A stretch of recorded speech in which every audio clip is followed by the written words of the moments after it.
Welcome back after that long intermission. We are once again live and we are up to the grand finals. This match is for all the marbles. Froyotech versus Leica G6, RGL Invite 6's Season 11 Playoffs Day 2, Seeds 1 and 2. Froyotech, they were the victors last time, although it was by very slim margins, but those slim margins are going to net them a one-map advantage in this BO5. And at the end of the night, one of these two teams will be crowned the champion space.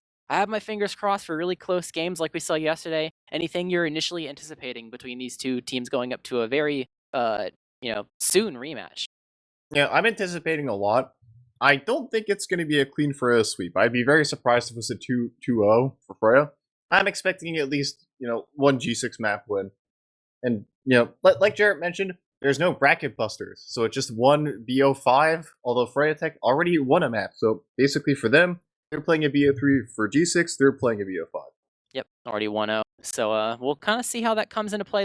It's not the end of the world because you've seen some teams run from lower bracket before, despite having the one map against them. But it can be really good if you aren't as comfortable with your map pool, considering maybe you're not a Koth team, maybe you're not too comfortable on some of the newer maps like Villa or Sultry. And the fact that you already have a win means you don't go the distance as much as a BO5 because a BO5 is such like a whole different territory compared to playoffs and especially regular season, where regular season you ban until the one map, and then playoffs, okay, well, we only really get one ban, and you gotta play 2 to 3. But here you are going through a larger chunk of the pool potentially if things go really back and forth, and that's where every single map counts. A lot of the bans a lot of the maps that would normally be banned by one of the teams, it just gets kind of left in the pool and has to be played to figure out who comes out on top. So we have some of the pick bans here, as it is happening live. It is not quite done yet. As you can see, the first thing is the default ban coming from Froyotech, but the default win, not ban. Sorry, to their upper map advantage. But you can see the first two maps have already been picked.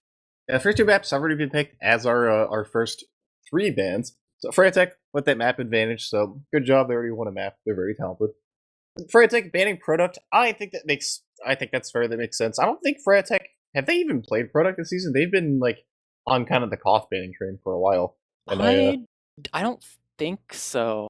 The thing is obviously they've probably scrimmed Product at some point and have decided that it's not worth their time, but it wasn't definitely in a space where we as viewers could see oh yeah, we watched them play Product, they had this problem, they don't want to try to deal with it anymore. They have not played Product this season. Yeah, so you kind of just have to trust that they played it in scrims, probably against G6, maybe against other playoff teams like Covenant and GPG, and they weren't able to fix their problems in time and they just want to get rid of it. But they can only, if it's Koth that's the problem and not necessarily that map in particular, well, they're gonna have immediately a Bagel rematch, as that was G6's pick. But G6 with the snake ban. Any first impressions? The snake ban, I think that's interesting. I mean, G6 did struggle against Froyotech on Snake, if I remember correctly, right? No, was it Froyotech beat G6 on Snake? Am I correct there? They beat them on Process. And they beat them on Process. They lost the. That's interesting, huh? Because G6 Froyotech lost to the Covenant on Snake, right? Yeah.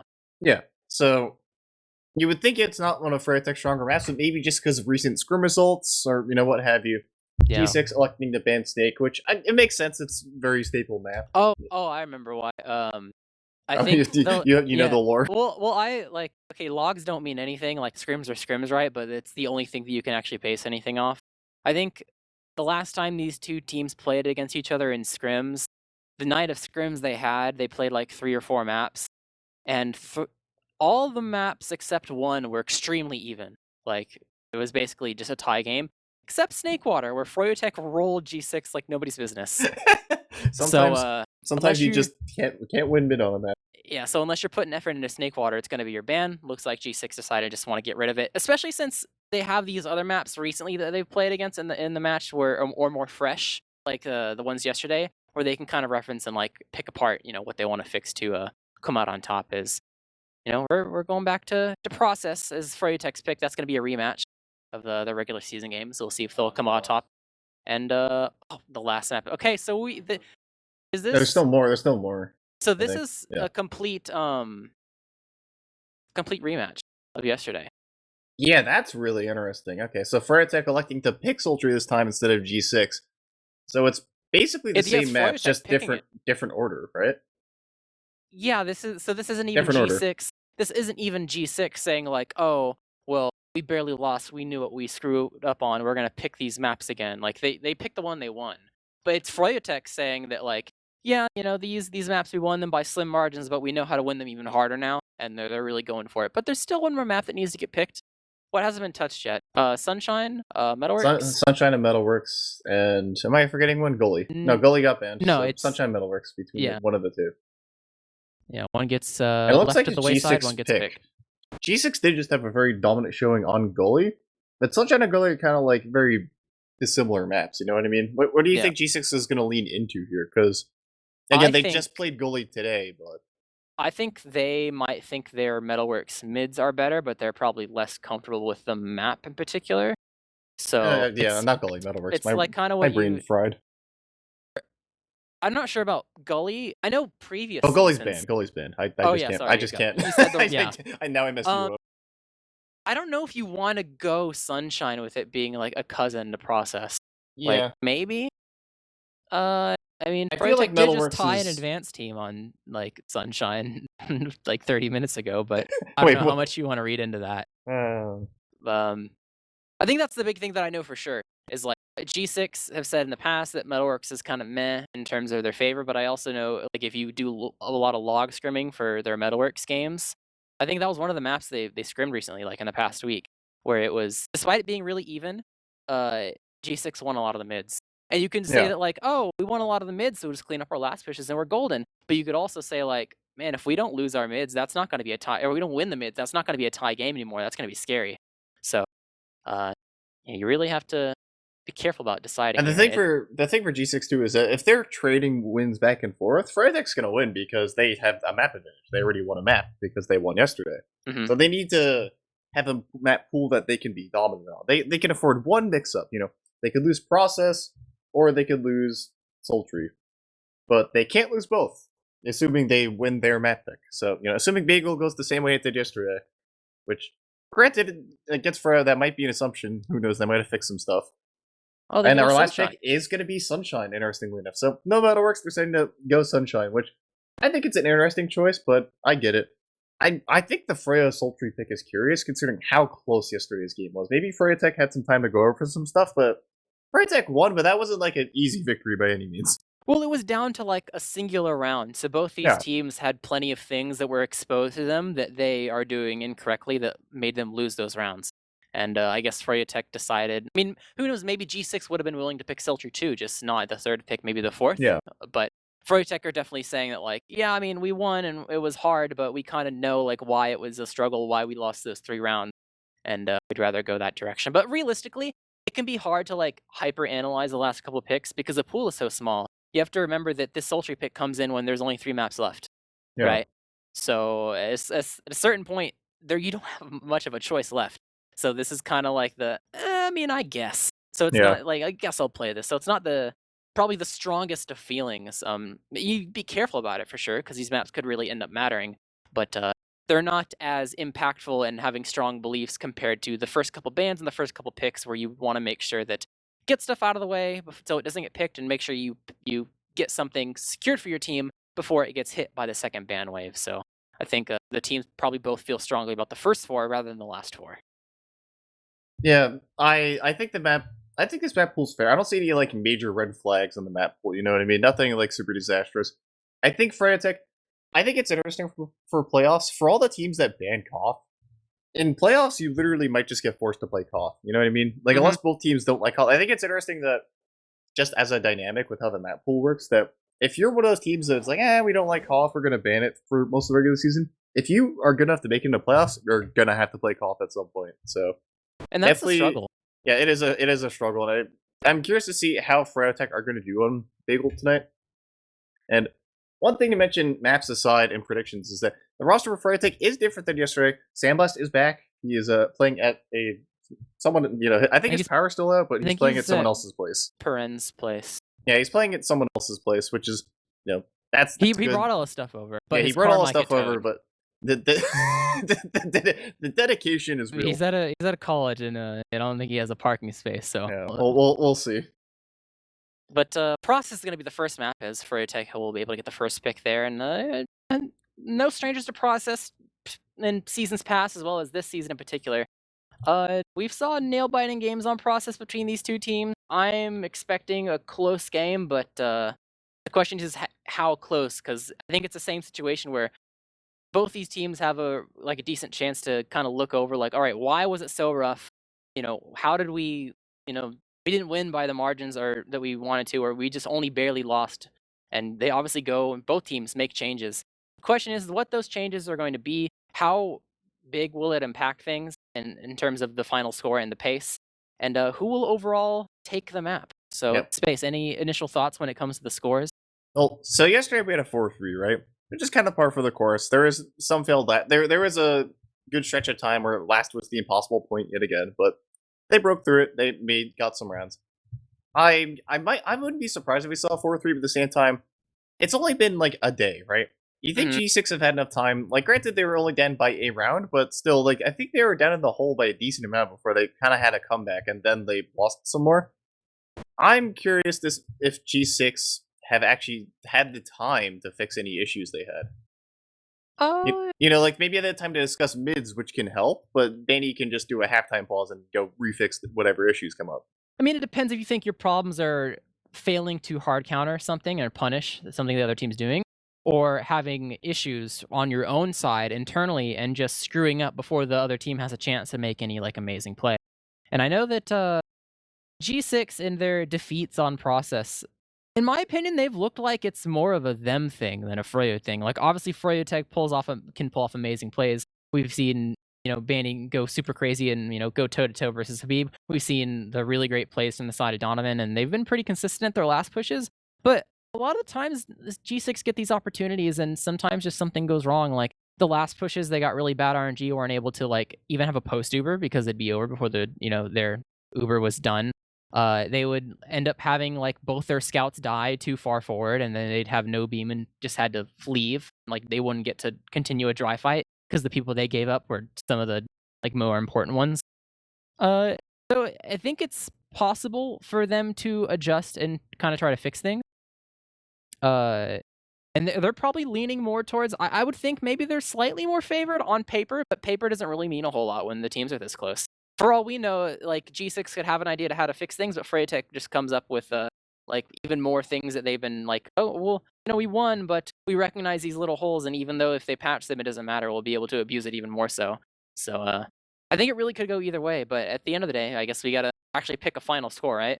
Yeah. I'll say 3-2 G6, but Ooh. it could really go either way. It's kind of like a coin flip. It feels the matches in predicting for tonight feels like the most coin flippy all season. Yeah, I think so too. I'm gonna say a 5-3 G6. I think we actually might get the 5 tonight. I think at some point someone's gonna have to figure out how to reliably push process last. I believe in them. Between all 12 players in the server, someone's gonna do it. It's gotta happen at some point. I'm convinced teams are getting baited by how big process last is, and it's just leading to not enough Yeah, kills. well, yeah. But They see the team so players across it seems like they're way too far away to actually chase, or rather they have to go so far to chase they forget to play the point, or one of the two. yeah, but it's not even up to the philosophy of the point. What really matters is what the teams try to do to address it, because maybe they have something alternative that can still end up working, even if it's not what people would immediately expect would happen as a change. So we'll see what happens. Actually, technically you might even not see what happens if one of these teams ends up on their own half the map the whole time. We haven't even talked about the importance of mids, even though that's kind of a staple for a lot of these casts. If you could talk about oh, we do this and that to push last, etc., etc. This is how we're gonna deal with a sniper in sewer when we're sitting on our own too. You can figure out all that stuff, but if you don't actually win any of the mid fights, you're not gonna be in that power position to try to break holds. You got to get through that first, and that's a whole other thing of rock paper scissors where there's nothing special about the mids. It's about recognizing what the other team is doing and preparing for anything that may come. And I feel like that's another reason why throughout a large amount of playoffs, we've seen initial mids coming from a variety of teams, even the ones that have been eliminated so far, that they arrive to mid and nothing happens. It's 20 seconds of just spamming and non-committing, Yeah. because both teams, they want to play reactive. They want to see are they showing any cards? Are they going full send? Like, what's happening? And then they can Process mid in adjust, and particular then is kind of brutal for that.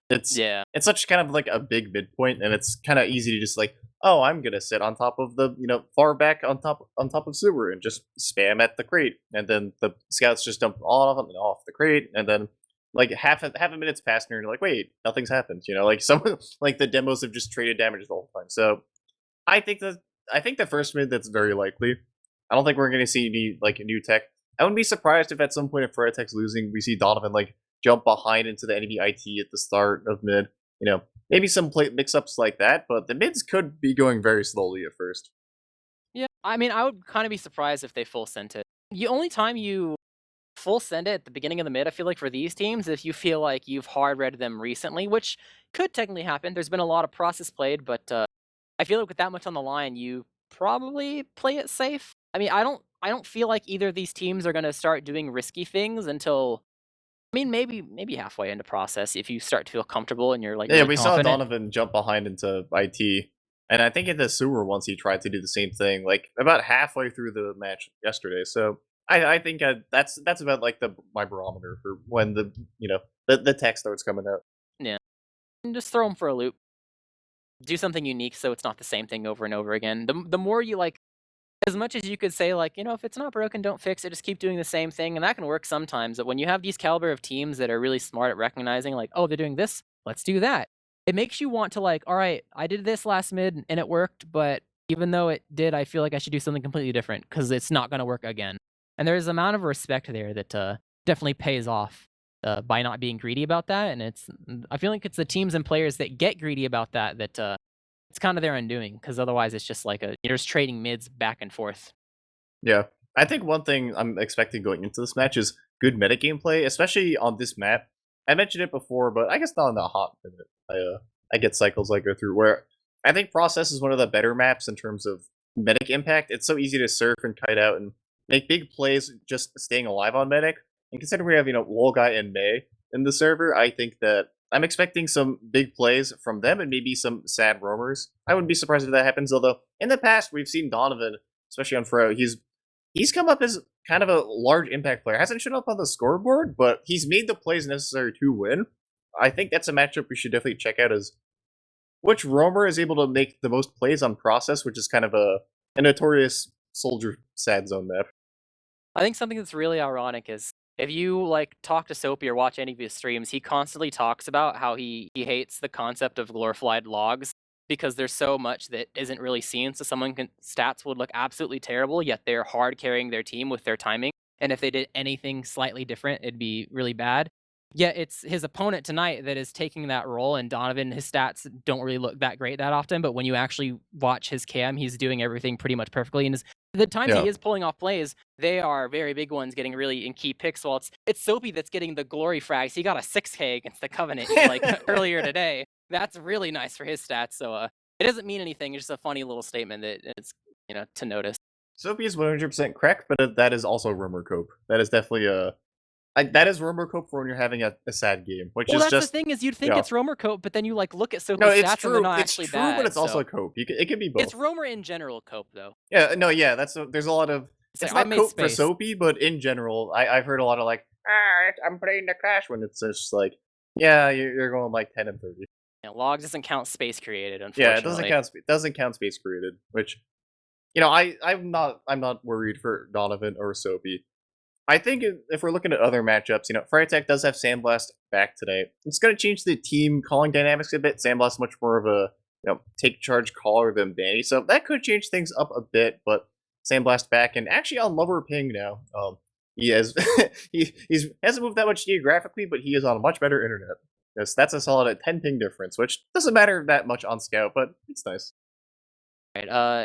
Give me your take on what the important class matchup is going to be. I have a take on, like, obviously, TF2 doesn't work this way, and that it's literally a class versus their rival opponent.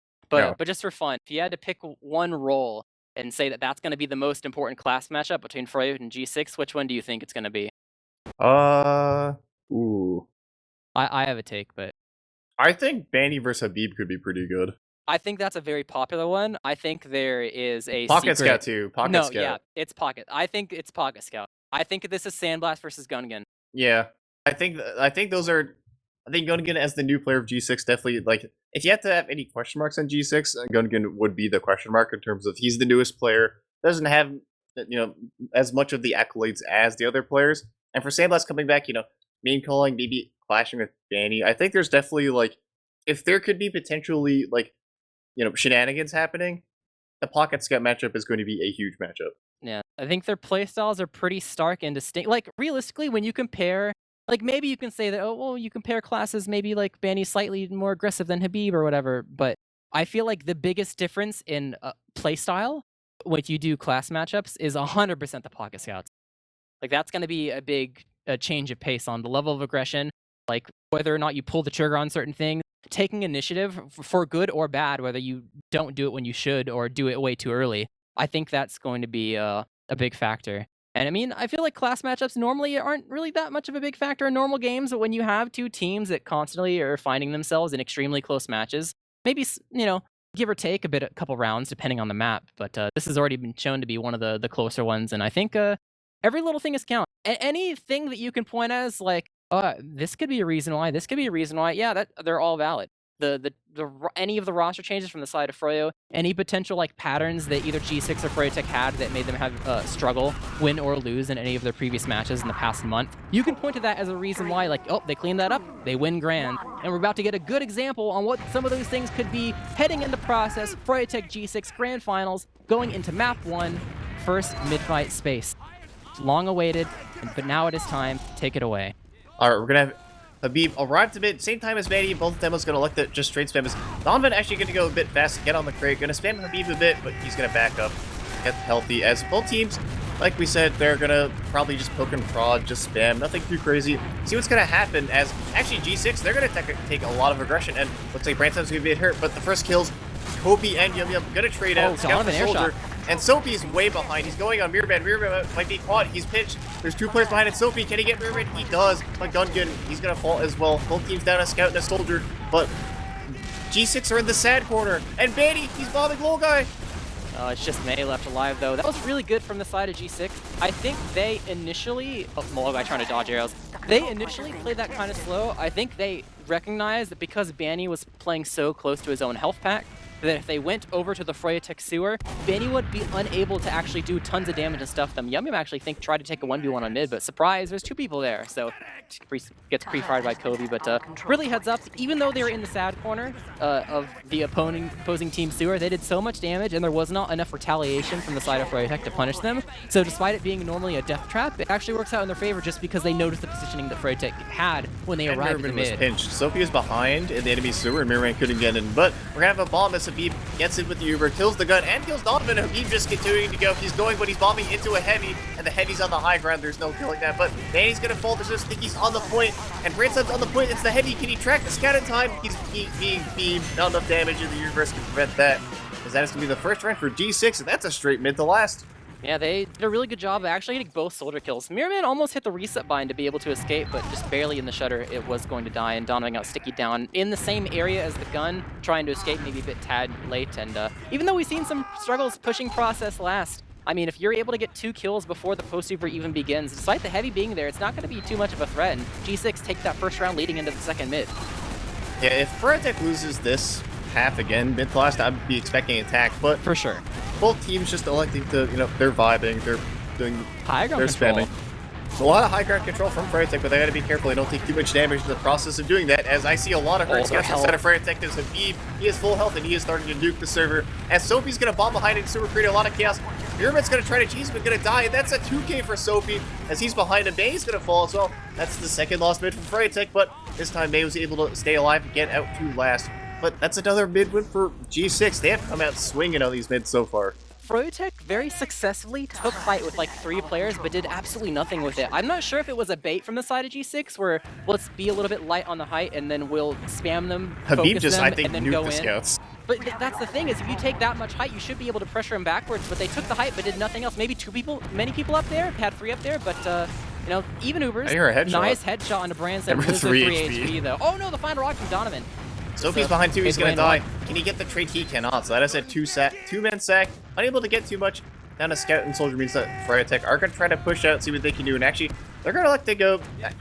I saw a sniper peeking out, but they're gonna switch out. lower. Yeah, they're trying They to have some poke out. Banny's actually just gonna walk through the door, kind of disrespecting, just walking in, and Habib's gonna get knocked back and Grand get Slam pressured. sniper rolling out. He could dome someone if they're too aggressive. Yeah, he's in bring out the shots now. anti-sniper spot, and they're peeking They've straight lost into their him, opportunity. and he gets sandblast. Yeah, that was a good kind of defensive sniper that you roll out, and Process Sewer is a kind of gnarly sniper spot. You can see pretty much the entire map from there. So Habib in 2. they're just Who's gonna walking live, through. They're just walking through 5. Yeah, they know there's one scout dead, so it's not necessarily tons of spam, but that sniper, I think he got a headshot on Banny, and a headshot on Amir, man. It's only 4 left alive. They gotta control these doors. Oh, and they're Yum just can't getting really bad. clog up Look at one. Yum Yum. He's getting shot from every angle. Soapy's up in heaven, just spamming down. Yum Yum's getting shot from They every don't want to angle. use this. They have to take initiative. Sandblast is finally here, running down, able to kill Soapy Meister, but the Uber will be expended. A nice flash on Habib to keep him alive as the headshots ring out. Banny Swans is in 3. anything good. Swans Sandblast in is 3. selling them, but Habib is on the point. Vegas pipe will die. Sandblast on the point, but it's not enough. Froyo, they wanted to hold on to that Uber, but I think maybe milking it a bit too much just meant losing too many people, and the sniper got so much room that G6,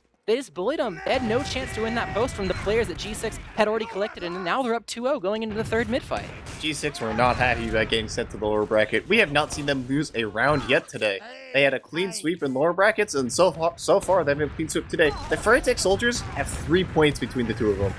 They G6 is on another level now. right now. As Bandy gets super aggressive on the point, he's gonna get a massive mid-air bow from May, but on Froyotech, this is already looking like it might be a lost mid. Actually, they're gonna get some damage, but Mirman's gonna fall. They're gonna get able to trade for Kobe as the Froyotech, they're trying to battle and just get into mid, and they're taking so much damage. Yeah, Donovan, he's really weak. Doesn't get scattered down though. It's gonna be Sandblast one to die, but chasing down Yum Yum. No scout speed for Maze. He's trailing away, and G6, they're probably gonna try to chase this. They are a bit weak though. They have to take the second arrow, and Branson actually gonna stay back with Habib. High up in the sky. They're trying to cut off Banny. Habib will die, but they need to get something for a Devilman trade. Overall, 1-for-1 trade. Same with the Roman Skull. Nice shot from Donovan, but it's not gonna be enough. Gungan has enough HP to survive through that. So overall, that ending scuffle will just be a 2-for-2 trade, but They're gonna get second off it.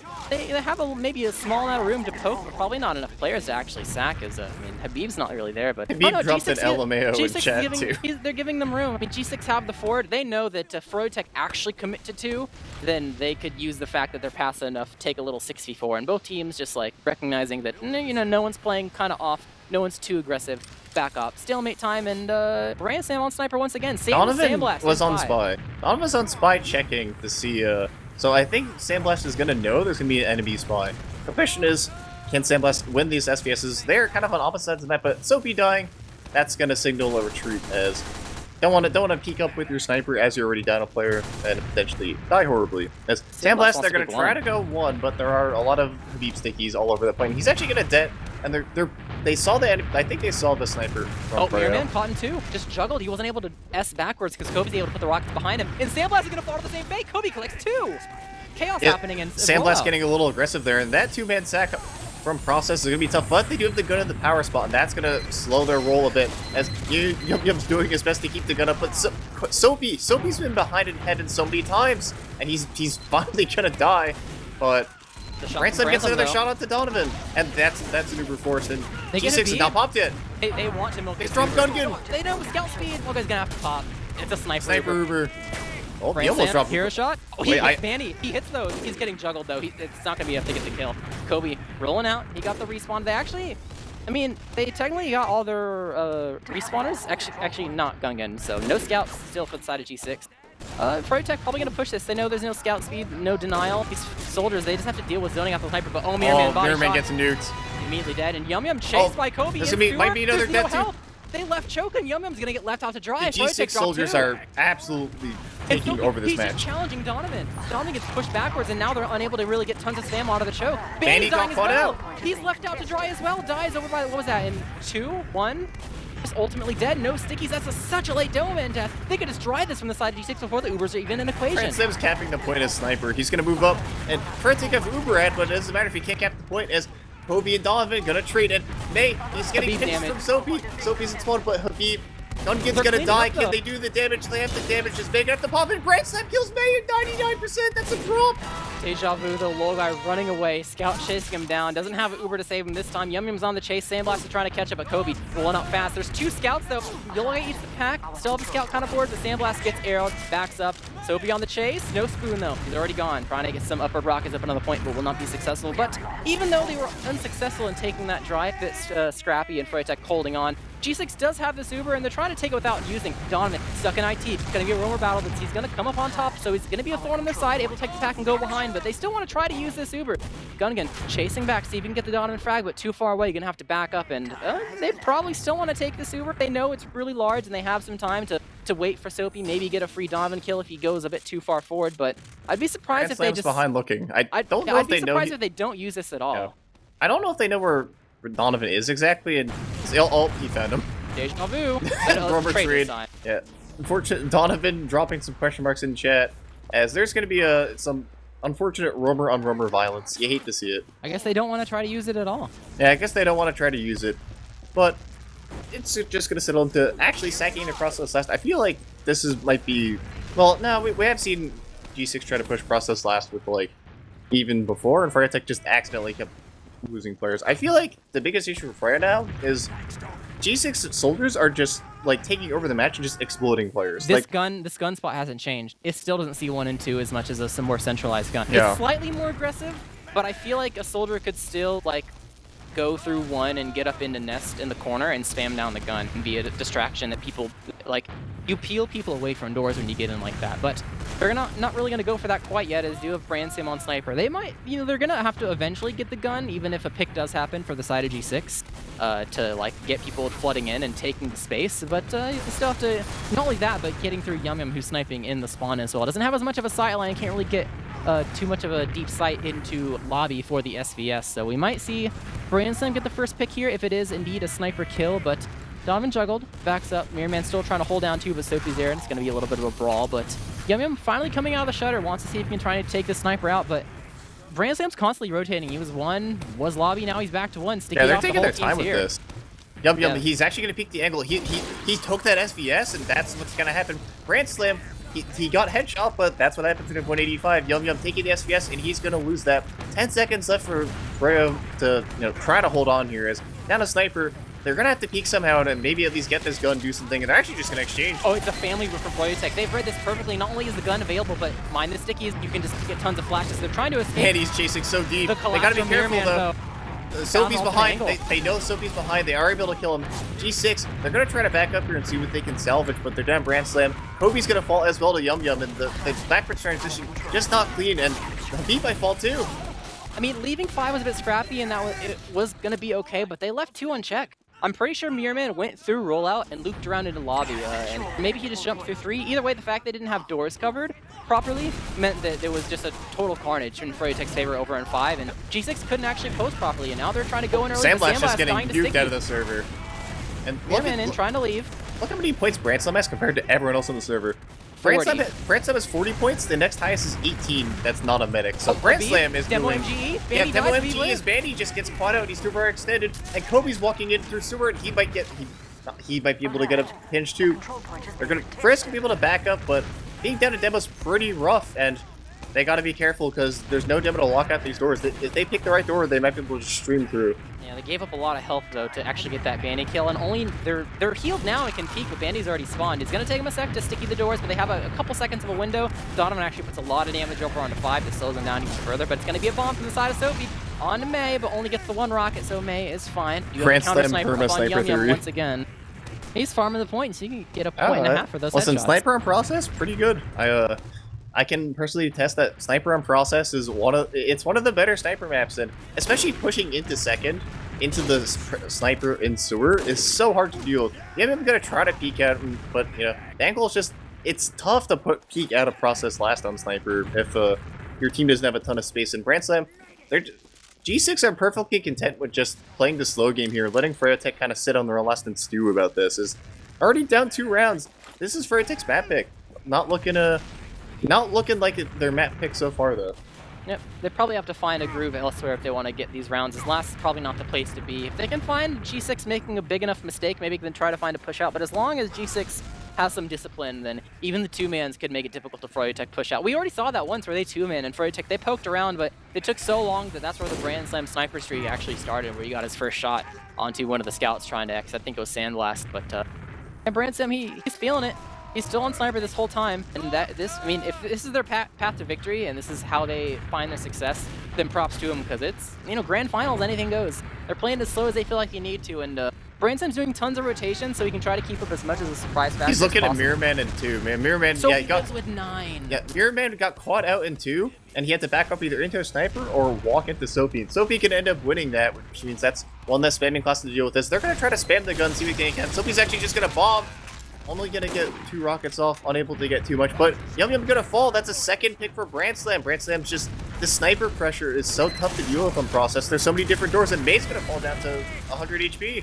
Yep, bit weak. Kobe tried to go off it, but he got stuffed a bit. But nice body shot onto the engineer, pushes him back. They're getting bullied so hard, they're bringing the engineer up to the front lines to like try to peek 3 sometimes and like hold it down. But yeah, Brandslam getting a lot of room here, but not too much more than that. Like, you can get a pick, you still have to get the gun and then, you know, get the, you know, the force off. But the gun could be a big wall to get through, especially the way it's positioned. You can't just spam it through 5 as easily. It's not as centralized. I'm kind of surprised they haven't tried to abuse 1 and 2 more, because that was something they did in the previous time they played Process that found a lot of success. But, you know, they have been kind of, but Mirror Man has been giving up his life for it, which means that even though that's bad for the side of Froyotech, you're down a soldier, it means the soldiers that got that frag are unhealthy to spam the gun. It's important that even if someone, when you're holding last here, like dies, that a soldier in particular's HP is the one that got screwed over to cause to have that death happen. And so far, Froyotech have been successful in that, which means that G6 can't just keep the ball rolling, get frag after frag after frag as easily as you would initially expect. So G6 are just happy letting the time go down. There's only 50 seconds left. I think G6 are just, they want Froyotech to just kind of sit on last and stew about things. They're in again. They're going to try to sack for the gun. They're going to get the gun, but two man for the gun. Not ideal. 3 man for the gun. So G6 finally electing, hey, let's let back up. Let's Froyotech push into us. But they still have to deal with Branson and Sniper. Bay bombing in. Going to get a sticky yell from Branson. Branson going to back up. Might get chased by Donovan, but he's not too careful, but they're going to back up and let Froyotech have second. They're just playing this slow and methodical. They're already up 2 rounds, and they're just like, yeah, we don't do anything too crazy. Let's just, not hopefully not get to our side of the map. But Kobe being a super late spawn isn't going to help with that. And look, Branson just still on Sniper. May drops though the trap from Habib. It was on the crate. They were so greedy. They knew that there are 2 explosive classes rolling out. The sniper is a bit passive and can't really see the sight line. But the fact that there's a trap on the point, Habib set it up so quickly as soon as he got to mid and just enough. Habib was actively setting up as May walked into it. Yeah. Like it was just Yum Yum. The timing, not able to get enough damage to get the kill. G6, that was quite the bait. That was quite the bait indeed. Is G6 just gonna take another second and Froyotech stuck on last again, but this time with full Uber to set. G6, I think they're going to take this one, although they still have a sniper to deal with. And honestly, I don't know if this is a hot opinion. I think Process last is one of the easier points to push with a sniper, if with Uber at. Sniper in post, if he can stay alive, is so powerful. It's difficult to figure out which angle of the map the sniper's going to come from, and if you guess wrong, it's a long trek to get over to the 2, pressure 5, amount. or 1 can all be particularly brutal. All those doors can be pretty nasty, but they're just gonna, they're gonna get the gun at the Uber now. Branson, he's posted up a lobby. They do want May. They're gonna get May, and no one's died for G6 yet. They finally get Lol Guy as the trade, but there's a sniper on the field. Sniper's posted up in 2, but G6 they're dropping like flies. There's a sniper still posted up in 2. Can Donovan get him? And Branson gets 2 before he gets both soldiers. I'm a little bit surprised that they gunned that hard for May, who is at 50%. It wasn't like that was small ad. You don't need the medic frag in particular. I feel like exerting yourself to go to the complete other side of Process last for probably the least important kill is what really makes that post super really bad. You know, you bring a low guy all the way over there just to get bombed, and now you have no heals yet. You have 3 players that need arrows. I think we're continuing to see the bait where it's not so cut and dry like, oh, just go to the other side of Process last. You'll win last. Like I feel like it's starting to like really show very clearly that there's certain situations and these heat of the moment decisions where you have to assess like, is it worth it to go over there or do you just play cap? And I mean, they made the call to go over there, but it did not work out in their favor. Froyotech holding on, even Ubers, so at least, G6 isn't on the back foot. But they are back at mid. Froyotech have climbed their way out of their last, and we'll see what G6 do to break a mid to second stalemate instead of a second to last one. But throughout all this, G6 still, they haven't lost any round. They have any disasters happen. They've bled so much time off the map clock. I think G6 are comfortable with the 2-round lead for now, saying, hey, we don't have to do anything too crazy, risk maybe, losing mid. As long as we're on their side of the map, we're happy. They look like they don't want to do anything too crazy, and they're perfectly timed, just letting this time slowly bleed down. As Froyotech, they haven't even had an opportunity. Their one opportunity to play the game, and they drop to a trap. Yeah. The thing is, though, you can't completely turtle because there is infinite overtime, so you can't just be like, oh, we'll just drive out the clock and we'll win, because you got to get 1 round eventually. But Try to sticky off a Beeb, they'll get cleared by the side of Gungan, but actually they got Donovan and Yum pretty weak, so the flank isn't able to really do too much and have too much of a presence. But it doesn't seem like that G6 is really going to capitalize on it quite yet. The soldiers are, they're walking around, they're waddling, trying to make some space. Sophie's just literally in the grass area of process second, and Kobe popped up in the air, has to escape. Mirman tried to collect that frag, but is not successful. May dropped to 50 HP. That's going to change the availability of heals for the entire Froyotech team. Yeah, they recognize that because May is so far back, none of these people that are actually holding on top of Spire can get healed that easily, and that's what prompted Sophie to bomb in, but they didn't really fit the mark. Not enough damage comes out, it's just going to lead to Sophie's death. So, I mean, worst case, it's technically a sack, but opportunity lost for sure for the side of G6, and Froyotech doesn't seem like they're too healthy to counter sack either, as like I said before. Part of that was also prompted from Donovan and Yum being so weak, so not counter sacking there, not prepared. So Grand Slam Sniper again, but Donovan's on Spy. Is he checking it too? He's leaving out. Yeah. I think Froyotech realized that G6 are perfectly content with just kind of parking the bus here, metaphorically. It's a lot harder to park the bus, but G6 have been doing a great job, giving up second or giving up kind of a last push to let Froyotech recap this. As oh my god, Sophie, he's almost. This is Donovan's got to be sweating right now. Sophie's almost bumping into him, but Ransom's still in sniper, and he's just peeking through sewer. He revealed himself. Body shot Manny. Sophie's on the opposite side of the map. He's actually really far out, Al-Qaeda. He's getting in there now, but Habib has no idea. That's gonna be easy demo pick, but Manny's gonna die too. No. Oh, he almost got low guy, but that's gonna be both demos down from the pick classes, and extra player down from the side of Froyo means that G6 can have an opportunity here to Uber exchange. Uber buys time though, getting time for the respawn as Kobe jumping away. They are eventually going to Uber exchange, so if they get that pick, that's going to be good for them, and they're going to have a sniper post Uber kill. They have to get this Mirror Man frag, and Yum back habit. They have to completely leave the sewer area. Sophie jumping away to try to survive. It is going to find Yum though, will end up dying. Mirror Man died in sewer, but they're so aggressive on their own side of process. They get the Yum frag, but the sniper, you would think that this should be really bad from the side of G6 because of the sniper, but oh, it might just be the beginning of things. Donovan back on Soldier, making space in the corner, but nice shot from out of Brainsland to take down Sandblast. Overall, a couple of trades are going to lead up in G6's favor. No scouts available from the side of Froyotech, and May, super weak. Kobe goes in, able to hit the ramp slide and find the frag on the May. Will find the stickies from the side of Banny though, who's still in. He's very aggressive. He wants a sniper frag, bombing in, trying to salvage plug in the corner to distract from Mirror Man. Misses the rocket though, unable to get the frag on the low guy. Takes no damage, jumps away, and G6, that was such a scrappy fight, but they're holding on, and not only that, they're finally able to retake second and get back into a power position where they can try to break into last. This has to be so frustrating to play against. Just the perma sniper, you can't kill him. And look how much time G6 bled again, and they're still in the same position as like 10 minutes ago. Like nothing's changed. Like, he's swapping off sniper too. Oh, he's stopped. Okay, I think they finally realized, maybe sniper Ubering into last. Maybe it's not the play. Double defense on Froyotech. So if you play point time here for the side of G6, you could be pretty good. They don't have a whole lot of mobility to get to the point in time, but they haven't really been playing the point in time too much. So we'll see if they go for point or if they cross as the Uber brings out. Gun first, taken down, engineer swapping off. They're actually focusing the heavy a bit, backs up. They're really trying to go for him. I don't know if this is going to be the play. Yum's getting completely healed. Ransland gets a kill. Trade on the other half of the map. 5v5 post super scenario. Habib is committing onto this heavy. A little bit of capture from the side of Gunga, but Mirren's poking out of the spawn, applying pressure. Sophie, but weak. Overall taking Nest, trying to put some more damage on it. Yum able to take arrows back and forth, and this is not the way to push into last. Once again, G6. Ransland's going in on Bandy though. He's trying to see if he can make a play, and Bandy's streaming forward. Bandy, they're going to get Sophie. Ransland's flanking behind. He's just going to last.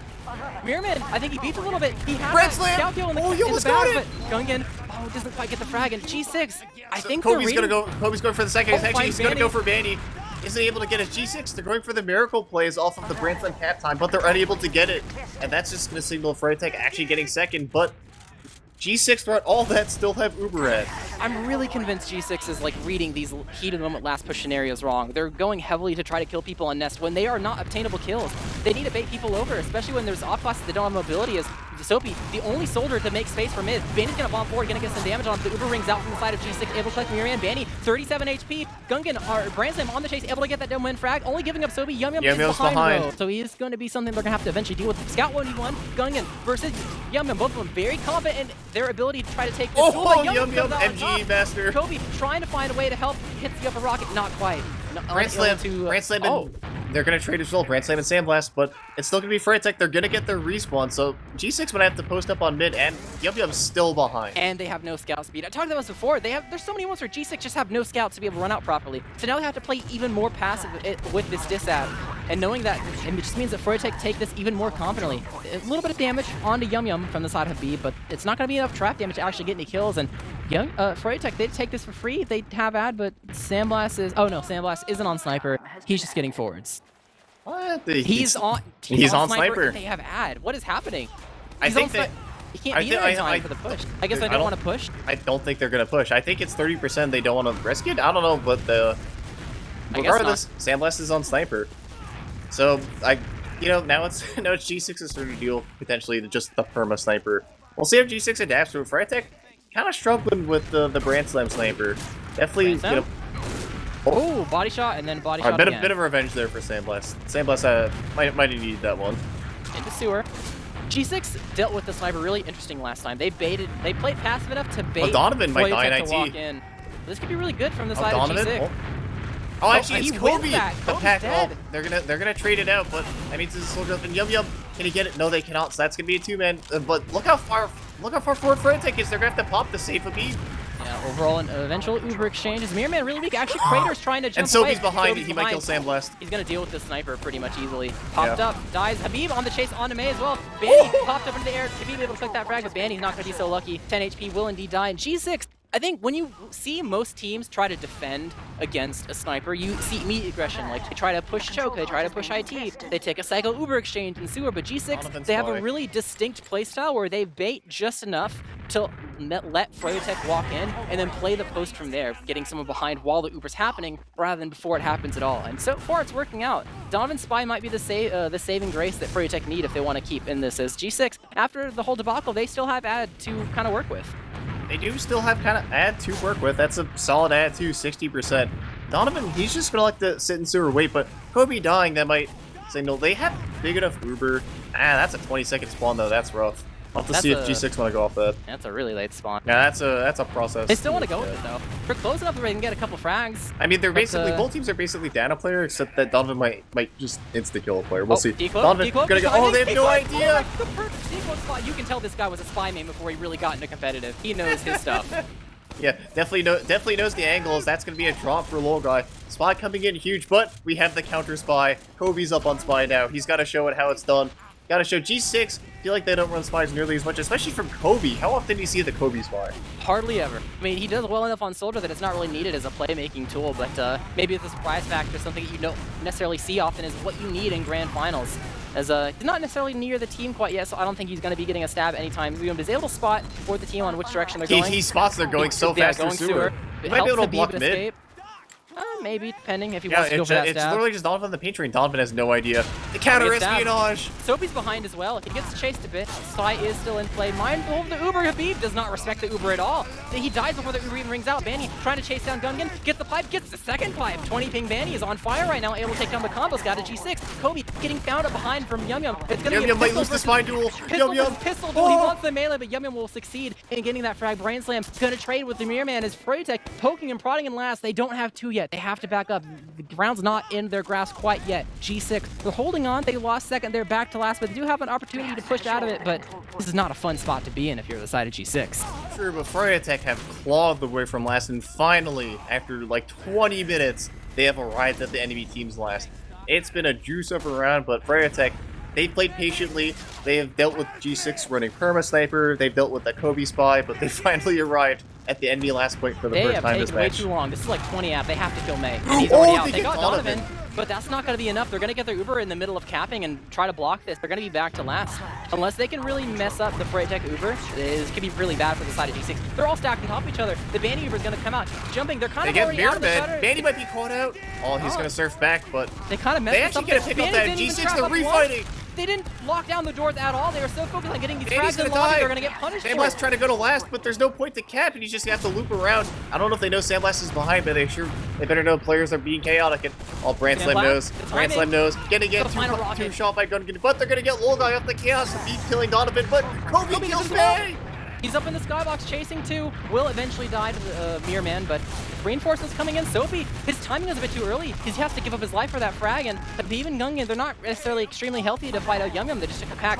It's going to be 1v1 MG once again, but it might be a bit. Yeah, Yum. I think he eventually realized that the reinforcements from G6, they're continuing to streamline their way in, and he's we'll go ahead and back up. He is He's just in. He's got to be careful. He's a little alone. Donovan finally arriving.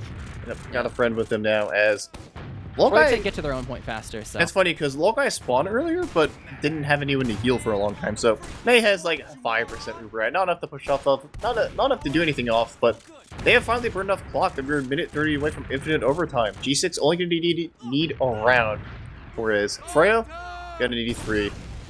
Yep, I imagine we're probably gonna hit it, and I mean maybe unless somebody kill blind. Yeah, or like someone goes in right now and gets a medic kill, and like a team crumbles. It's probably gonna be another stalemate. They'll hit infinite overtime, and they'll set the win limit to 3. Yeah. But they're poking around Sewer, trying to emphasis damage onto Soapy. They don't think they want him to be able to counter initiate or anything, but that's not going to be really enough to like stop a force from happening. I would expect them to try to put damage on a low guy, or maybe if they think the low guy's too passive, maybe someone on top of the spire like Habib or someone. But no, you can tell Froyotech's being maybe slightly timid about taking space, but Banny's finally trying to do it. They're recognizing that Decided G6 is so passive they can poke and prod and not get punished too hard. But the bomb comes in, low guy that's against a the force. wall. Yep, has to force there. Better safe than sorry, and overall it's going to work out in Froyotech's favor. Soapy tried to make a move in IT, but Mirror Man's there, going to get shut out, and Froyotech Classic, they're already in, but Banny dies to a trap. Banny the trap. Habib held that and actually gets Banny. That's a huge pick. That can open things up as Froyotech, they're going to pop, but Lokai. Oh, an arrow from Logai on Habib. It's literally okay. They're gonna get the reinforcements here, but G6 they get Habib, but at what cost? This post isn't as good on 2 because they're committing to a back might try to. Oh yeah, Branson just fighting Donovan. Yeah, he's gonna get Donovan. This is gonna be super chaotic because Banny's a spawner too, and he's gonna have to deal with Brand Slam. Banny's hiding in forwards. He doesn't even want to leave. Yeah.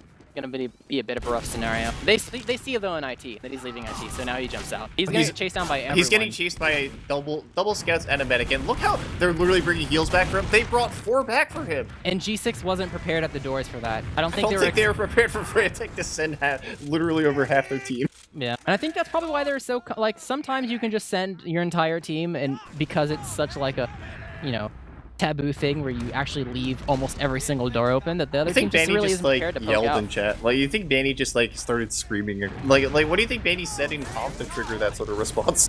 Oh, I don't know if he said anything in comms per se. I saw him sitting in the spawn door, like shooting like at the oxygen. He probably said something. Oh, Yum Yum, a lot of damage on Soapy. Nice arrow from Logai though, keeps him alive. Still committing.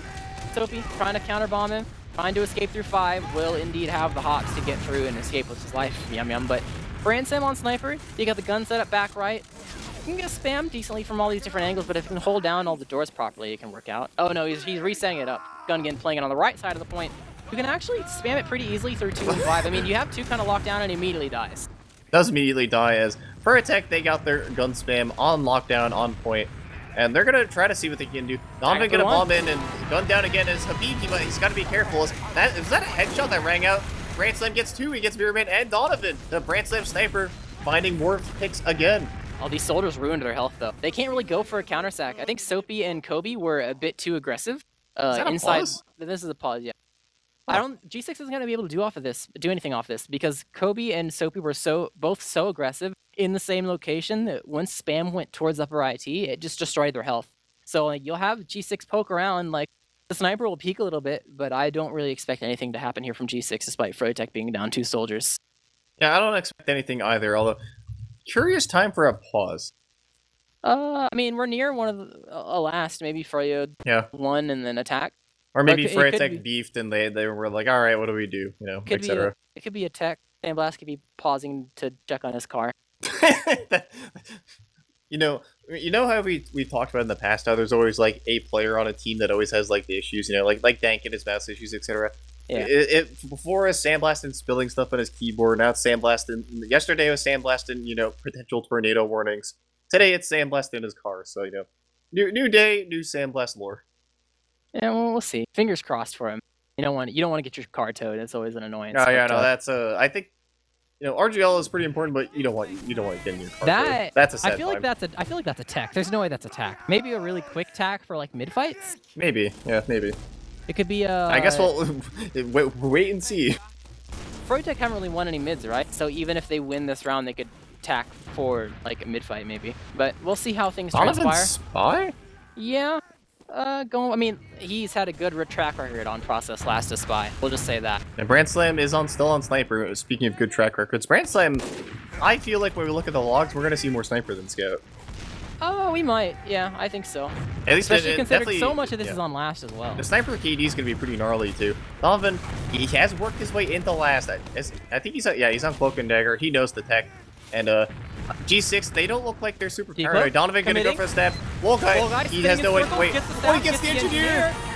Habib, not still in the low guy. Actually, the force is going to come out. They've committed Mirman to go for the bomb as soon as the chaos happened, and they're actually going for an immediate Uber. I'm sure Mirman's not too happy about that, but he's going to be happy when low guy does indeed die. Collecting the medic, they have to hemorrhage off the resupply. Soapy's above in nest, but he's unable to really have the health, has to resup. Habib dead to Stickies. They able to get Sandblast, but Donovan gets the revolver onto Kobe.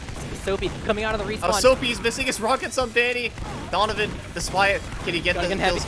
Gonna get heavy, he gets Donovan, but Danny has the headshot angle. Oh, he's getting bowed, but the pipes. Oh, wait, it's Medic MGE. Oh, Mirman's here. He died so early that he's here. It was all part of the plan. Mirman died so fast. Okay, so it Froyotech. Yeah, it was a Froyotech. It was, even though they won the round, this is for the mid. They got 92 points that round. 92 points in one round. That is insane. That was a long round, though. That was a long round. So May doing God's work out there, almost getting 100 points in one round as Froyotech, after almost what felt like an eternity, finally get their first round on the board. Habib a bit weak. Both demos will receive arrows, though. No one's really blocking them, so it's going to be fine, and a little bit of a slow mid still.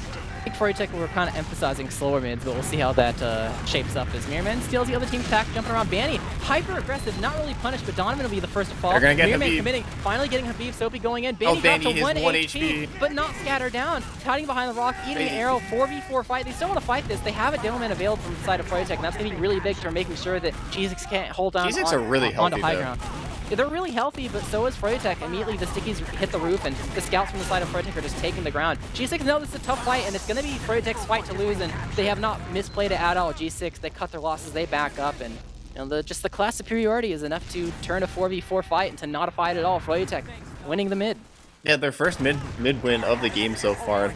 Froyotech, they've clawed their way back in the match, and they finally, they haven't been on the enemies. They haven't been on the enemy side for like the first 30 minutes of the game, and they've been actually pretty successful. And Habib, oh, he's got to be careful. But Lol guy did a huge job there healing Habib midair, so that way he didn't crater. Habib is gonna die otherwise. Yeah. Oh, nice pipes from the side of Habib as well to kind of slow down this push for Froyotech. I mean, they could make space to have Mirman go through Al Qaeda and just do a 2 soldier sack while Donovan's still dead, but I think the damage is probably a bit too much. I don't think Froyotech's able to do too much to the side of G6 to give Mirman enough space.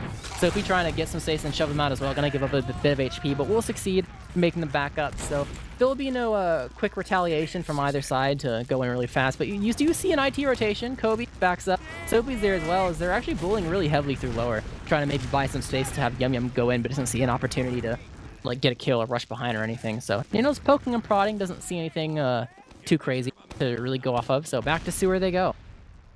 Back to sewer they go, indeed. Yeah, this is another pause. I wonder what this one might be a tech, unless something really disastrous happens. I feel like there's no way Froyotech tack and then tack again. It was Froyo again. Never mind. Dolphin just said it was Froyo again. So Froyo is just they tack before every mid, maybe. Maybe that's their. I don't see how G6 again, unless Lol guy kill binds. I don't see how. I don't see how G6 loses around that. I mean, it's a mid at 30 in the future, so maybe they get a force. Froyotech rolls the last, but I feel like there's no way they lost another mid that fast. Okay, so G6 plays pretty passive against Sandblast Emergency. Oh no, his car. Oh no. I was just joking, I wasn't serious. I mean, is his car actually getting towed? Oh, that's a tragedy. Oh no. We don't know what the emergency is, but we do know it is a Sandblast technical pause. So G6, they're gonna have time to regroup, rediscuss their strategies. Froyotech gotta figure out a way to break the actually get the force here, which getting the force on process second. Okay, we're good. Okay, we're good. So it wasn't the car. It wasn't the car, or maybe it's something else. Maybe who it knows? was. Maybe it gave out. Yeah, who knows? But they're in sewer now. It's gonna be their angle. It's rough because G6 plays passive enough where you want to walk in a bit, but so far Froyotech, their execution of trying to walk in out of sewer into grass to be greedy about the positioning for G6 is kind of hit or miss. They're sending 2 soldiers, tons of space. Logai takes no damage. Finally, the final rocket will do enough damage, but not enough to get to the force though. Actually, Yum Yum got behind. No wonder a counterattack is going through. Enough distraction that it's going to be a 2v1 over by the side of 5, and so to be able to collect that frag. So overall, a 2-man. Might be a bit difficult for Froyotech to hold this, but they still have some traps up from the side of Banny that could net them a free kill. Kobe's just walking through sewer. Okay, they finally got spotted. They're gonna get Branson off a trap. That's gonna signal the retreat. Still finds a kill. It's just the sewer trap. I mean, the sewer trap is, it's a good one. It's kind of a juicer. Those shutters are pretty gnarly. As Mirrorman, you're gonna bomb in, gonna bomb out, just buying spaces. The spam is coming in, but Froyotech, they've let a lot of time, and not really too much. You know, only less than 2 minutes left before we could potentially see a mid reset. As Donovan is gonna fall, and actually, Soapy's just gonna spam sewer very aggressively. Sandblast dropping to sub 30 HP, but gonna back up, and that's just a one man. We'll have to see if G6 even want to try to counter sack as a one man at the process. And Habib's sending us some aggressive sewer traps. I think he knows what a Froyotech's plan is gonna be. Yeah, Soapy tried to jump into sewer to collect a Yum Yum frag, but didn't really work out the way. This is where the pause was. This is where the emergency was, in the middle of the stalemate. So it didn't really affect the game, but Donovan is going spy once again after a sack, and you know it's worked out so far. The question is how much longer will it work out? I'm sure he maybe get him another stab or two. Kobe's shooting the floor like paranoia. Kobe's shooting like the floor, waiting for the spy to come in. Yeah, but now his attention is elsewhere. Donovan is able to get through kind of cleanly. They got rid of the Habib traps. And they did get rid of the Habib traps, so that's one obstacle averted. But Donovan is behind, and at some point you gotta wait. You haven't seen Donovan sack yet. What are Froyotech waiting for? The paranoia is gonna start setting in. I see players spinning around. Actually, there's gonna be a fake bomb. Donovan's gonna come in, but they know Loga accidentally healed the spy, but he can't get anything, and that's gonna be full soldiers down. Damage on the May. Eats the pack. Will eventually die though. Good timing from the side of Soapy, but not quite. No soldiers is gonna make this pretty hard to contest. As no follow up. Yeah, no follow up, and they're just gonna back up. And there's only 30 seconds left, so Froyotech, they got 25 seconds left to try to get some cap time somewhere. Might just see another reset. I feel like if Froyotech try to push this too far, it might be a bit of a mistake. It could be disastrous. Because Soapy's dead, yes, but they also have two people rolling out. Their soldiers are not buffed. They're going in just dry if they're gonna commit right now. Oh, Froyotech want to go for it. They're going for the win. They're full sending it, see if they get the force. They do get the force, but they gotta get point time. That's something. But they have to get overtime. They have to get point time, and they have not elected to use that feature. Yeah, I'm gonna try, but Bandy's trying. And Bandy trying, but too little, too late. That's gonna be another mid. It worked out okay, but just not enough time to actually have anything transpire. But the fact that they recognized that Habib and Logai were separated, and they got the force and killed Habib was pretty good. But you don't actually get to play that post of the demo man advantage if there's not enough time on the clock. And it probably stemmed from the fact they had to wait for their soldiers to arrive in the first place. They went and didn't even have buffs, so mid reset, mid fight number 5 actually. Donovan's going really aggressive immediately. Gonna get a nice rocket onto Soapy. Soapy gonna have to get healthy, get backed up. Is gonna eat a nice bow. And May gonna take the first bit of early damage, and May gonna take a nice 40 damage sticky. And Froyotech are getting so aggressive on the point, but the G6 counter collapse might come in. And G6 are streaming forward, players are getting bowed, and Mirrorman gonna be the first death. And this Froyotech, they're just gonna back up. If they lose this round, they're down the first map, so they gotta be careful. But Yum Yum, oh, he's gotta be careful. 16? He was in the doorway and just gonna live, but just barely. Is G6 winning another mid? So G6 have been, what, 3-1 on the mids? They went back to their basics where they gave up high ground, they baited it, they had Froyotech take the high ground, and once they took it too confidently, they just counter jumped them. I think Mirrorman was pretty confident that he could take Red Crate, but that's when Kobe kind of just Speaking of going to what's been working for them, look who's on Sniper again. Oh, I wonder who.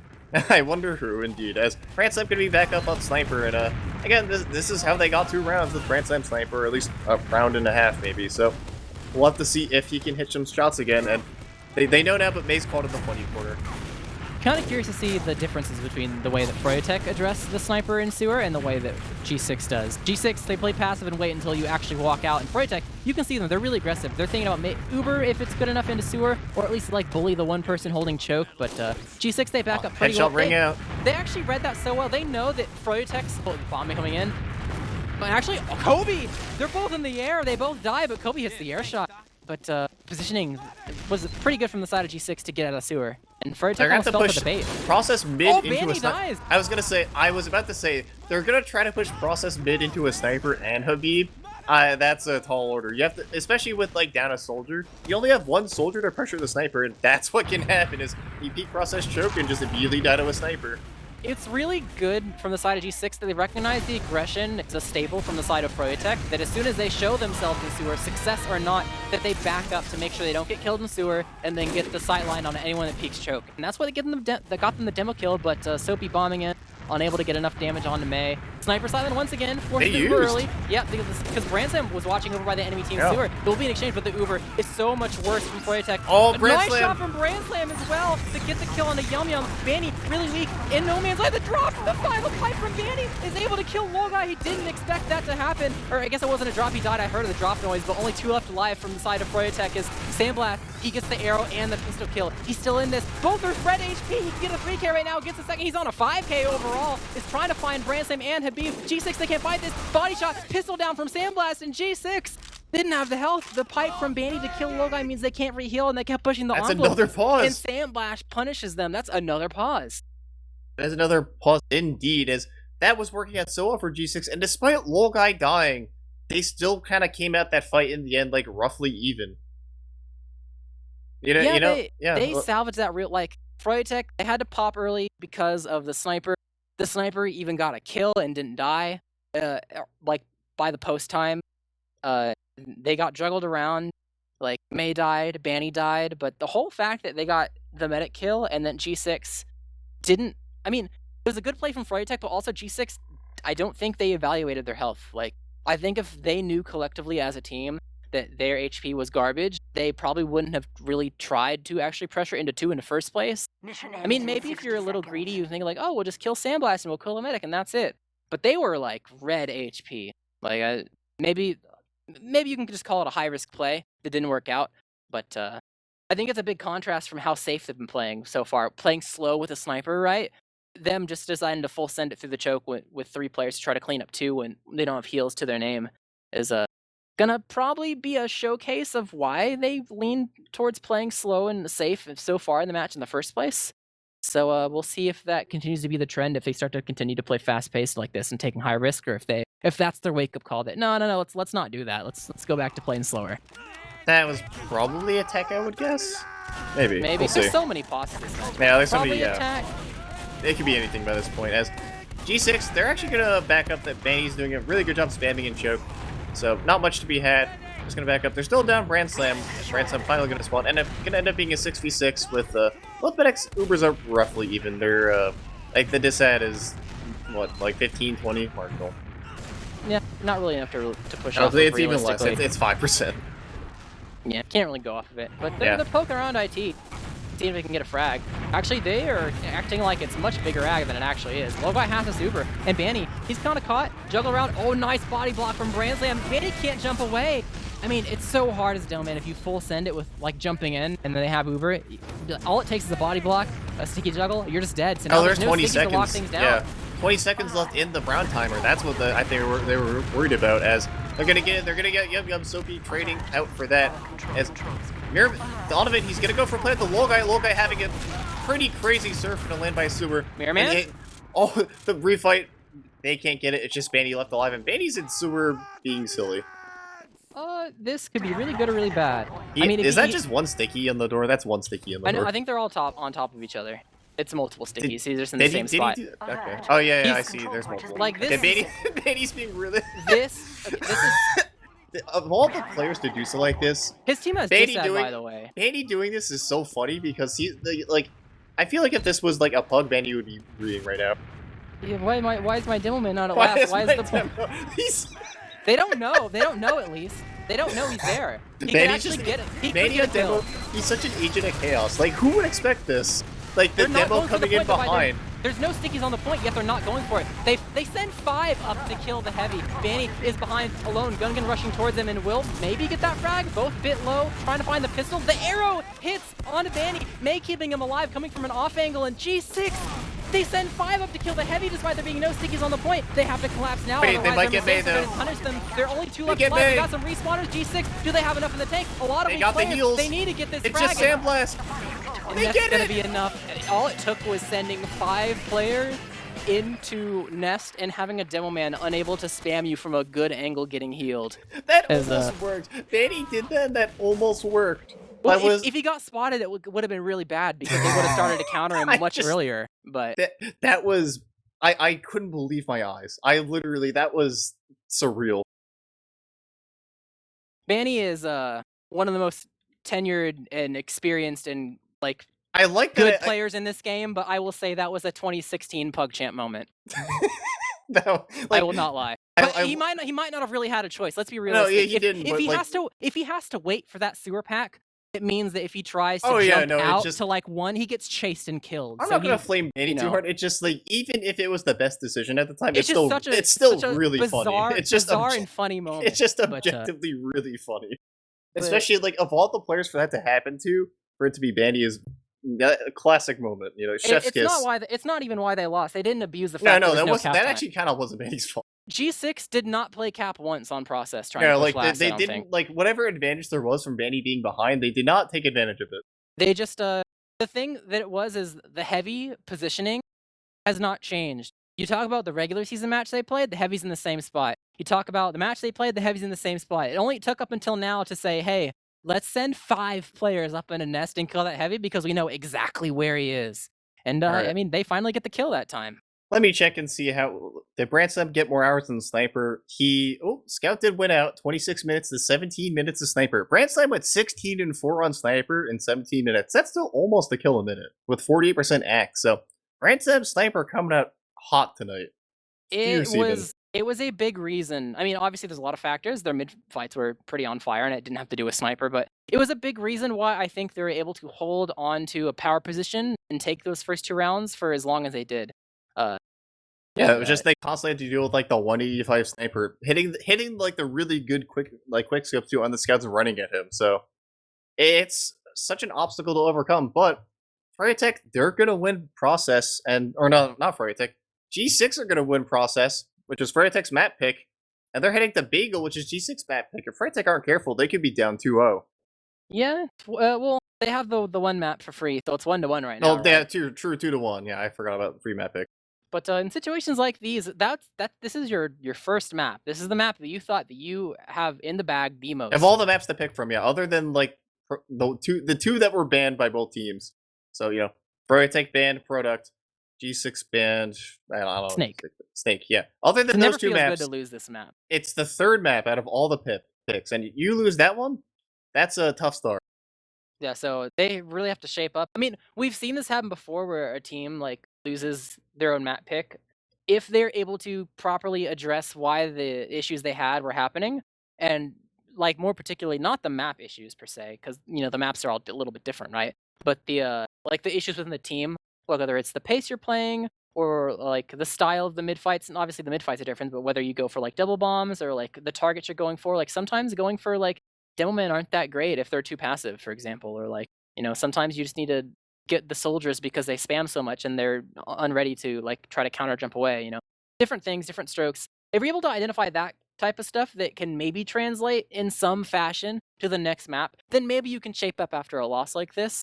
But given like the fact that Froyotech was able to win the last series, despite losing Bagel relatively convincingly, they have to do a lot of work to take Bagel. Like this is G6's map. I said it before. G6 were winning this map when they were a third place team. Yes, the roster is different, but it changed slowly over time in the play style and the strategies and the favoritism of how you initiate, especially because Soapy is the initiator. He's the last G6er. That's all the same. Maybe some tweaks here and there. But the trend continues. No one takes this map from them without maybe a bit of a miracle and a lot of effort. So we'll see if that's on Froyotech's side or not tonight. I'll have to see if that's on Froyotech's side, as indeed Bagel. I feel like G6 throughout their history, they've never been bad at Bagel. They've never even been decent Bagel. They've always been pretty good at Bagel. So it's a tall order, especially because Froyotech, it was a pretty convincing loss for them last time we saw them on this back, and they had. I'm not going to say they had fundamental issues, but they definitely had a lot of stuff to work on. It wasn't like a quick. I don't think it was a quick fix type of scenario. The biggest thing that I'm noticing that is here, let's think of it this way. So right now, I think this series so far, even though it's only been one map, the last series as well, has shown that there's a lot of adapting that needs to happen for both these teams. We've seen tons of tacks. We've seen a large variety of mids, especially ones that begin to hard counter other teams' mids when you start to see patterns. I think the name of the game is making sure that you have a plan B and a plan C, not just for mid fights, but for your overall strategy. I think that G6 are starting to recognize pretty well that Froyotech, they have a game plan, they have a style, but they don't deviate a whole lot from it. I think a really good example that is recent is the fact that they knew, for example, the style that Froyotech will play to address like Brandstem Sniper. He shows up in sewer, he takes a shot or two. Their entire team immediately leaves because they know that Froyotech is going to immediately go aggressive. Sandblast is going to consider taking like an Uber exchange and having like 4 people get flash or something inside sewer, and they were right. Sandblast poked around, there was no one there. And then the sniper repositions, 2 choke, really passive, expected them to poke around, gets the banny kill. They know how these guys are going to play, and I think Froyotech have some patterns in their playstyle that they have not addressed or moved to a plan B or C yet in some aspects. So they did yesterday, but definitely not as much today, and that's why we're not seeing as even of a game. Like, it's a little back and forth, but in the most parts in G6's hands. One thing that I want to bring up in particular that I think that they could maybe I'd be disappointed if they didn't change it all was, I mean, I wouldn't be surprised, but I'd be disappointed, is one thing that Mirman has talked about so far in coming back to play for this team is Froyotech have a heavy play style where Mirman or Donovan will sack for the force, and then Froyotech will Uber exchange anyway, trying to catch them with a better Uber rather than like backing up and then waiting for respawners. Playing the ad. You're playing the ad, really. They like are Ubering while G6 is like backward transitioning. So their posts are just terrible. Right. So the way that Mirman thinks about it is like, what did I sack for? It just ended up being exchange anyway. You have to kill people with this better Uber, or I died for nothing. And so far, Froyotech, sometimes when this happens, they aren't really catching people, and it's because G6 kind of know that it's not really worth chasing too hard because this Uber is going to force itself. Froyotech's going to want to just use. You barely show face, and you're going to get that Uber out of the way. And I don't think Froyotech have actually changed that playstyle to be greedier with their hold. Like, they get a force, and they never just, like, sit on it for a bit. And I think a variance in that playstyle is a nice plan B or C that could be brought up. I'm sure Mirman has talked about it before. Like, why am I jumping in and dying? Like, if it's just gonna end up being nothing. So I'd like to see if that changes, especially on a map like Bagel, where teams are very It's been established in the meta of Bagel for a bit that you can see plenty of playstyles where teams are unwilling to use their Uber. They want to get it elsewhere. They'll just hold on to it for so long. They either get tons of damage to play off that, and then they'll go for an exchange, or they win in either of the 2 houses, wherever they prefer. So you already kind of leaned into that, where if you do indeed get a force, you kind of hold on to it and don't try to use it. But I think this is their shot to try to put that into motion. I think if they put that into motion, maybe they can find some success on Bagel. But I think if they are still just like saying screw it, use, then it might not be that great. I mean, maybe it's for a certain reason. The thing maybe with Bagel that's so tough is G6 are so good, they're usually in the driver's seat. They're usually in a good position to win. So right. I feel like it might make certain players on Froyo feel like they have to go exchange. They have to go do things they otherwise wouldn't do because of the situation of the game where, we're down a minute, we're down a minute 30. We need to, make some plays happen, which is can snowball and lead to these, maybe not ideal decisions. The unfortunate thing is a lot of the calls that these teams make aren't even bad on paper. Like, they're totally acceptable as ideas and things. But because you're playing grand finals against the most adaptive opponents in the entire league, if you do the same thing more than like twice, they will hard counter you. It will not work anymore. And there's a couple things in the Froyotech playbook that I think G6 might have just needed to be reminded about playing against them in a match to really begin to fix. And so far, I think they've done a good job at fixing it. I think the scores definitely show that. And I guess Bagel is going to be the ultimate test. When it comes to scores, I'm still G6 favored. I have some belief that Froyotech, they maybe have something in the tank to make it close, the same way I said about Covenant. Like, Covenant have something in the tank to, like, had product be close to G6. But I'm really not expecting, it's so hard to bet against G6 on this map. I think Froyotech can get around. I think it'll be 4-1 G6. Yeah, I think it'll be close. Bagel is usually pretty close. But the thing with G6 is, even though their matches are usually pretty close on Bagel, they're still dominant on it, which is kind of weird to say, but it's still kind of true. Like, just the nature of Bagel makes it very easy to, kind of trade the point back and forth, so it'll make the round look artificially a little closer than it actually is sometimes. I think it's also a very large statement then. I mean, maybe you can say because it was like Bagel's first inception and teams are just beginning to play it, but Bagel was known as the map where it wasn't uncommon to see so many rounds going to double overtime, or like a team would be like, you'd have teams that have maybe a small amount of gap between them, but these like lesser and not as strong teams would still be able to get like under 45 seconds on the clock, and all it took was one like push going wrong for the other team and they could have won. But G6, they don't really have that happen to them. They They win when the other team still has 2 minutes left. They hold on to the point for a very long Yeah, time. the forward holds, G6 has really perfected the forward hold in this Yeah. map, which for a while, it was pretty tough to do, but G6, I think they've shown that they're very willing to make aggressive plays in the enemy lobby if the other team messes up just trying to push out of their own spawn. Just take an adventure Uber inside lobby. But we are going live though between G6 and Froyotech on G6's map pick of Bagel. On to the first mid. We'll see who comes out on top and is able to get a little bit of lead in the time. Yeah, Habib gonna be sticking, just putting a trap on the enemy stairs, but not too much happening so far. Just teams like me to trade spam. Soapy and actually Gungan. These teams really doing much of anything. Both teams just poking, prodding, seeing what happens, but it's someone's gonna have to make a move eventually, and Sandblast is gonna make a move by standing on the point and immediately take a sticky. But Logai gonna die to pipes. That's across the map too. Banny was not that aggressive whatsoever. Just the timing was right. That was across the map, and G6 they're gonna have to make some moves. As they get in a lot of damage from Froyotech, but Froyotech are all backing up. They are playing this very phenomenally. It wasn't even like G6 had an opportunity to like, oh, punish like the really hyper aggressive demo that killed our medic. We can at least like, it wasn't. They were literally like on their own platform almost, and he just lobbed pipes over the point. And Wait, that killed Habib. He had like a stray sticky or like a trap somewhere that just blinded him, I guess. Oh, that was a blind dead. Yeah, Habib even typing in LMAO in chat as Habib hitting the blind dead on Banny Revenge as okay. Still going to have 70% Uber to set to work with, but they're getting a little aggressive, and they're going to use, but let's see if he can catch you. And Logai is going to be hurt in lobby, but Habib going to kill Donovan. They're going to have a massive collapse in lobby as Logai and Kobe are going to fall. But Banny's dead again to Branson behind. Throughout all of this, there's 2 players behind. Banny getting spawn camped, just trying to play the game. Yeah, Brandslam last one up, and I think the Brandslam and Soapy split on the flank there kind of made it difficult to win that fight as the entire team ran back. As G6, they haven't taken any time off the clock yet. Froyotech have a little bit of fixing up for their Bagel performance, but they still got a lot of room left to go. As Banny a bit weak rolling out, will be unable to spam down these players and begin to recap it. He got Sandblast. Mirrorman tried to commit to see if he can get some sort of trade, but will be unsuccessful. Yum Yum dropped to like 1 HP from all the soldier spam, and we'll be fine, but a bit of a spooky scenario is technically have ad Froyotech missing a scout, but they still have some room to try to go in and find the way on the wall. Be mindful of the traps. We have some set up on the left-hand side of the point. Yep. G6, they're playing their health really well. Just gonna let Froyotech stand on the point. They don't have Uber quite yet, so they gotta play this relatively safe. They don't want to use this ad. They're doing a good job denying the point, and they're not gonna use the ad. And they're still gonna try to take the point, but they're bleeding. They've bled Sandblast and losing out of health in the process. G6 gonna use the Uber. They second they get it. They want to exchange and fight this on their own turns. They might even want to let Froyo cap this just to wipe them in the recap.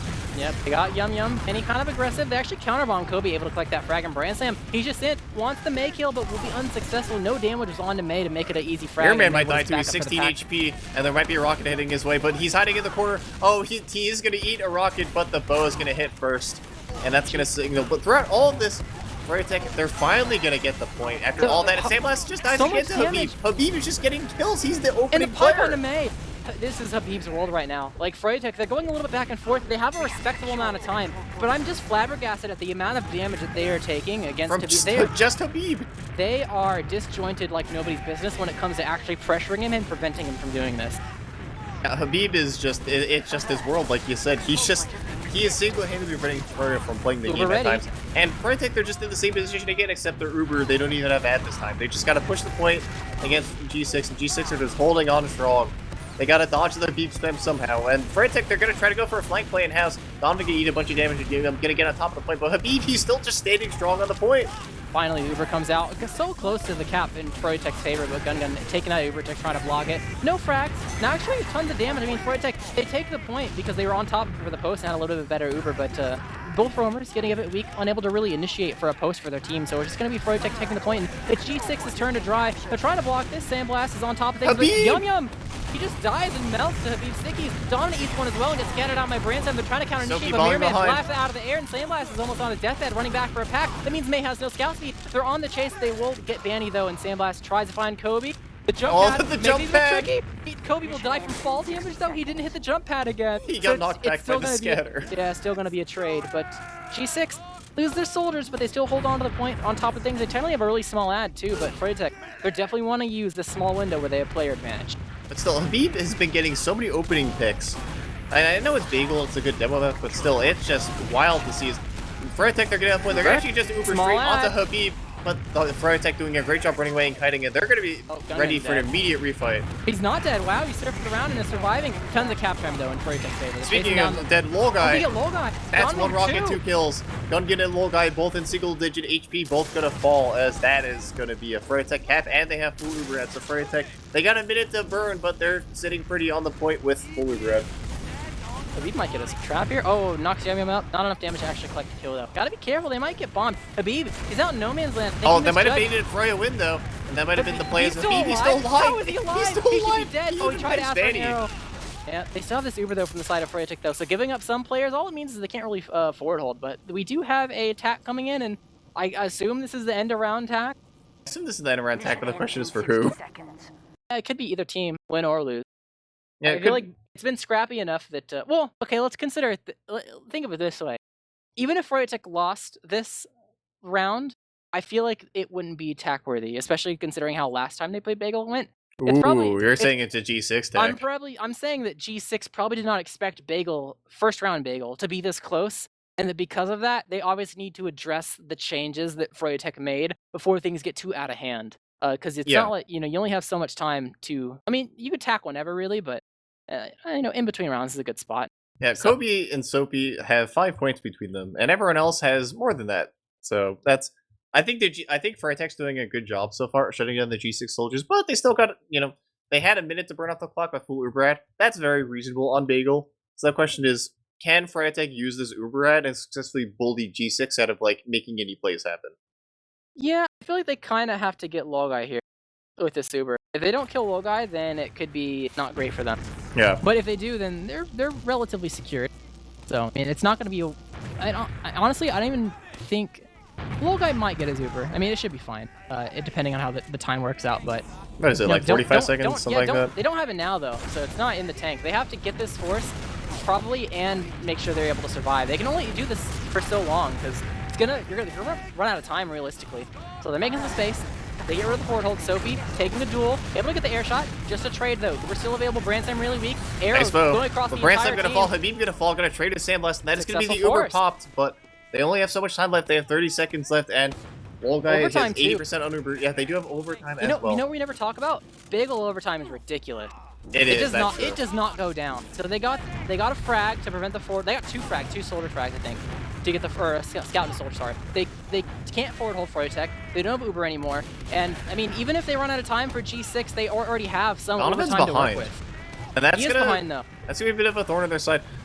G6, they really want to take this point without using it. They're going to take the point, but Donovan is still behind, and Soapy and Kobe are going to fall. That means there's no soldiers, and they're going to use the Uber, but there's no one to shoot. They got to find Yum Yum or Donovan or someone. Scout duel, Branson immediately taking tons of damage from Froyotech. They just want to recap this. They have 2 seconds left on the clock, and the arrow from A is able to take down Branson. They need time on the clock, but there's only 2 left alive. Just Gungan and Lolgai, and this was definitely a G6 attack. Froyotech takes the first round against all odds. It was a Froyotech? What is Froyotech? Hey, Okay. Well, maybe G6 would attack, but Froyotech did it first. Maybe, yeah. Alright, well, Froyotech, back to the drawing board, I guess. They got their first round. It was a close round, but still, regardless, there's going to be... That was attack, so we'll have to see what they actually elect to go on. But one thing I'm noticing is both G6 soldiers are not... Usually you see a lot more from them in Bagel, but they're getting shut down pretty hard by Froyo. They're kind of quiet. Yeah, they're pretty quiet. And we're heading into another mid, and it's anything like the last mid, just gonna be a lot of posturing and not that much actual, real gameplay and damage happening. But yeah, Donovan gonna be hurt, gonna sit on the pack, get healthy, and they're getting a bit aggressive, but Gungan gonna fall though. They gotta be careful as Manny's on the high ground of all things. This is uncharted territory for a demo man, and immediately gets knocked off. Yeah, immediately. So many weak players in the server now in the past couple seconds. And Banny needs a pipe too. Banny gets mowed and just needs a pipe. And Banny's just eating damage from Habib is doing a lot of work. He's gonna be hurt. They're gonna have to back up, but both demos are doing a lot of work in this match so far. Habib especially is just really taking control. Still technically a mid fight. Habib getting bullied a bit back, and that's honestly the big thing you really need. I mean, the scouts can kind of block it, but only for so long. Bullying the demo man is extremely important, and them both being alive is part of the reason why this mid fight's going on for so long. They actually took a bit of damage.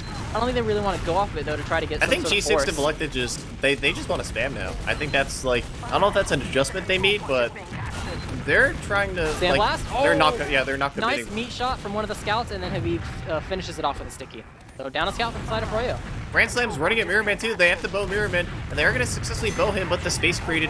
They're going to go for a plate inside house, but Donovan going to fall, and Yum Yum got the backup. So they get the point, but they do trade soldier for soldier, which is not ideal. May drops very low. Arrow! Oh, misses. Doesn't quite hit. Sticky doesn't either. That was a But really still look precarious at the space scenario. G6 have. Habib, though, too far forward. Big green, nice air shot from Mirror Man. They had the left house unchecked, and that's going to be a Dome Man down. Gun getting melted as well. 70 health on May, so it might be a bit easy to force, but they've given up so much, and they left it. Logai's alone. Brainslam didn't leave the same way Logai was, but they're unable to chase Mirror Man, didn't have the rockets and health to go for that. So at least the silver lining for G6 is they're not disad, but they do have to deal with this forward hold.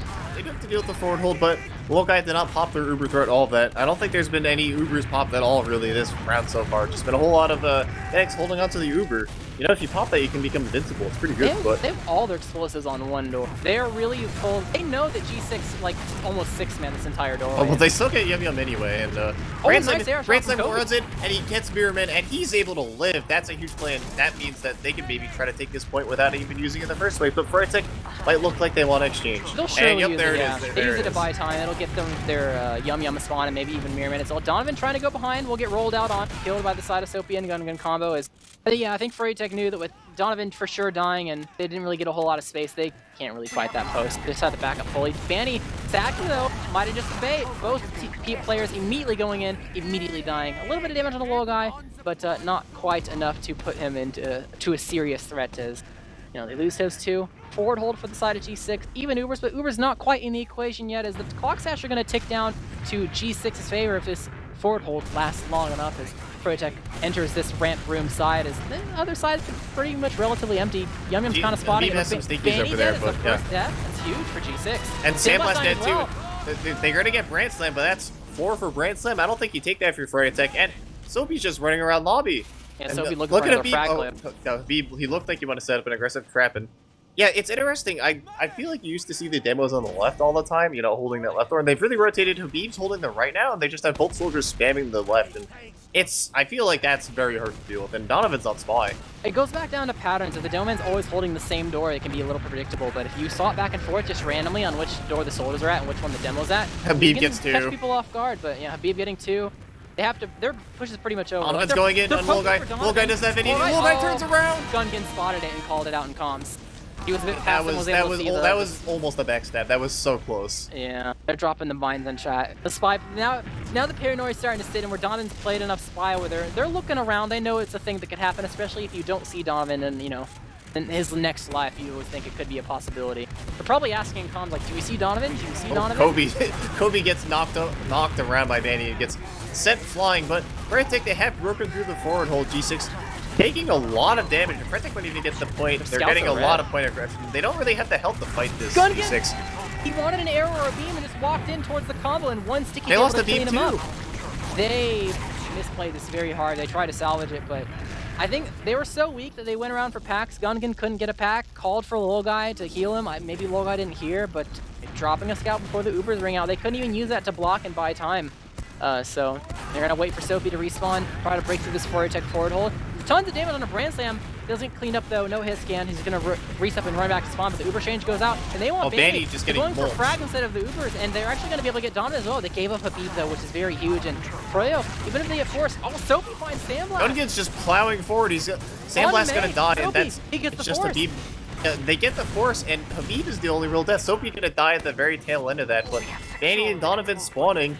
Down Habib, that is a pretty huge player to beat down, but I don't know if they have the really resources to fight this quite yet. They're gonna have to wait for Banny and everyone else to roll out and get healthy.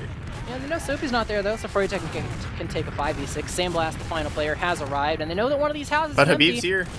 Yeah, but one of the houses is empty. That's going to be their ticket. Look at Mirror Man. He's pretty deep. Oh, Brainslam rotating over to try to help, but that means he's not helping with the point. Banny's on pressure because they're dealing with a house person that doesn't even exist, so the cap will go Froyotech's way. They've read that a bit wrong, and Froyotech able to take that, but going... G6 is just immediately, they just immediately recap. They're all red health. Banny needs to back up and eat an arrow now. G6, I mean... Froyotech, they had the space, but they gave up too much health for it. It just means that G6 are able to run back and try to take it. We're playing leapfrog on the point right now, taking it back. Oh, they're actually going to use the Uber. Habib's going to bomb forward. He's chasing Banny. Oh, the flash on Soapy to get the Yemen frag as well. Habib got Banny. Habib chasing down Donovan, unable to get that frag. He's still alive, but this Uber is not available for May. They just had to leave. They're at 90%. Just bombing in. May's going to die. It's just Mirror. G6, whatever attack that Froyotech did was enough for G6 to use it as well and make things a little bit less close as they're able to turn things around, run it back, and turn it into a 1-1 game.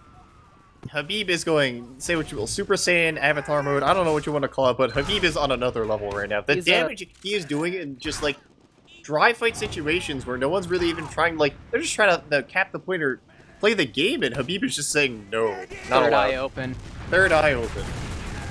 Well, so far these mids have been pretty slow, and I don't blame them. Habib a bit weak, might be something to play off of. He doesn't really want to go for it. Both these soldiers on both these teams don't really feel like they want to go for anything too crazy, except Mirrorman. He finds an opening where he can get the way onto Sophie and get that free frag, and will succeed in that endeavor, taking that 1v1. And Gun get a bit weak, unable to really pressure the point properly, and with Habib unable to be supported, that's enough room for Froyotech to just get on it and cap it. Kobe gets some damage on a Donovan, not enough to really secure the frag, and now G6, I mean, Froyotech, they're getting these caps, but they're actually expending a decent amount of health that lets G6 kind of just walk back on it and take it for free. Habib bullying them after he gets healthy, and they're actually doing a pretty decent job at, and he is so hurt. Getting him pretty Donovan's so hurt, G6. They're losing these house fights. They lose Brand Slam as well. I mean, they're kind of winning the point, but it's not enough to actually take it. They get forced. They lose Merriman in the process, so they're also going to lose Sophie. G6 down a lot of players back to the back up into the lobby, and Froyotech are probably going to try to forward hold this. Granted, they're down Merriman, so it's going to be a little tougher than normal, but they know which door G6 is close to, and they're going to try to stuff that door. Yeah, they're going to buy some time, make sure that G6 can't peek out for free. As Donovan, got to be a little careful. They're getting a little too aggressive. Froyotech going to back up through her house, and they bought a little bit of time there, but they've actually bought at around a minute in total. The G6 is going to try to retake the cap, and Yum Yum going to get Mulch just trying to block the play.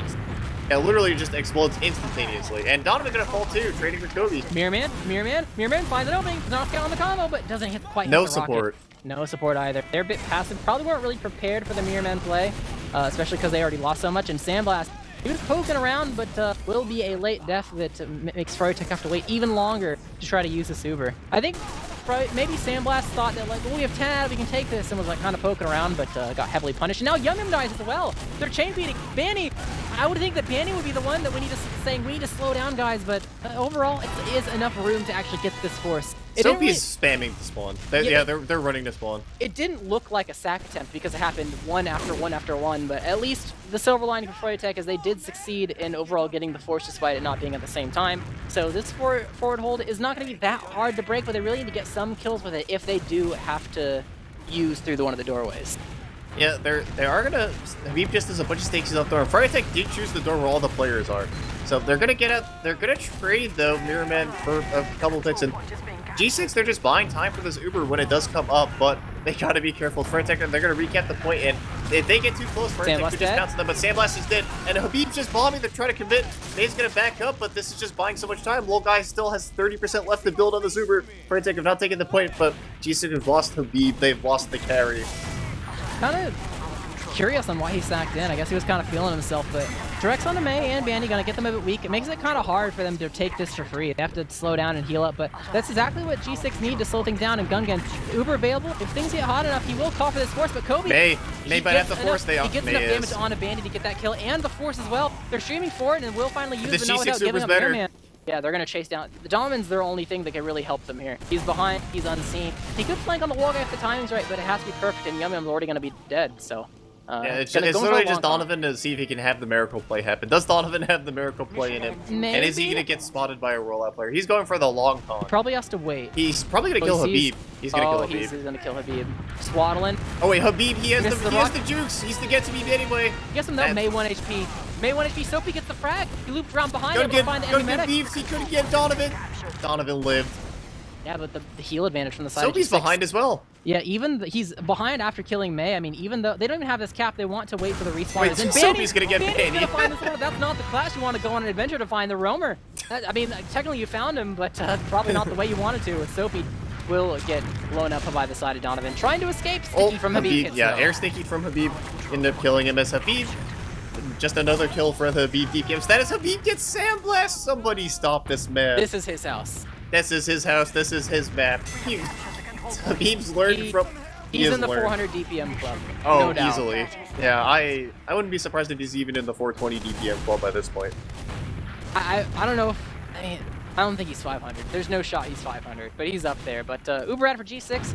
Froy has to be careful about this. If they're too far forward, then they get caught, but that means that they can't really get that many heals on people because they can't be too far forward.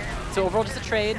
Poking around the point doesn't lead to too much, and this is kind of like damned if you do, damned if you don't scenario where they're just gonna Uber is gonna exchange. die to fall damage. They don't even have the Uber. They can't Uber exchange. They just forced to know that to get space and get Uber. Soapy's just in lobby and they're just running in. Gets to Mirror Man trying to get overtime, not able to get there in time. And Froyotech, they were put in a situation where, I mean, if you have disad, Soapy got his first spoon. You want to run forward to get to the point, you want to run away from their Uber, there's no opportunity to win there. It's all stems from what happened throughout the round that put you in that situation in the first place. But G6, it's that dominance that gave them that situation, leading them to a 2-1. Not only did they run out, like, they couldn't get in, and the other team Ubered, but May died at 96% to a Soapy spoon anyway. So they got none of the options. May is 36 health, May is 18 health, and the mid has just started. Yep, gonna have to run back for a pack. That means that not tons of support here to help with this flank. And the player, the final flank is dead. See, this is looking like a disaster already. Is Soapy going for another spoon for Vanny?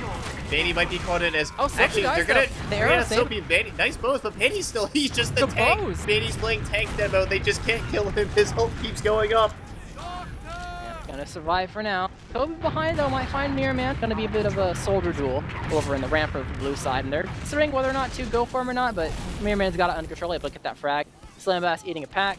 Uber's available for both teams now, and know they have 2 soldier frags. Soapy only just got here right now, but Gungan, he'll probably use this Uber. Will indeed on to Banny, trying to get some damage out. Pop will come up from the side of the blue team. Another roamer battle in the right house. Donovan coming on top of that time, and Habib dying as well. Mirror Man with the flank. I might be dead.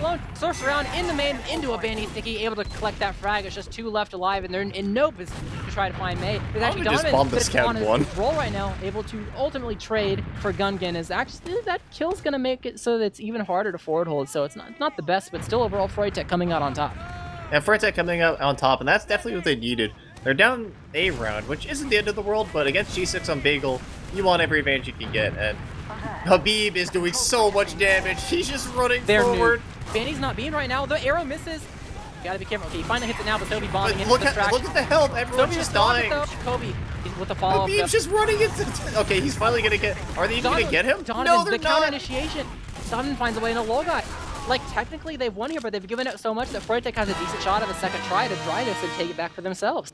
They do, and Logai, they do have the points, so Logai's kind of a very, very late spawn, as this means Froyotech are going to hear, they're going to have players and heals, which means they might even, they're not, I don't know if they're going to get a forward, but we'll see. They might be able to. Habib is a very late spawn. You're not too upset at the situation if you're Froyotech after that transpired.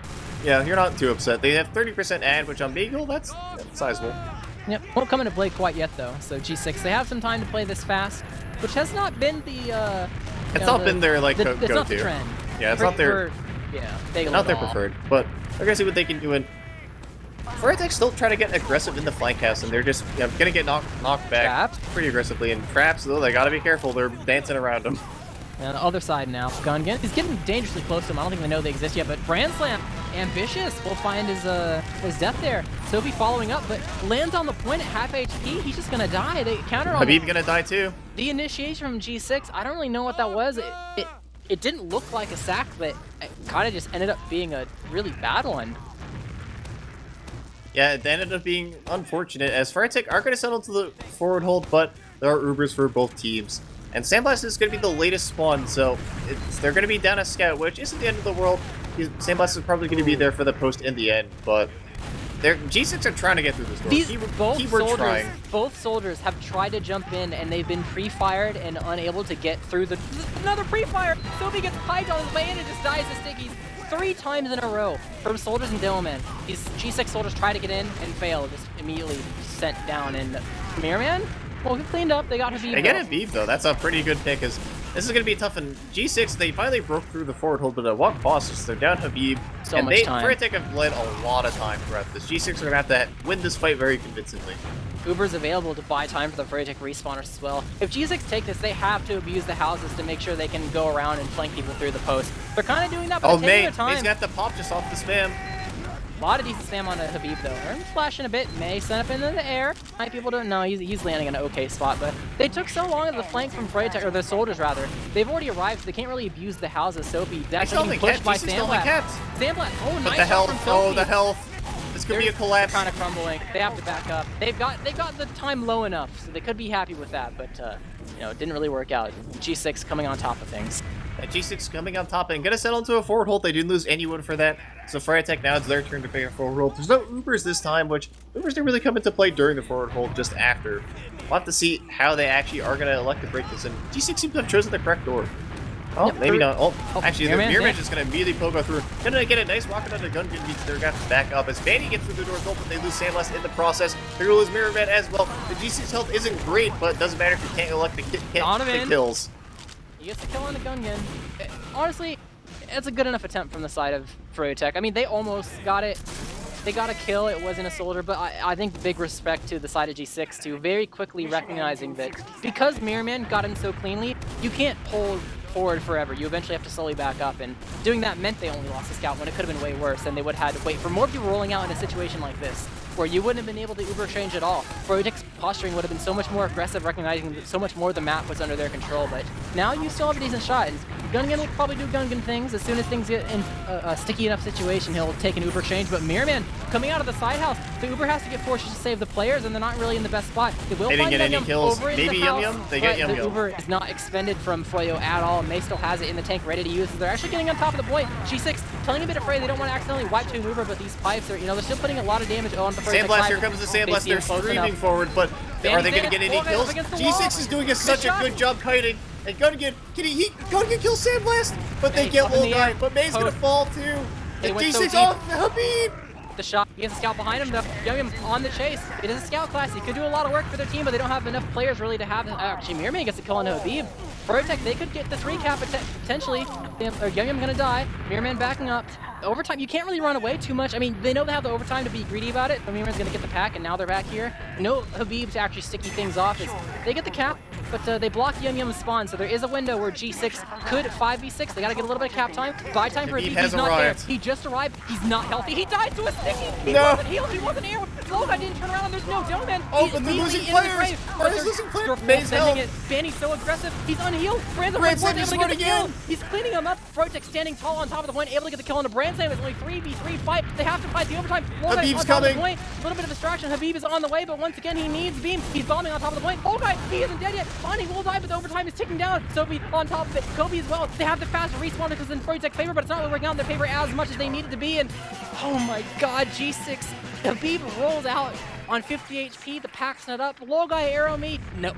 Banny Sticky there, eats him, kills him. That could have been a totally different fight from just one little bit of health or arrow. And that's going to seal the deal and lead it into a 2-2 game. Bagel is always a banger. Every time. The map does not disappoint as heading into this 5th mid of the match. It's all tied up 2-2. And both rounds, I feel like we've seen all the options. We've seen a great G6 round. We've seen some really close back and forth rounds. But who can come up top? I feel like every time G6 looked like they're about to run away with it, they were just, Froyotech finds a way to just come back in really miraculous fashion. Yeah, whatever work they did to try to up their Bagel game. It's working out so far, but we'll see who ends up coming out on top because close games don't lead to a victory all the time. But Banny, he's just getting ran up by 2 scouts, a little too aggressive. Gonna get punished for that, and that Yum kill as well. That's gonna end that's the end. Oh, Mirrorman, yeah, that's it. Froyo, they might want to. They're still staying in, and that could be disastrous. Says, oh, May make it for. Oh, May gets her shot. Drop. Oh my God, that was as big of a disaster as you could have. Why were they staying in? I don't know. You lost your demo man. They're in. You lost your scout. You're in. Mirrorman buys time. They chose different doors too. Yeah, Mirrorman jumped forward to buy time and slow them down so they could retreat properly. So the only thing they'd have to deal with is maybe like a Soapy Soldier and not a combo. They're still not out yet. They get so punished for that, and that misplay is gonna set G6 in a really good spot. That's Yum Sniper. I thought I heard a headshot. Yeah, that might be weak though. They gotta get space somehow. They're gonna get Mirrorman. So unable to work his. Yeah, Yum gonna switch off of Sniper, get back on Scout, but Banny's just running through. He's trying to get some space. They're gonna get both soldiers actually, but they still have Uber Desat to work with. They're gonna try to force a Uber, gonna try to get Habib, but they're just trading kills, and someone still has Uber, and May does not have Uber quite yet. And May gonna get Gungan though across the map. Oh, and they're gonna Uber actually coming force the Uber, but Habib, he's launching in. Gets He Sandblast. gets Sandblast, but that's probably gonna be it. As Froyotech did a good job kiting, gonna back out. Now they have massive Uber to work with, and not as many Mirror players Man, there. that's not where you want to land. He immediately melts. He lands on top of the point, right into two Habib stickies and gets scattered down. This Uber is available from the side of They A, but force Kobe it. immediately Vanny forcing almost died. So Vanny, tried to he go still for might through. die. Oh, they're just full setting it for the force and extra kills. But the collapse, May, not enough crater damage. Lives at 39 HP. Cap goes up, and you know G6 made the best they could out of a situation. Froyotech able to take the point though. Could they get the forward? They didn't really lose anyone. That's a minute and 20 left for G6 until they win this round. So that was a what, minute 40-second hold? That's pretty good. You take those. Yep. Now Froyotech have to do the same thing to even it up. Yeah, they do, but they don't have Uberad to work with, unlike G6. This It's ad actually is small, G6 who though. has 15. very small Uberad, but it's still, you know, I'd rather be trying to dry push this than push into Uberad like Froy did. Donovan? Oh. And Donovan, Avoids the he air shot. technically avoided the air shot, so it saved his pride, but not. He's actually going to save his life too. He was able to get out, but that, look how much space G6 just took off of the threat of the Uber, even with only like 20% ad. Getting really aggressive, Froyotech. They don't have their Uber yet, and they know that, which means that because Oh, they and there can't goes play that Mirman. aggressive, And there goes Donovan. And they get the force, force. but they lose both soldiers for it. And G6, they're just going to have to, you know, Froyotech are going to have to take this Uber or wait for the spawns. And Sandblast just peeks the door. And that was a triple sync. That was a triple sync. He was just peeking for information on how aggressive G6 was and seeing if they were forwarding it all. But the triple sync sticky is insane. Like, that is, like, what do? You just peek a door and die literally in one hit. Pretty much nothing. Just go at a different timing. Yeah, just Cross go your next. fingers. Yeah, go next. Oh, and just hope he doesn't do it to you again.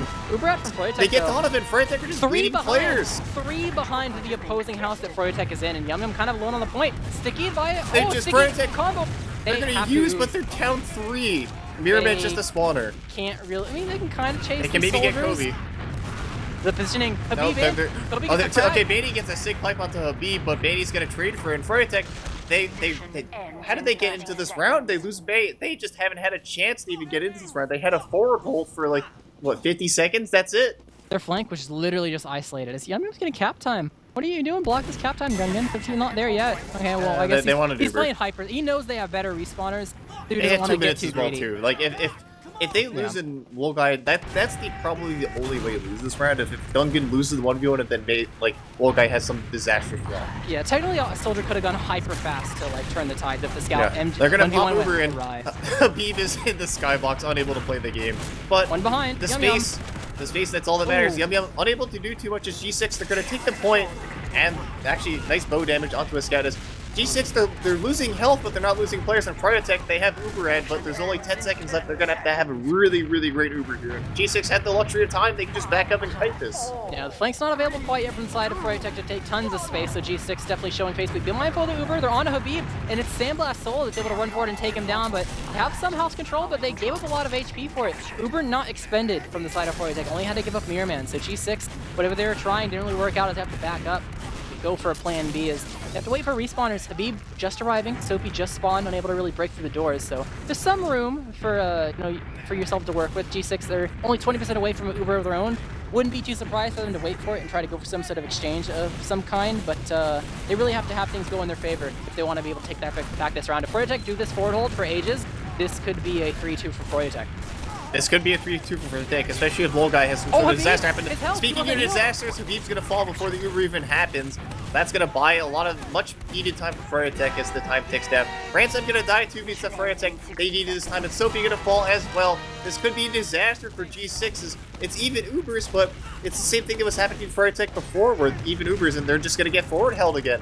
Quickly turning into worst case scenario for G6. So much desync between Wolguy and Habib the past couple of minutes, but they're finally using the Uber, going in, actually trying to get some soldiers behind, might find 2 scouts. Habib just gets ran down by Vanny. He didn't go, I guess he was on the other side of the map where the Uber was and wasn't very collapse, safe, so you don't have to throw in and post. This is not working out for G6. Not working out for G6, but they still have time to refight as long as they can avoid. They get Vanny. You think so? Yeah, Wolguy's dying of fall damage. I don't know if it's a hard wipe, though. It's still 3v3. Maybe some miracles can happen. Habib's alive, and he's finally going to actually get to play the game, and he just kills Sandblast. He just ran in a scout and 2 medics. I mean, or it's 2 scouts and a medic. They have the respawn advantage, which is in their favor. Yum Yum getting bullied a bit. May trying to survive. They know they have to play like this. That was almost really scary for G6. They tried to go for respawners. 2 lives in a row where G6 fumble it twice because of the synergy between Habib and Logai was not there. Like Habib typed choke in chat. He actually just typed choke, period. The funny thing is, it's almost Habib that choked, but the clutch he ran in at 2 skets and a medic and somehow won. He salvaged. It was, third time's the charm. The first time he showed up, it was pretty bad. The second time he showed up, it was really bad. Third time, he, was back to form. Yeah, well, speaking of back to form, May is rolling up these mids and is just dropping to so low before he even can heal players. I don't know what's happening. It's definitely Habib's piece. He's not focusing on trying to target Banny. He's just trying to get the medic. If a medic is unable to play very aggressive, guys hurt too. If a medic can't play aggressive, point people can't play aggressive, and you just win the cap. And you can just see Banny ran forward on the point after May got healed, and Gungan immediately explodes down a scout. Froyotech have the player ad, but Donovan unable to really capitalize and initiate because of his own HP, and still waiting on an arrow. Still not receiving it, will finally get it, but that just kind of buys time for G6 to get the respawner, and they still have this Uber that they can use to buy even more time. Mirman on top of the point has to skill stick away and try to escape with his life, but Soapy from the side of the house, they lost control over their own house, and Soapy just busts out of it, gets a couple frags, and now the dominoes begin to fall. Is May, the Uber's forced to get the kill on the Kobe, and Soapy's trying to find maybe an exit, but unable to really find anything. Uber lasting a bit, already out, and they're just content with keeping the full ad as G6. It turns out in their favor, and Fox now in their favor as well.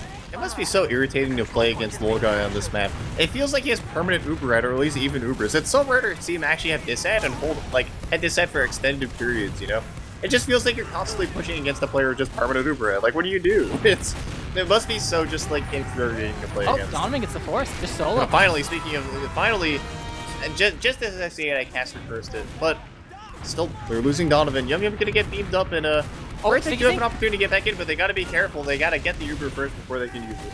Maybe he gave up a lot of his health to try to go for a play on a May, just sink stickies at the doorway. You did it once to Sandblast maybe on a May, but no die. Lived through it though. Kobe's behind. Grand Slam's behind, and May's backing up into Kobe. That's not how it works. He's dead! Oh, no one was with him! Where is your combo? Where is your scout? Where is your Delman? Where is your team? Froyotech are in shambles right now. Kobe! Trying to 1-1. Kobe will succeed, but they've given up so much and only gotten soldiers in return.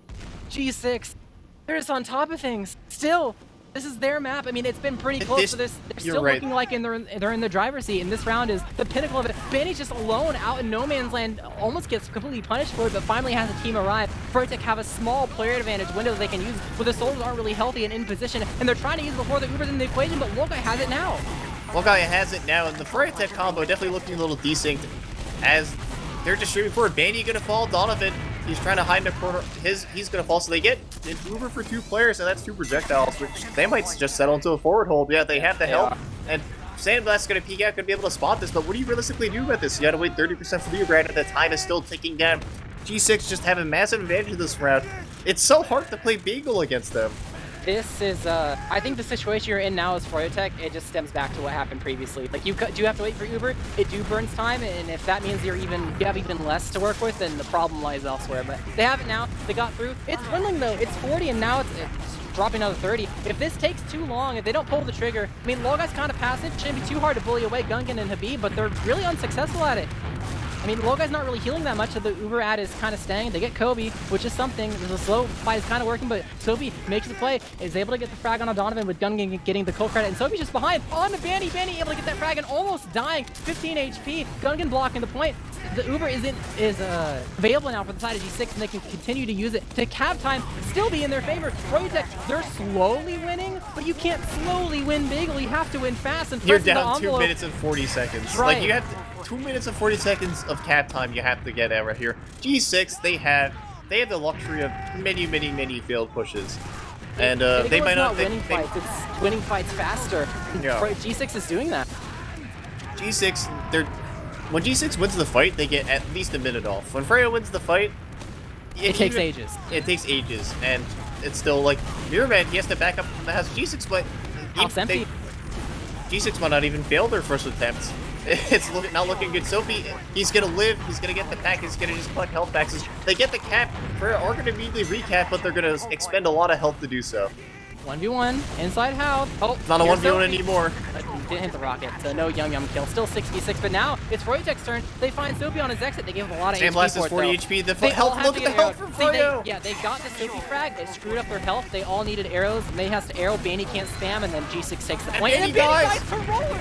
They were arrowing so many people inside that were inside house. Those three that Banny's heals got neglected, and he's just dead, not available for the Uber. They're trying to take the exchange, force the envelope. They have a little bit of overtime, but the Uber from G6 is so much better. They get Donovan, they get Yum. Gungan's a bit weak for the post, and he can back up and heal maybe just a tad. But actually, no, he's playing very aggressive. Will be the first one to die, but Mirman gonna give his life for it. Froyotech still on top of the point. They kind of have to because of the time that's left in the tank. But the flank from the side of Kobe, he's able to help Sophie collect for 2, and May will be the last one to fall. G6 able to stay on top of the point. Spoon from Sophie won't quite hit the mark, but it won't matter because it is a 4-2 in G6's favor.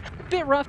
Bit of a shaky start, but G6 still showing that they have the adaptation required to make Bagel stay as a staple for their team. Like, Froyo, they did a good job. They were able to, contest the point, but G6, towards those last 2 rounds, they just kind of found their groove. G6 had such big advantages in those last couple rounds that they had multiple bags fumbled, multiple massive blunders, and they still won anyway because they had such an advantage going into those situations. All right, I want to see the Habib DPM.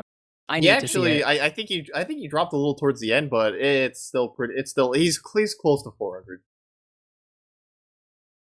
My stream froze, so I can't actually see it. I have the logs open. I rely on the stream just on a side monitor, and it's like whenever Dolphin puts it up, I'll see it. But my stream froze, so I don't actually see it. Well, open the logs like a normal person. Yeah, look at all the correct score guessers. See a lot of familiar names in there. Wasn't this the same exact number? Was it a 4-2 last time on Bagel, or was it a 4-1? It was a 4-1. Well, 4-1. Okay, so Froyotech improved and got around, but still gotta get map wins, not round wins. And Froyotech are down. I mean, they do have the one map from winning. They won upper bracket yesterday, but they haven't won a map today. And G6 haven't lost a map today. G6 are 4-0 in maps tonight. Yeah, I predicted a lower bracket run, but I thought it'd be a Froyo lower bracket run, but it's looking like it might be a G6 lower bracket run. I mean, Froyotech's not out of it. Maybe all this time playing is enough to kind of figure out like what you need to kind of change to put yourself back into things, but I guess how much damage Banny took. Banny was playing tank demo. New map, new you. He is probably the most aggressive demo man in Invite. He does some absolute psychopath stuff on demo. I see stuff and Bandy's just like, he has no regard for human life. He just runs forward. I mean, even if he dies, as long as their team kind of explodes the opposing team, then it can be fine. But if you don't succeed in doing that, then it's tough to do against. It's tough to do against G6 because not only is their DM so good, but their coordination so good that if Banny takes one step too far forward, he just gets nuked and he can't play the game anymore. Yeah, your left and right flank can be open as well, depending on how much house control there is. So it can be kind of rough on Bagel in particular. But both demomans putting in work. Pretty much everyone's DPM really high, really active, and a lot of spam, despite there being like, I know you didn't. Oh, there's a lot of moments where it felt like nothing was happening, and people were just like spamming from each of these houses. But that spam was hitting. It kind of makes sense, you hoping for damage to like, oh, we got tons of damage, go in, but your people that need to go in were also taking damage themselves. So it's never time to initiate very quickly. So. A lot of downtime in a map like Bagel, yet still really high DPM numbers. And if you're a Froyotech, you're going into this map and you must feel like your backs are against the wall here. You've lost your map pick, you've lost G6's map pick. You're on map point, and you are the upper bracket seed, and you have, you've won rounds, you've made it close, but it's all for naught as you're still down 0-2. I guess 1-2.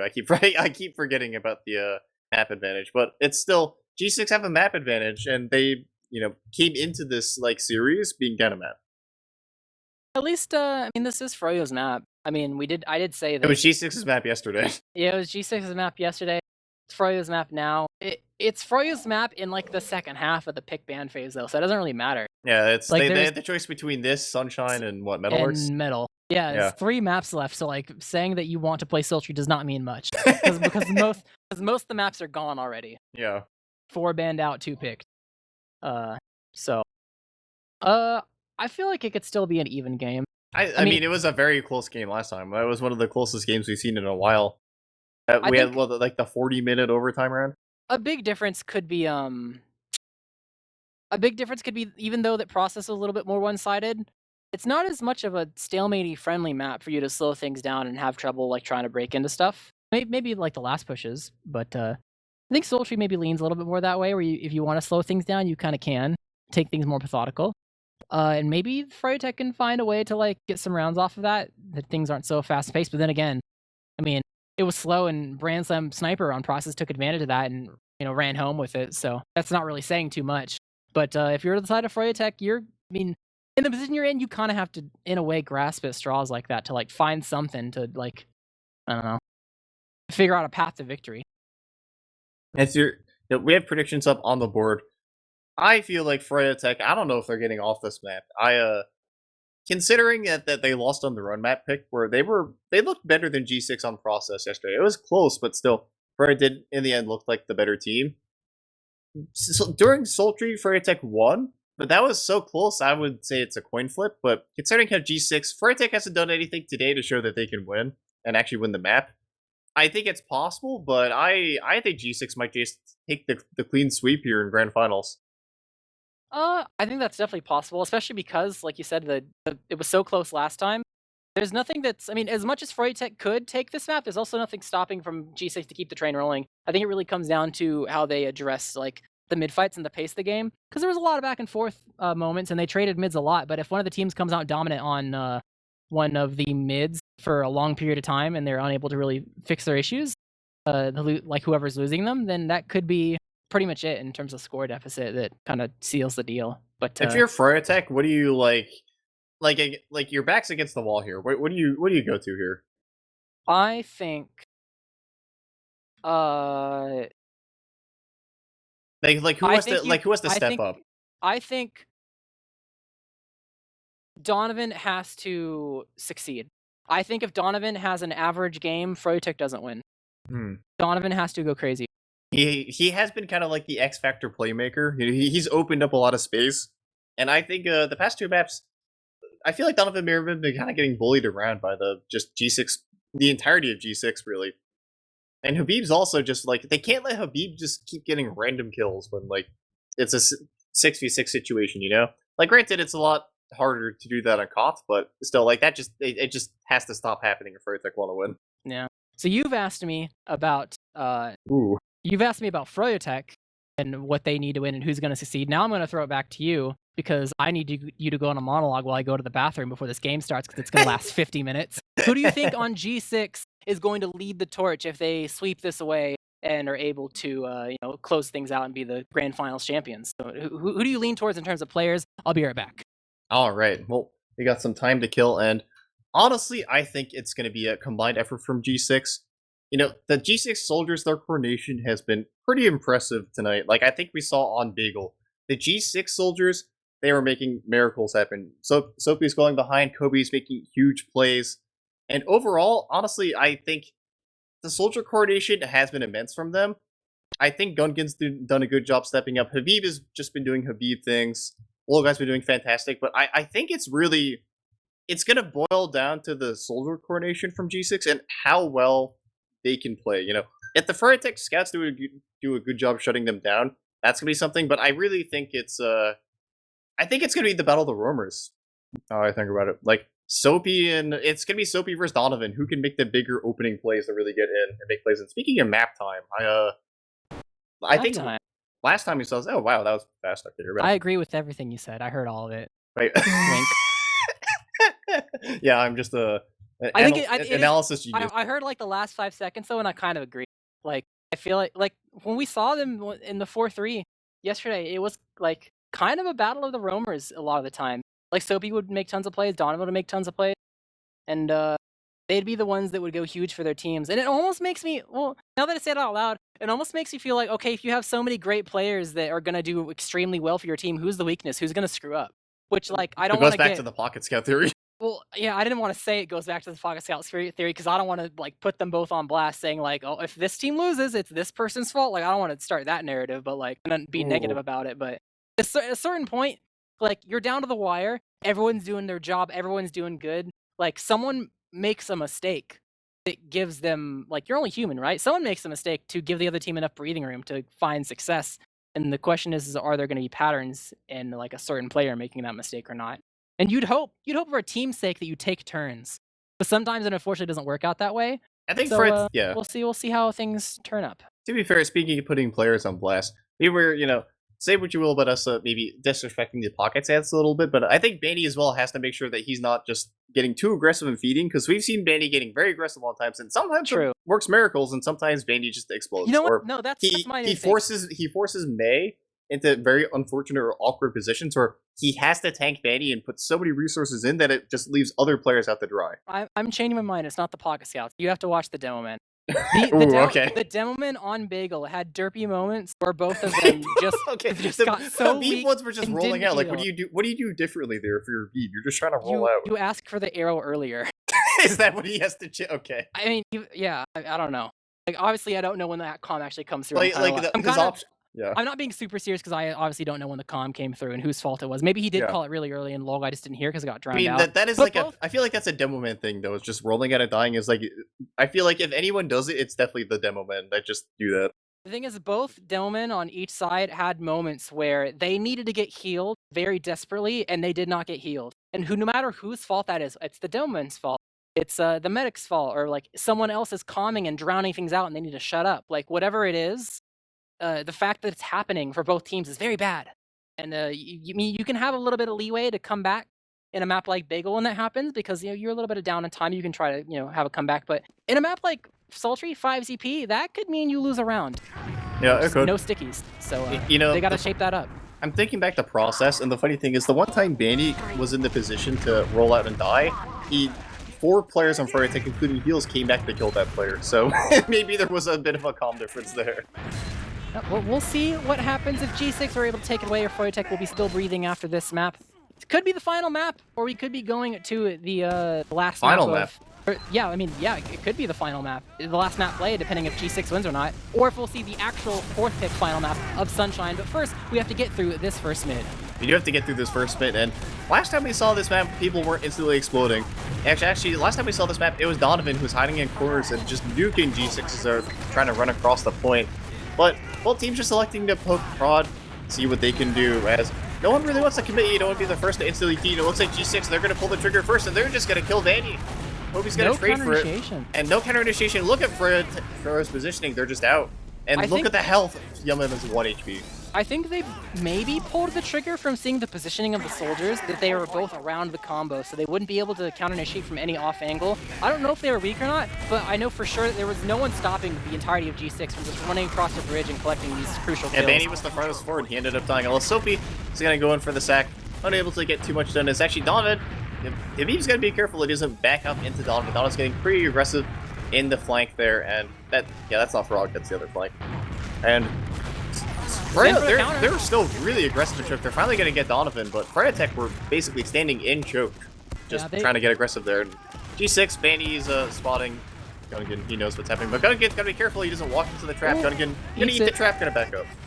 Yep, G6 playing passive on mid like they were playing passive on process second. Froyotech kind of recognizing that because Habib is not super aggressive, it means that they can actually walk through the choke maybe a bit, and the only thing they have to fear is maybe like another soldier after the first one, which is a little unlikely unless they are a bit too greedy about it, but still unable to really find too much despite the extra room. And Gungan's taking a lot of rockets. Spam from the side of Mirrorman to slow things down a bit, but is able to clear some of the stickies, and actually he's poking around. He's getting in, but it's going to be Soapy getting in on the flank. Damage on Donovan, 2 rockets in. Going just back in into the lobby, getting the pack. So overall 1 for 1, but they do have 1 behind Soapy. They're bringing Sandblast back with heals to collect that frag. And that's going to be a 2-man. 2 for 1, yep. 2 for 1, so still a 1-man advantage, but Froyotech going to elect to try to do something off this. They're trying to stream through, and Mirrorman going to get very aggressive, going to have to back up, and they bought a lot of space, and Froyotech are still standing in the doorways. When Froyotech are trying to get these refights into second, or at least get the spam in, they are getting so deep into these chokes. They really want to just poke and pressure, and Mirrorman lived at 2. It's 1 more than you need, I guess, or 2 more. Oh, isn't they're going to get Banny. Banny dies again. If Froyotech loses this, that's going to be the second time where Banny has been caught out and the first death. Yeah, I said it was going to be the Demo Man. Soapy bombing in. A bit weak, though. He can't actually commit to use the Demo Man frag, but so much damage on the Gungan. Really nice Uber exchange from the side of Sandblast to go for it and collect that frag, and that's going to buy enough time for Bandy's respawn, and G6 know they don't want to continue to fight second any longer. Back to mid, sticky it up, prevent Froyotech from actually pushing in product. This is a very large mid. You can get through these doors relatively easily, but actually collecting a frag is easier said than done. There's a lot of, you know, room for your soldiers to get in and try to get something done, but Kobe is a bit too far forward. He gets collected, so G6, they're kind of bleeding just a tad. Habib popped up, killed. The scouts from the side of Froyotech are cleaning up house. They just 3 left alive. Soapy dies in the backline, and Dominic gets the frag on the gun again. He's still sticking out. He wants to find the logo, but he can't rocket jump.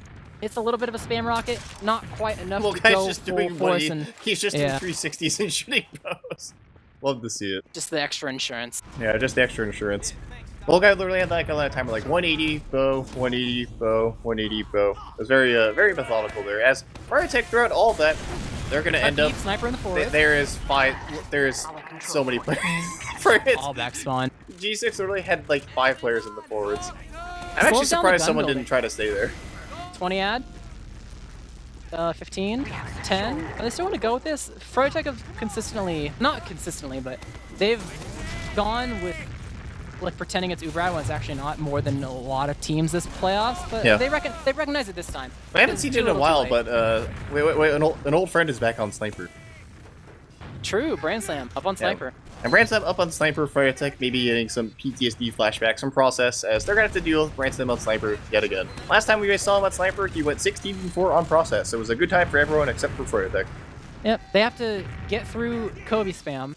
They have to get through the Sniper sight line, all while spamming the gun. Before they deal with the Sniper, they have to get the gun, unless Brand Slam like gets hyper aggressive or something. Then maybe they can get him first. That is easier said than done. They're trying to find an angle from lower. They pick up the gun, Bandit takes the damage and backs up, gun's in a new position. It's being rebuilt, so Donovan's actually trying to sack right now, but collides in the air with Kobe. 80 HP! Bandit's just a psycho, he peaked with 80 Kobe, HP! He lives, he lands on the small pill and doesn't die. And that's a 2-man advantage to work off of. Sandblast might get sandwiched. He's gotta be careful. He's out on the Yum Yum. Yeah, he's gonna be able to get up, but that's 2 hurt scouts, but the soldiers from Froyotech are doing miracles happen. But Kobe, he's gonna peek out of the shutter, just kill Yum Yum, and Froyotech are just losing more players, and G6 are taking positioning, and Brand's still on Sniper. They have to Uber because the Sniper was watching their exit. And Soapy's behind. Yeah, he's gonna duel Donovan. Both are probably gonna die. Actually, no, Soapy dies a fall damage. Habib died to Sticky's in the middle of the Uber as well. Log Eye bit alone. The surf, it's not good. Vanny gets the pipe frag. Is gonna clean up outside of Gungan, but getting that meta frag is huge and allows May to survive and make sure that they can build up an ad. And they're actually gonna try. They got Kobe as well. They've collected enough that they can just dry in, but they have to win very fast. Heavy doesn't have enough they have ability. to block the point though. They blocked the point. Soapy gets the 2K just in time, and they gotta be careful here. They were greedy. They're fine for now though. May barely escaped. Still 30 ad, you can use it. Sandblast does not trust. He does not trust the ad. Or maybe he does, I mean, but look at the point time. Not sure, he could go for a back cap, but this cap is happening so quick. Froyotech don't have enough spawners to actually stop this from happening, and Sandblast actually waits for the shutter to open it by itself. This is the Kobe entering it. They're gonna back up into Sandblast. He's going early. He's going now. He's going now. Oh, they have no idea. He's slowing down. He's decloaked. He finds it needs the timing. He sees him. He's going for it. Low guy, he turned around. But wait, is there anyone to shoot him? He steals the pack from Low guy. No! Shank, he gets the frag. He stole the pack from Low guy, so Low guy couldn't take. I don't even think he was hurt. I think that maybe there was just the disguise that yoinked it for him. I'm not really sure, but either way, that's a drop. He's not going to be able to have the Uber. So, Sandblast typing, you gotta aim, big fella. As unfortunate, nice shot, speaking of aiming, Brand Slam gonna kill Yum Yum. That's gonna put a bit of a damper on this Uber. Gonna buy some time. You know, get Low guy up, get Putis, gear, etc. on last. Sandblast says that scout with 50 grand worth of scattergun ammo. He's not wrong. Like he's the reason why Low guy was probably pretty confident he was going to live through that because he had his team around him, but his team just missed their shots and leads to a full ad from the side of Froyo going in. And Yum Yum's on Spy. Where is he on Spy? I don't see him, but either way, the post is going to begin with no frags. They finally get some in the post, able to collect 2, lost 1. Skill stick from Donovan onto Habib, and that's going to be enough in the tank. Yum Yum Spy wasn't even needed. He's not even at last. He's literally jumping around mid. He was never in the equation. That was good enough of an Uber. They didn't even need a 6v6 post. That was a 5v6 post. They won just off of the room and the damage. I think the Minecraft sealed that is. Habib dying means that it's much easier to cap the play. But yeah, moving to our second mid here, we have one round Froyotech up, and it feels like Froyotech for the first time actually has, like, you know, they're in the driver's seat for a match. Feels like they've been on the back foot all day today. Yep, this is their. They gotta keep the ball rolling. They gotta make sure that they gotta win this mid. Yeah, they have to. The mid wasn't in their favor last time. They gotta turn things around. They're no tack yet, obviously, but now maybe you can have a quick talk about what you need to change. Donovan kind of hiding. Donovan's doing the thing again. Yeah, he's getting ready for counter initiation, which is what they didn't have last time. Yum Yum eats a bow, and Yum Yum might eat some spam. He's got to be careful. He drops the 3, gonna get the pack, and Yum Yum avoiding, dodging several bullets there. And Donovan jumped in. Now Sandblast got baited. Yeah, got baited.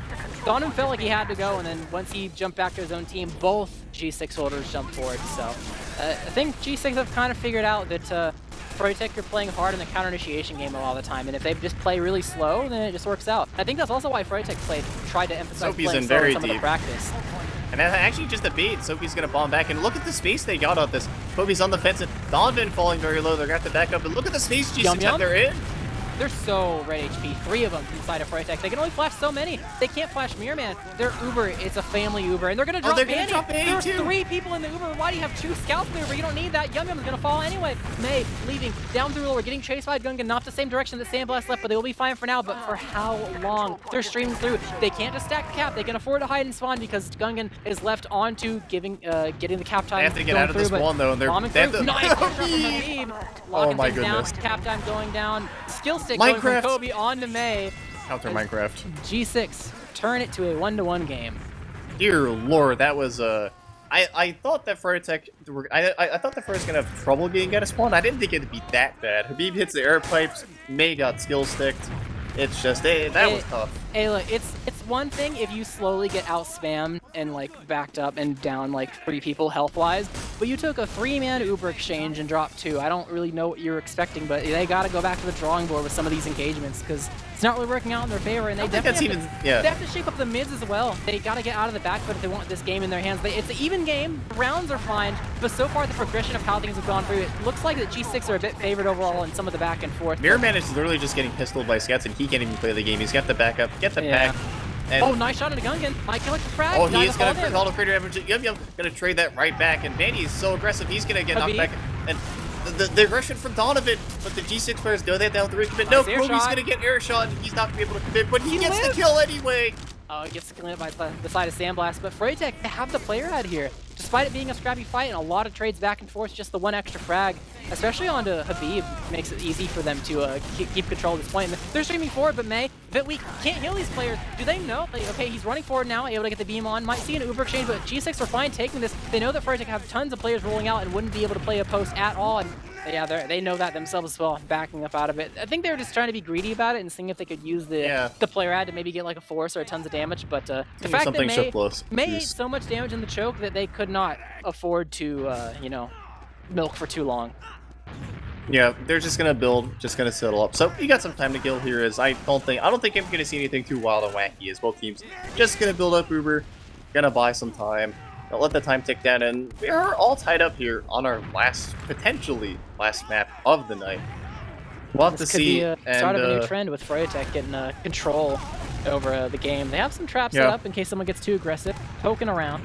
Not really committing yet though. Yum finds some of the traps that Habib set up. They have frog control. It seems like G6 are fine giving it up. Donovan's committing on a low guy. Surfs away, missed air shot, eats attack. They're really aggressive on the really aggressive in choke. Yeah, and they know he can't get healed, so they're fine just poking around and trying to get that frag. But Kobe, he got so much damage off on that one rocky. He's gonna trade his life for it, but that was the potential was there. Kobe, that was like a 300 damage rocket. Just a little stat padding. 4th attempt doesn't really go their way, but he's not really there. But neither is Donovan. 5v5 for a couple seconds until Donovan finally arrives.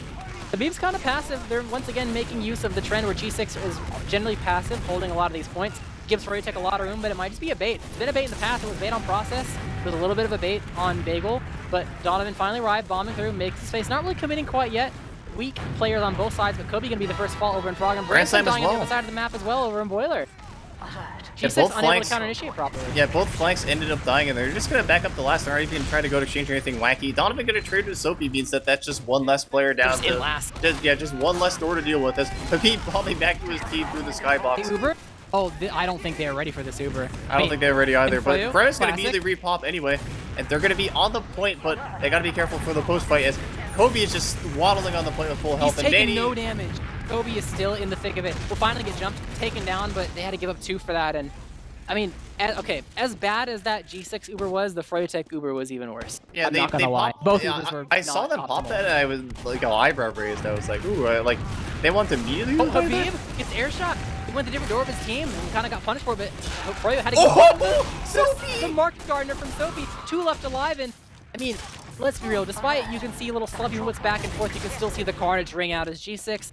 They're able to hold on, get themselves Sophie out of last. saved that with that spoon. Banny is probably definitely dying anyway, saved that. but that was just the style dunk onto Banny. Unfortunate. Yeah, but now they know that Froyotech players are rolling out, only 3 on mid for a couple seconds, so they have some room to work their way in, buying some space, but everyone's kind of arrived now, so you have to be careful about the way you play this. Respawner's not in your advantage. Habib's bombing forward and he gets denied super hard by Donovan, but he gets launched forward. Habib, he's gotta be careful. He gets one. That's actually crazy that he gets a kill there. So 3v3, but G6, they have to win this now or leave. They have Respawner disad. This cannot be a drawn-out fight. So they're poking around. Yeah, maybe they're just all very talented. They're actually just gonna take their time, get healthy, and they're gonna back up. Yeah, you were right that they G6 players realized like, it's 2.85 scouts, but Banny just has hit 1 pipe removers. But now Froyotech, same thing.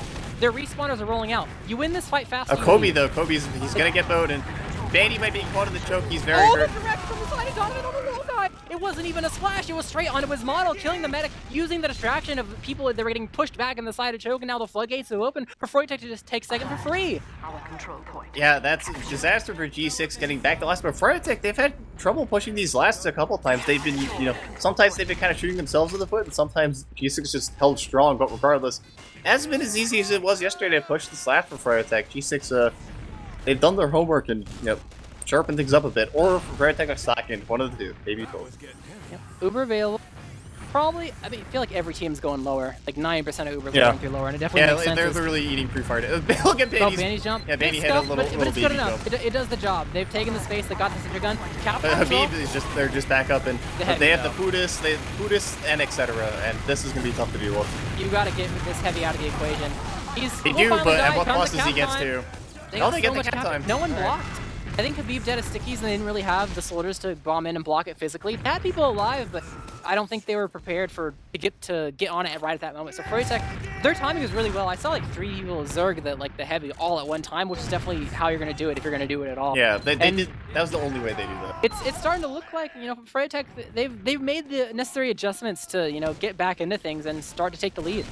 Yeah, they're showing much better signs of life. Like, the Bagel was close, but this is looking a lot better for Froyotech. That they're actually like winning. They're up rounds. They're making things happen. As really aggressive.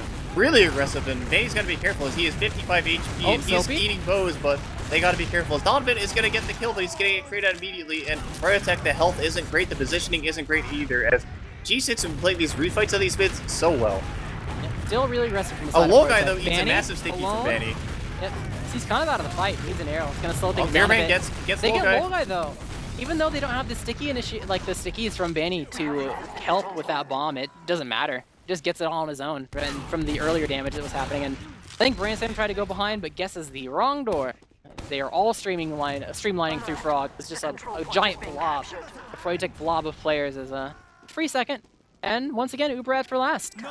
Once again, Uberad for last indeed. As Habib's watching sneaky traps in lobby, but they are choosing the wrong doors. Never mind. He got me. That was a blind debt. Habib typing a many LMAOs in chat, and you're done. As my goodness, Habib. Second crazy blind debt this series. Just Habib things, and Mirrorman just dies. Cherry on top, but yeah, Habib. I was gonna say G6 needs some kind of miracle to happen, and that's definitely a miracle. That could happen. Stickies though. Oh no, they're cleared. Never mind. I thought he was gonna get a couple people as they walked up the ramp, but both scouts from G6 immediately spotted it. And the blind debt brings G6 back into things. They got the free second. They have the Uberad to work their way in the mid. The question is how will they address it, and will it be an immediate pop or just trying to work it in slow? They're choke side right now.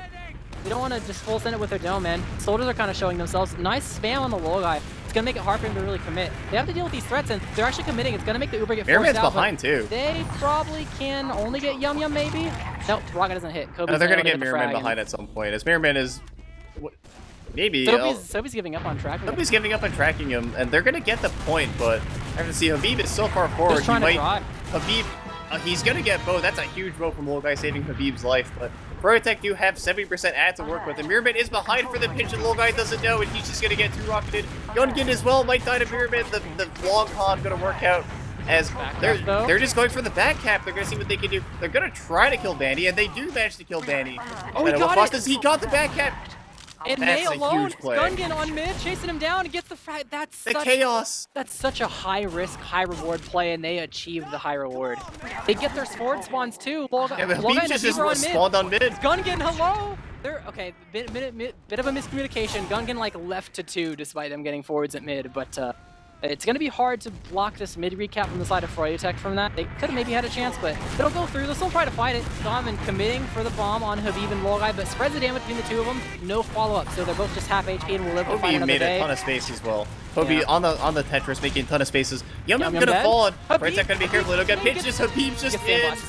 Habib just kills both scouts at the Domeman class, and Habib, he's sometimes he has his derpy moments, but he is making up for it in spades. This has kind of been Habib round. After that initial mid, he gets the drop, he gets both scouts. What can't this man do? Balance in all things. Balance in all things, indeed. As the rest of the G6 not looking too shabby themselves, they're gonna head into last with 30% Uber ad.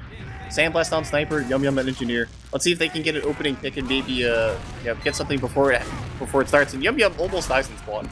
Sandblast that dies on Sniper a bit too far forward and gonna be 1 down with the Uber. Trying to bait the point a little bit. Gungan gonna get blasted back, and Donovan kills Brand Slam, but does indeed die. The Uber is ringing out, able to save the heavy, and G6 only got 3 left alive. They're out of there. Uberad wasn't quite big enough. Gungan tried to play the point, but took a lot of damage. Probably just hoped that Banny wasn't gonna dead, I guess, but not enough stickies cleared. It basically killed him, even though it didn't. Just blasted him so far back out of the fight that it was too much. Yeah, but G6, they have, small Uber ad, like, what, 30%? I don't even know if they know it's as big as it is, but they have 30%. They're going to chill on mid, build it up. I don't know if they're going to take this. 30% Uber ad on this map is kind of, that's sketchy. Whether or not you do or don't, I don't think they do. Like, this team in particular. They're gonna play especially in this situation. Never mind, I'm wrong. Oh, yeah, okay, go through the shutter. That's actually a good reason why. Okay, that's why. He hits the pipe. Oh, he got May! They didn't even care about getting May. They just want to go through the shutter and kill these shutter just people. Solo bomb for May. Yeah, he did it all by himself. That's the thing is, like, Medic can play fast enough where it can be difficult to actually get that kill. Habib gets it anyway, but you can still actually go through Boiler and go through the shutter and get lobby people. And yeah, they have to win this fast, getting on top of the point. The shutters aren't locked down though. Going towards the point with the Froyotech respawners. Everyone's really weak. Kobe needs an arrow, has to back up, and I think they stacked that maybe a bit too hard. No one really prevented Froyotech from walking out of the spawn. I mean, they have their ads still, which is something to work with, but they don't have the round in their hands quite yet. They don't have the rounds quite yet. They've had 2, that was kind of like they tried to peek into last, but they're just gonna playing their rounds. I wouldn't consider it like a real last push, but G6 might start having some last push issues if they fail this last push. It started out so promising that teams were actually able to push last, but not anymore. I wanted to go really quick. It's like not even 25. It's 20 ad. They have to kill the medic or cap immediately, which easier said than done for Sultry last. They're in. They're at the spawns. No one's there. Manny in the spawn door, and they're getting a lot of space, and they got some point time. They get Donovan, but May gonna get a super again. Look at it, and it's pretty hard to cap last if whenever you try to cap it last, the medic just Ubers like a couple seconds after you get in. Just the soldiers left alive, and Sophie he's in a position. Yum's on last on Buddhist. Yum. Yeah, that was heads up from Yum acknowledging that that was definitely a big risk. Yeah, was a little bit paranoid about someone back capping, everyone clearing out properly, and like if Yum unrevs there, I think Sophie wins that. Maybe. Mind the trap though. Around the corner. It doesn't really get anyone. So Froyotech, they take a free mid. G6 didn't have the respawners in time to actually set up any sort of defense. So they're gonna have a defense on second instead, but they still have disad. So Froyotech, they could be entering a scenario where it could be last to last. It could go awry potentially, depending on how they address pushing the 30% ad into 2, but G6 just did it and worked out pretty well, so we'll see what Froyotech has in store for us. Let's see what Froyotech have in store for us. It's 30% disad for G6, and Froyotech gonna go in pretty much immediately. They're not gonna use it. Sandblast gonna eat a nice rock, and that's gonna get the force. Donovan and Mirrorman going in, but they don't get anything, so it's gonna be a 2-for-1 and Uber exchange for Froyotech. So 95%. Not ideal. 95% is Habib is just barreling forward. Gonna be nice sticky, gonna back up. So Banny doing good work too, but Froyotech have to back up, and they have massive disad. and they players just spawned. They are going to get forward. That is Froyotech saving grace here, is that both their soldiers got forwards and are going to be able to be maximum HP. Normal leapfrog scenario, but just taking turns. Is G6 making mistake. Trying to find Kobe as he's a bit isolated, but jumps back to his team and is fine for now. Needs a pack, but that's about it. So be doing the same thing as they don't want to use Uber quite yet. They're actually doing a pretty good job at weakening some of the Froyotech players that are backing up. Sandblast might be caught out. Oh, gonna be able to get out, but they took that without using, which I think is ideal. Like that was a tough point to get into without using. So that's honestly big respect there to G6 for getting in and not getting forced or dropping players. It's really hard, unless you like catch them super off guard, to just Uber in through a doorway on Sultry, it appears, and actually get like either enough kills or the medic to keep the train rolling. So makes sense to try to slow push it, but the ad was only so big that when you do successfully slow push that, it just leads to a stalemate scenario. The other team like has 10% left to go, and you just have to accept that you got a free mid. Soapy, I think he tried to pogo in maybe, but got pre-fired by Donovan. So back attempt number 1 kind of thwarted. So yeah, kind of thwarted. You know, we'll see what they have in store for us for breaking the stalemate. See what they have in store for us. Benny's playing very close to. I guess he's just putting up stickies. They're getting immediately cleared. And Froyotech, I feel like they're. Soapy in. Yeah, Soapy in. They're actually going to land on Banny. I think they saw that Banny was kind of close to choke, but Soapy going to die. They're going to backing up this mirror bend. Could be a little too early to counter sack, but maybe Donovan isn't. There are actually no heals in Boiler, so even though they had Donovan in there and they had Mirror Man over by Frog, they're not actually buffed to go for a real sack. They can try, but immediately thwarted. Yum Yum dies, Donovan almost dies, and that's the counter. Yeah, that's the counter. So might settle into this for a while. Maybe we'll see a Brand Slam sniper at some point. Who knows? But Donovan in onto Gungan. Missed his rocket though. Gonna fall and Sandblast. They're just getting through chokes. They're through chokes. He gets Kobe. They have managed to get their way in, and Sandblast he gets the bow, and Brand Slam gets nuked. That bow was huge, but the spoon goes for another. Doesn't quite hit. G6, they can't stay for too long unless they're down getting out of here. The Super Exchange though, they're not going to have a demo for the post, and they're going to get both soldiers at the same time. And Froyotech's, I think this is going to reset. Chase, really. This is going to get reset in the end, yeah. Yep. Both teams know that if they chase into the next point, they're just going to lose to respawners. G6 has not enough players, and Froyotech do not have a demo, and Habib is on the map. So Froyotech can't chase, G6 can't chase, and it's just going to settle back into building Ubers. So after all that, back to square one, but only 2 minutes left before a round reset. So we'll have to see what G6 have in store for us in terms of actually, getting some progress done. That was a good attempt, but back to square one. There was almost a moment where I thought that maybe G6 could have gotten out with their 3 players without using, but maybe there was just a fear of like, you're just going to get forced on mid, and then you're going to have disad because you pop so much later, so just pop. Maybe that was the call. Yeah, just play it safe. You have mid. You want to get this round. Or at least, not have any major disasters happen, as they're going to, get Ubers now, so we should see some gameplay. And they're indeed by Frog. Let's see what the sitch is. As Habib, gonna get healthy, gonna get bowed, and G6 is kind of taking their time and killed Mirror Man. Unsuccessful though. Almost, but not quite enough. Is gonna go for the counter sack. Vandy is very aggressive in choke.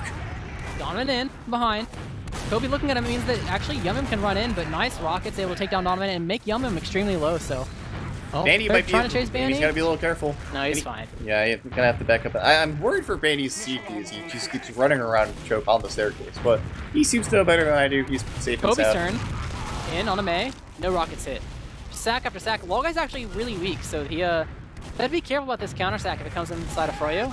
Donovan only just got here, so it's Mirror Man or bust. But I don't think they're able to actually abuse the fact that Logai was really weak. I don't think Mirror Man is ready. They're taking space though. Normally though, the Uber actually comes out. Oh, they're just gonna Uber exchange. They saw how close they were, and they're gonna have to exchange. Drop a beat though. They're gonna drop Donovan. No demo is gonna make this a pretty tough post. As they gotta be careful though. Bandy, he's 4 HP. He's gonna get a bow. And G6, they're gonna commit, and the spoon of the Yum Yum, and this is a total collapse for Froyotech. It's just Bandy left alive, and he's caught. And that's a pause. That's attack if I've ever seen. That's attack if I've ever seen. Look at Bandy. I don't think that's a dead demo. That's a dead demo. If he's lucky, he gets a kill. Like he could. It's a tiny little hallway. But no matter what. Look at that third-person POV. He looks so small and sad. Just with how big the staircase is. There's 4 of them. Even Soapy is getting his exit. So I mean, the most he can hope to do is maybe kill Brand Slam to slow things down and make it so that Brand Slam isn't able to. Yeah. If Brand Slam isn't able to participate in the post Uber, well, actually I guess it's not that much of an Uber ad, so it's not really gonna matter that much actually. Yeah, I don't think they lost Habib and they have to spend time to kill Banny. I don't think they can dry in the last. I don't think they can, but the late demo death is definitely going to at least open the table for considering it. Maybe you can poke It's around. gonna, yeah. I think if someone else on Froyotech screws up with the last hold, if G6 poke around, then maybe they could turn it into a dry. But it requires like something particular to be seen, so you can't just call it like definitively that it's going to happen for sure. Imagine if Manny gets a kill here somehow. It's a small hallway. He could sticky pipe Brand Slam. That's like his only hope. I don't know how much ammo he has.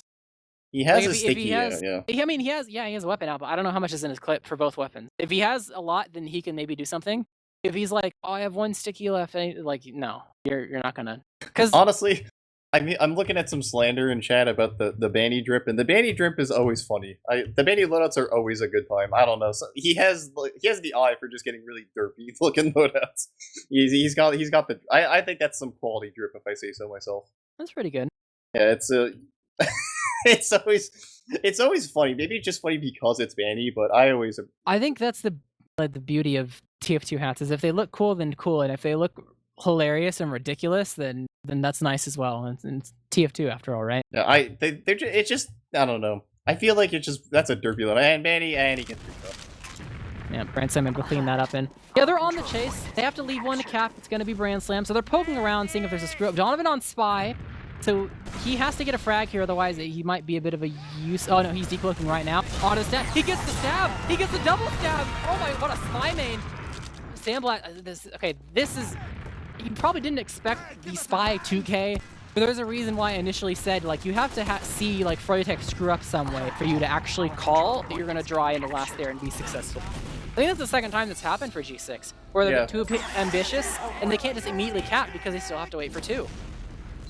Habib, he's a little aggressive and he's got to be careful. Donovan's going to try to chase, and he's actually going to chase, and that's going to be a very, very latent Habib death, which means there's no demo, and Froyotech have 50% Uber at to push into, and no Habib to stop them. Yeah, he was a bit green trying to watch a trap, and it didn't really quite down on a Sandblast, so with no stickies, G6 can't really hold this at all. The Uber will come to the equation for the side of Froyotech, so they want to make sure that they're able to use it before it dwindles down too much. It was 50. Now 40. They're at the door already, getting ready to use it, popping through. Getting on the gun, it's only level 1, and Kobe actually dies over on the flank side trying to make some moves, and Donna able to clean up. Stacking so much cap time, flashing all around the point. Oh, the Habib just got here, but Habib, the heavy, the damage from the side of G6 running is monstrous. Forward, no HP, 3 HP. Okay, I think he was trying to pull a shade there and hiding in the corner, maybe backcapping, but will eventually die. It's found out, and yeah, the clutch from the side of G6, and that was the pause. Is that a Froyotech? No, that was a G6 that was a tech. G6 tech. Interesting. Yeah, I mean, honestly, that's a reasonable time to do it. Honestly, Sniper? I mean... Forward. Sandblast. Sandblast on Sniper and forwards. He's gonna wait to see. This could be bad for G6. This could be bad for G6, but we'll have to see if he has the angle. And Soapy, that is also bad for G6. Soapy just kind of exploding the Donovan. Yeah, landed really close to the shutter to try to zone off the Sniper, but it also meant he was really aggressive and able to get spammed out, so Donovan able to clean up that frag. And their flank's a bit weak now. They have to be careful about how they use this Uber. They're just going straight in. They want to find some sort of frag. Habib going towards the alley side. Gets some damage on the Mirror Man, but crazier sticky on the Mirror Man. Not enough to collect a kill. I mean, oh, the trap though. Banny had a trap on the point, able to kill Kobe, and they can't lock down these doors at all. Brand Slam gonna fall. Bomb from Donovan. It doesn't get any damage. Buys some space. Banny launching forward, getting some damage onto the Gungan as well, but will only be the 2 frags. 2-for-1 trade. And Froyotech, Soapy behind, kind of not really fully committing. Scratching right. Oh my god, right under Yum Yum. He went under Yum Yum. He's going for the back cap. He doesn't have the pain frame, but Banny's he got Banny, and he got the back cap. And he lived! He lived! Soapy Legacy 2. Beat her, please. Dink donk. Soapy Legacy 2. Soapy Legacy 2. Where is it? He's a monster now. He's still behind. He went behind, killed Banny, capped the point, and he's behind again. And they don't even know. They literally don't even know. It's his world. May popped up against the wall. Soapy's gonna die. So frag streak is gonna continue. But Kobe, coming around the corner, does indeed get that force. And G6 Uber still intact. But they need players. They're a bit separated. Habib, oh, they dropped Habib 98%. Yeah, he was a bit too far forward. I don't think he recognized the situation as the pack is up for RGLgg, keeping him Does alive. have to use. Bit of a misplay from G6. They get Yum Yum. That's small consolation. Brand Slam's still in though. He's still okay. There's 5 on the point, sir. That Mirror Man question marks. I'm kind of surprised as well. Maybe he's feeling himself. He saw a soldier, thought maybe he thought his teammates. He was the distraction. As Donovan, Kobe gonna trade. Oh, Habib flank from the shutter. It's but Banny really weak. It means there's no follow-up. When Mirror He's just Habib just keep continuing to hold W, and Banny is so weak, and Sandblast is so weak too. Habib split them up perfectly, and Freyo might be in a bit of trouble here as Banny's just gonna get ran at by Gungan, and Gungan getting a nice little 2K for himself, and Froyotech, they're still trying to escape, and looks like they are going to escape in the end, but G6 are clawing their way back in, and we have reached infinite overtime. So Froyotech, 1 more round, G6, 2 more rounds. Yeah, Habib going through the shoulder there was perfect because it meant that Sandblast and Mirrorman jumping forward into the valley had no damage from Banny because he got tied up. And it made their initiation just end up being a sack that got no kills. Froyotech, they're running forward. They know they have small ad, which means that G6 play passive and give a lot of room for Froyotech to run through for free. And overall, it's going to be a even Uber scenario back to, I think, what we've seen for most of the match. A team holding mid and another one holding 2. I don't really know who's been in the driver's seat owning mid quite more, but obviously Froyotech leading in the round as we enter infinite overtime. So them owning mid, they're probably feeling pretty comfortable in G6. I mean, there have been no slashes themselves, but they got some work to do if they don't want a repeat of what happened last night. Yeah, they definitely don't want a repeat of what happens last night, and G6, you know, they're sitting on their own second, not having the greatest time. Froyotech, they have the luxury of they can approach this however they want, as they're actually going to elect that Donovan getting a really nice spawn in, but little guy gonna surf back to the tech. He has 13, to use. They have to use, and they got 2. Nobody got the frag, and I assume got the force. I was looking at the Froyotech bomb in from Donovan and wasn't able to see his damage. But I mean, that's the thing. If you are so confident the other roamer is going to commit and not fake at all, and you go in a timing where their team is aggressive, trying to like, oh, let's spam them, let's help our roamer get the G6 force. might be able to hard roll this too. Freya are out. Yeah, you will find a medic very aggressive, healing like a Delman that's trying to peek the choke and like long range sticky them. It's much easier to get a sack that way as long as you're confident that it is them actually committing. And Soapy made the call and was correct. They just used him, but nice Banny pipes there preventing disaster from happening. Gungan can't commit onto this Donovan frag because of the damage that sent Wallguy straight into the skybox. So unable to get that frag and slow things down. But honestly, he probably would have respawned by the time Froyotech had Uber ready to go to push out anyway. So it didn't really amount to too much. But Froyotech technically on their last, despite having a bit of a scary scenario. You have merit to push out, but you have to push out just right, or otherwise this could be the end of it all. Trap's kind of cleaned up. Donovan found them. Not scattered down quite yet. Sandblast is on the case now, but this is buying some time. What was like a 60 ad is now 40, turning into a 30. You're entering a moment where even though Froyotech at this point, if they have to use for it, G6 could actually block with their own Uber. They lost positioning on their flank side. Boiler people had to back up, and it seems like it's deja vu of what happened previously. Took enough time, and both teams are fine with not using, giving up a free point, turning into another stalemate. Turning it into another stalemate, but this time it is G6 who have mid and Froyotech on the backseat. And G6, they've been kind of able to get into second. They've had some opportunities, but it is kind of tough. The mid, look how far back May can play, and May can just surf onto a full health back. So I feel like the solo sacks G6 have been trying to do generally. I feel like you're asking Soapy to move mountains, and Soapy's very impressive, but it's a tall task to actually get like the ball. Oh, the force. He finds an opening. Oh, only one rocket though. That's why we see 2 different things. If May is that far back, they either one target someone that's much more forward, like they tried to kill Mirrorman once, they tried to kill Banny once, or just try to walk in and get extra deep like Froyotech's been doing. But Soapy unable to really find anything. Donovan on the case above Habib. Careful. For a final rocket, the scout didn't clean him up, but the final rocket didn't hit. Pistol down as they actually have a lot of weak players on G6. They're so hurt.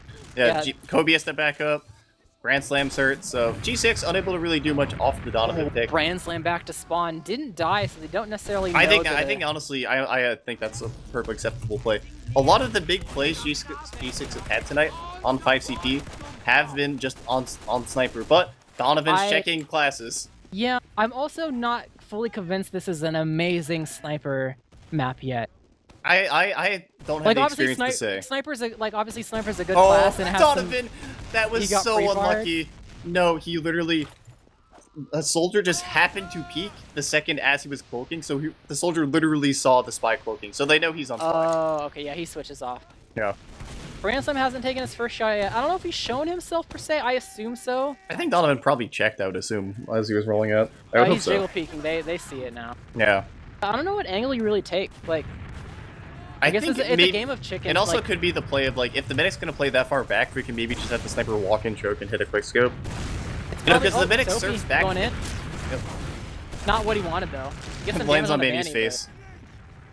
It's probably going to be like, you're in process sewer, the entire team is hiding behind Spire, the sniper tries to like walk out of Yeah, sewer and that's get what I'm deeper. thinking, It's too. gonna be where Brain Sam walks in deeper, and then you start to see someone Players pull are the gonna trigger. surf into the sight line. Right. Either he's gonna die from getting too aggressive, or like the fact that he got in deeper means that he's finally able to see someone. So it's just about how far do you actually go, and how much danger do you want to play with. G6 can kind of afford to, but he's going back to spawn and going spy instead. That is... there's only a minute 20 left, so this is the longest of long cons if this works. Getting off scout to go sniper, understandable. Getting off sniper to go spy? Who would see that coming? I mean, probably not with how much time is left, but maybe that's why he's doing it. Habib was spy checking his own spy. In a way, if an idea is... Okay, skill and ideas in TF2 are like a bell curve. If an idea is dumb enough that there's no way he ever does this, then maybe that's enough to work, but he's just looping around. Grand Slam. Is he gonna fool him? Is he? No, May knows. They've lost. But does he get the good? He gets the drop! May dropped! No one was with May! I mean, probably May didn't call for someone to come back because he saw the spy, but as soon as he calls for a spy, people run back and it's not enough time. They've given up a lot, though. They had to lose 3 to get that drop, and they have Uber ready to go. They're inside boiler, but it's only just Habib. They have Sophie rolling out, but no scout speed to actually chase, and that means the Froyotech this could be bad for them. 20 seconds left. So be making space. The bomb comes out. Habib, he's just in the skybox of his own boiler. Habib, where are you going, friend? He's unable to really find him when they're able to find Sandbus on the back lines. It's going to be an Uber expended for 1 frag. But May... Even Ubers, but 14 seconds left. Yeah, no one went back for May. I was gonna say maybe they let Froyotech have this, but Manny's just gonna get ran out by Brand Slam. And the G6 are just streaming all over. There's 2 players behind the chaos. They do get low guy. And Mirrorman is behind, but they're gonna get the point and gonna be able to extend this. And Mirrorman's behind throughout all this. Let's see if they... I don't know if they know he's behind. I don't think no, they do. because So they know now. they just rolled that into him. Beeb almost dying. Scatter from Sandblast is going to be enough. Bransam kind of aggressive. Oh, Bransam's going to die. Bransam wanted to go behind, but ended up running into the enemy combo, which is very hard to run behind in that circumstances.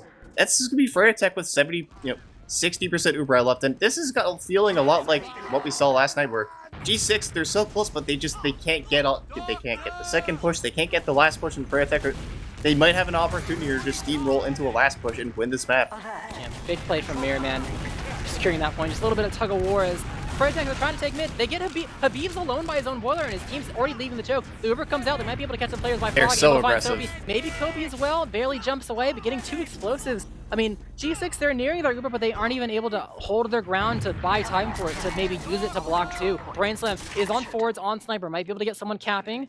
Donovan on top of the point, jumping around, gets the body shot, 18 HP. He gets the kill. That's a huge deny.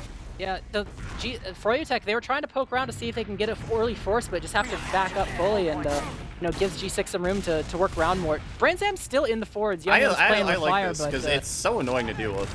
He's gonna backspawn, get off sniper eventually. Uber comes out though, into the choke, but no one really can. Sandblast is hiding, but Kobe read it like a book, and Sandblast almost gonna kill Kobe there, but Kobe was waiting by the shutter door, just waiting for it. But it's gonna turn into a leapfrog situation again. Yeah, we gotta get more than just that if you're the side of G6. Otherwise, leapfrog scenarios when you're on your own half the map are hyper scary. And Froyotech are probably pretty happy here, because even though they lose the point, they have an opportunity to take it right back, and these Ubers can be gnarly through boiler. Kobe is on his deathbed right now. This is a dead soldier. He takes sticky damage. He's still showing ground. They're actually not Ubering immediately, so he's gonna survive. They're trying to milk it. I think it's actually a very smart play to... I think so too. They probably spotted through the choke and saw how far back Habib and Logai were, and were like, okay, boiler, let's just take yes, second. but not immediately pop. Just, don't stop the leapfrog. We'll break last some other way, and it's gonna lead them into a power position where they're still in the driver's seat, but not on they're not backpedaling or anything like that. Sandblast Spy could be the thing that seals the deal and wins them this map. Sandblast Spy, indeed. The Spies for Froyotech, we've seen some ups, we've seen some downs, but I think we'll have to see. It's usually been Donovan. The Sandblast Spy hasn't come out too much overall. We'll have to see if Sandblast Spy is a positive or a negative, and he immediately hits a rocket, but they didn't see him, and he's disguised as a friendly sniper. So he's going for the long ruse, the long con. We can see what happens here. Sure. So there's a sniper. He hasn't scoped in yet at all. He has to. They're gonna wonder. Oh, Soapy's already spy checking. He's looking around. He shot some rockets to the floor randomly. He's paranoid. Look at Soapy. Despite the paranoia, will be enough though. Is there going to be enough of a Froyotech distraction that allows Sandblast to get a decloak? Logai's alone. He gets Revolver him down. We've seen plenty of Revolver kills and Revolver up. The heavy gun again, rolling out on heavy. But Logai popped in the air. The drop! The distraction. He was looking at this. Might not get backstab. Did not see Dominant come in at all. Oh my god. What a series of events. Sandblast forced decloak from bumping a rolling out heavy, getting out of the spawn. But they didn't have a secondary person with Logai at all. The Dominant Bomb enough to seal the deal. And that's full ad in favor of Froyo. They can't push immediately. They lost 2. They have to wait for the respawners. It gives time for Branson to go ahead and build up this gun to level 3. Gets spammed maybe a tad, but is fine. Gun and Sniper to prevent them from milking in from the left-hand side. Probably do a pop through lower, though. That's been the trend, but this could be what Froyotech needs to secure a map tonight and lead it to a tied series where we're going down to Sunshine.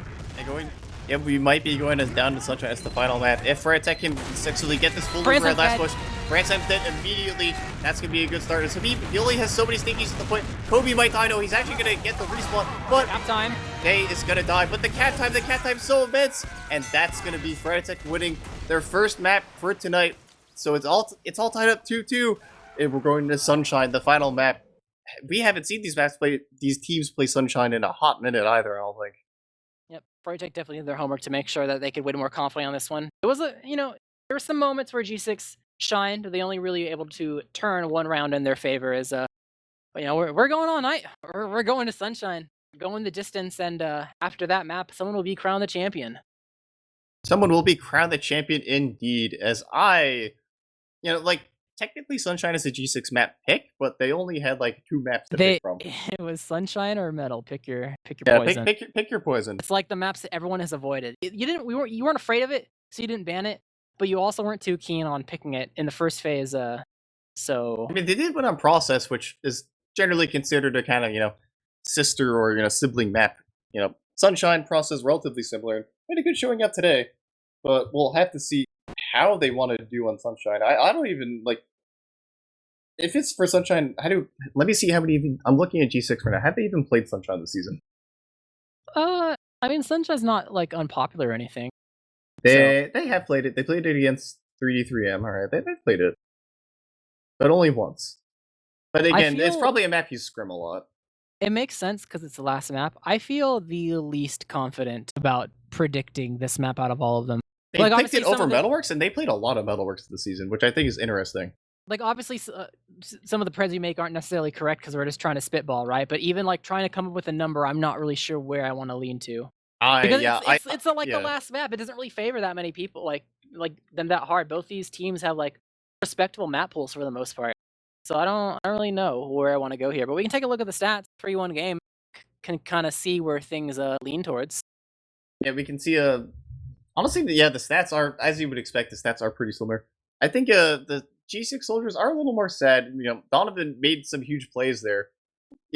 Doesn't look that great on the scoreboard, but honestly, Mirrorman going 19 and 17, kind of playing the stay alive, just make sure your mega disasters aren't happening pocket. Really coming in the clutch there. Yeah, Mirrorman said last night was the first time that he's gone positive scrimming and playing matches with them the whole week. And I don't know. I don't know if that's the second or third time because I didn't really watch his stats that closely for Bagel and Process, but the fact that Mirrorman's finding a groove is pretty important, especially because he's such a vocal aspect of the team. If one of your more vocal players, regardless if he's one of the newer ones, if one of your more vocal players on the timing of when things are happening is not really finding that much success. I mean, then again, logs are a bit, they're not. We saw the roamers go crazy this match, and yet they were super negative KD. If your pocket isn't, your most vocal player potentially is not really finding that much of a groove, it might be an opportunity lost. But if he's on top of things, then it's looking bright for Froyotech. Maybe they can take it home.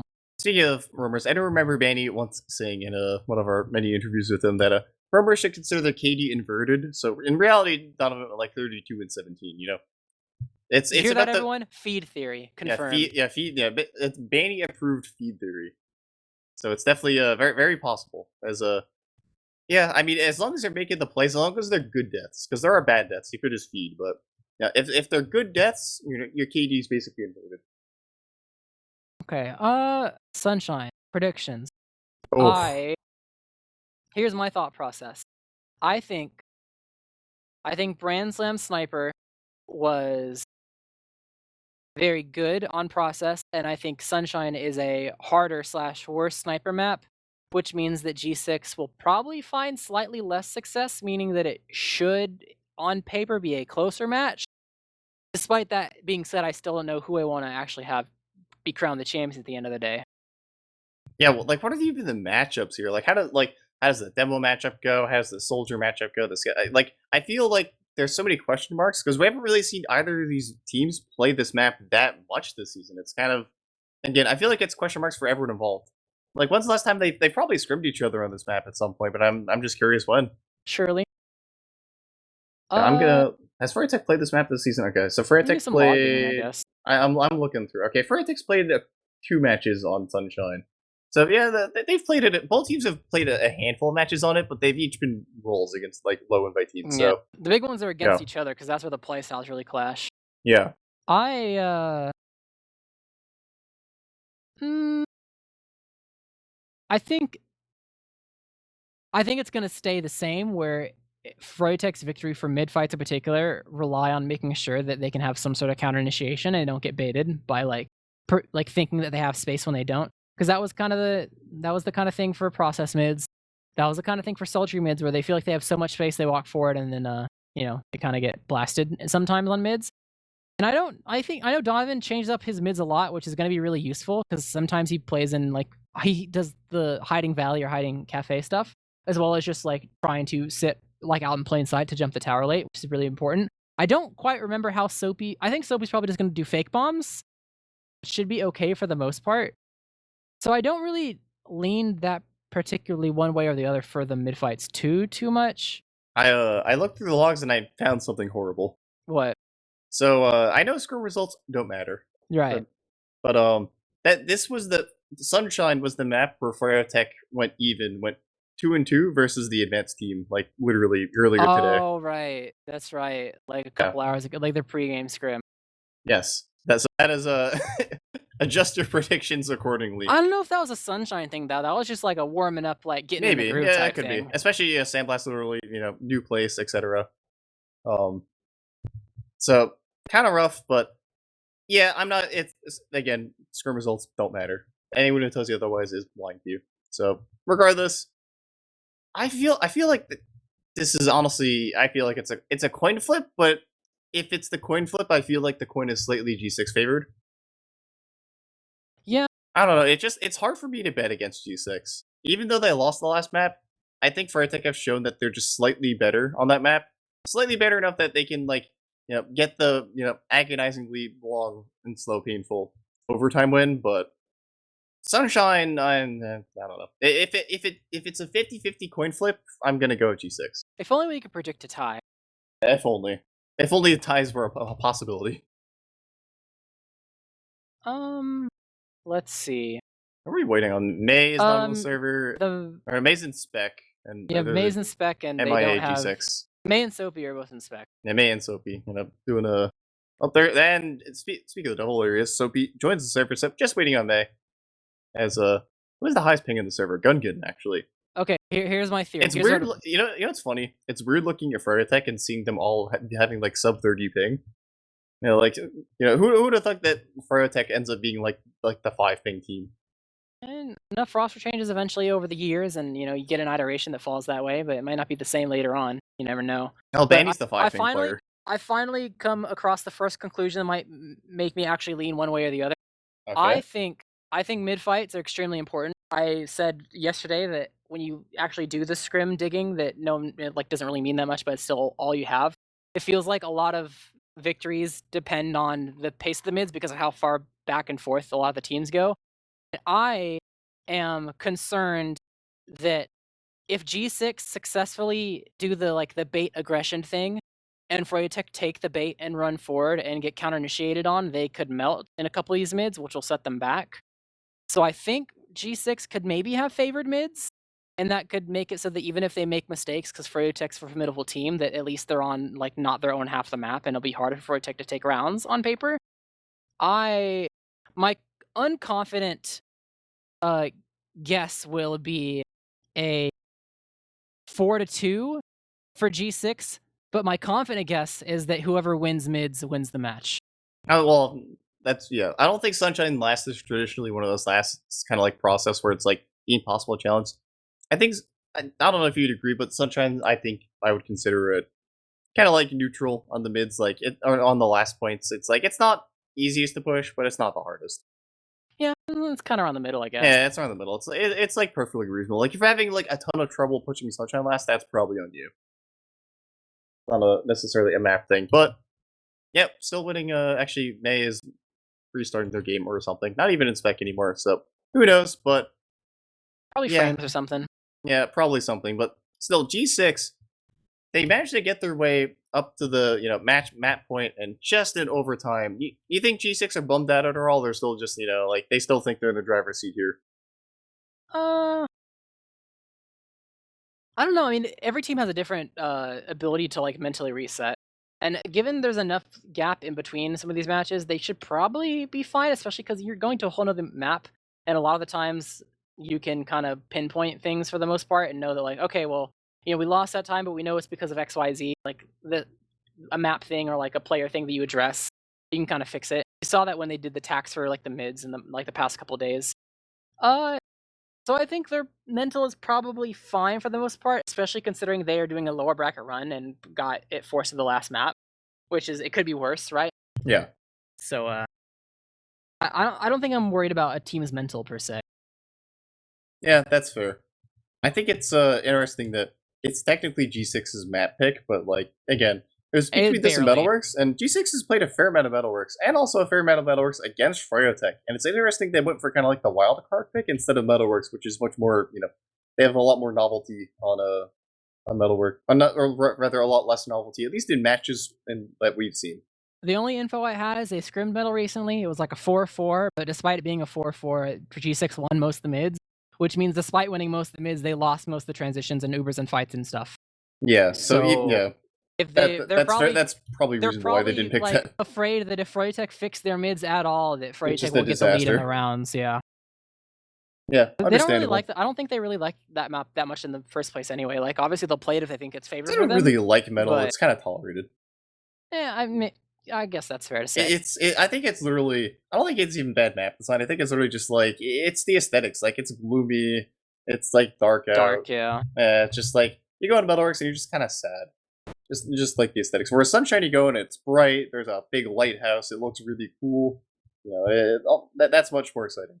Well, there was an era where Sunshine frames were absolutely terrible, though. Oh, of course. The sun basically blinded you and you couldn't see anything. 50 frames. You had to put on your shades. But the map's fine now. All good. But yeah. It seems like the people that were AFK are back now, so I think we're probably under the 60-second start time. I'm hearing the pings that it's about to go live. Yeah, so. it's gonna go Indeed. live. Yeah, who is it? Yeah, actually, May is the highest ping up with 30, so that's And that's not even high. That's not even high, yeah. I consider anything under like 25, 55 thing. And Froyotech got a couple Gungan has fingers. 50. But we are live though. It is going to be the last map of the night. Froyotech versus Leica G6. The grand finals. The winner takes home the championship. Loser goes home at second place. And both demo men have arrived to the mid. Both demo have indeed arrived to the mid. Is Beep gonna go take the Valley Gorilla. Gonna pressure Betty. Betty gonna get a nice build, get healthy. As Froyotech, they're all pumped up by Cafe. They're very content all holding theirs. Both Froyo soldiers gonna bomb it. Actually, both Froyo soldiers gonna bomb behind, so G6 don't have an opportunity to run forward here. Looks like they are as Yum Yum. They're gonna go in and Donovan, they're gonna try to kill a Beeb, gonna try to Minecraft, but this is immediate. Bane's gonna try to bomb Selvage, and he gets a Beeb. Can he get Low Guy? He cannot. Oh, wasn't there. That was interesting that both Froyo soldiers went behind. Yeah, I mean, G6, they played kind of slow. Habib's rollout was a bit slow, but I feel like they didn't get baited and mulched across the point, but Froyotech, I think, tried to find some kills behind that they just weren't able to really get. Soapy just bombed over one of the soldiers over in the red team choke at some point and did some damage as well, made it hard to survive. And G6 coming on top of things with the first mid, but they only just barely got the mid, weren't able to take May out of the equation. So after the first mid, we're immediately going into the first stalemate. And Sandblast, you're on Spy, are you walking out? He is walking out, committing. And Brand slams on Sniper. Right, okay. Shenanigans begin. Yeah, the shenanigans begin. It's really easy to get spotted very early on this map, and Sandblast is peeking as a friendly scout, but he's slow. And if they realize that, they'll realize, hey, that scout's, kind of just jogging along instead of the normal scout sprint. So we'll see, I guess, hitting the good old walk function that does not exist in PO2. Yep. But at least with the defensive spy, even though it can be a bit awkward sometimes, at least if you take forever, it's not that big of a deal. But they do spot the sniper. Yep. That is something. Sandblast has made his ult. He got body blocked. That's so sad. He almost actually still got the stab on Brand Slam, but very unfortunate there as Kobe smelled the stinky smell lines coming off the spy, and that's gonna be a second. Soapy gets Donovan, and that's two Froyo players down. And Benny's caught out too! Oh, this is a disaster. Is this a Froyo disaster map? Soapy headshot rocketed Donovan, so Donovan couldn't counter jump away. And then Habib stickied behind Yum Yum, so Yum Yum had no retreat and just killed him. Now Banny's all alone and just dies. Uber force. It's actually going to be an exchange. G6 kind of committing. Habib, he's not on the wrong side of the Uber, but will Look, did such a good escape job saving his soldier there. And Habib, he's going to get a pack, he's going to get in, but there's a Buddhist on the field, and Banny's just in. And Banny's got a two-pipe low guy at but Habib and Branson gets the sniper paying off in the end, getting May, and it's just Banny versus 4 players. Not much you can do there. And that's going to be the first round, and that was just G6. Froyotech looked very out of sync in that round. That was a very quick crumble. A lot of things. I'm not going to lie. It wasn't even Froyotech they weren't doing anything particularly bad.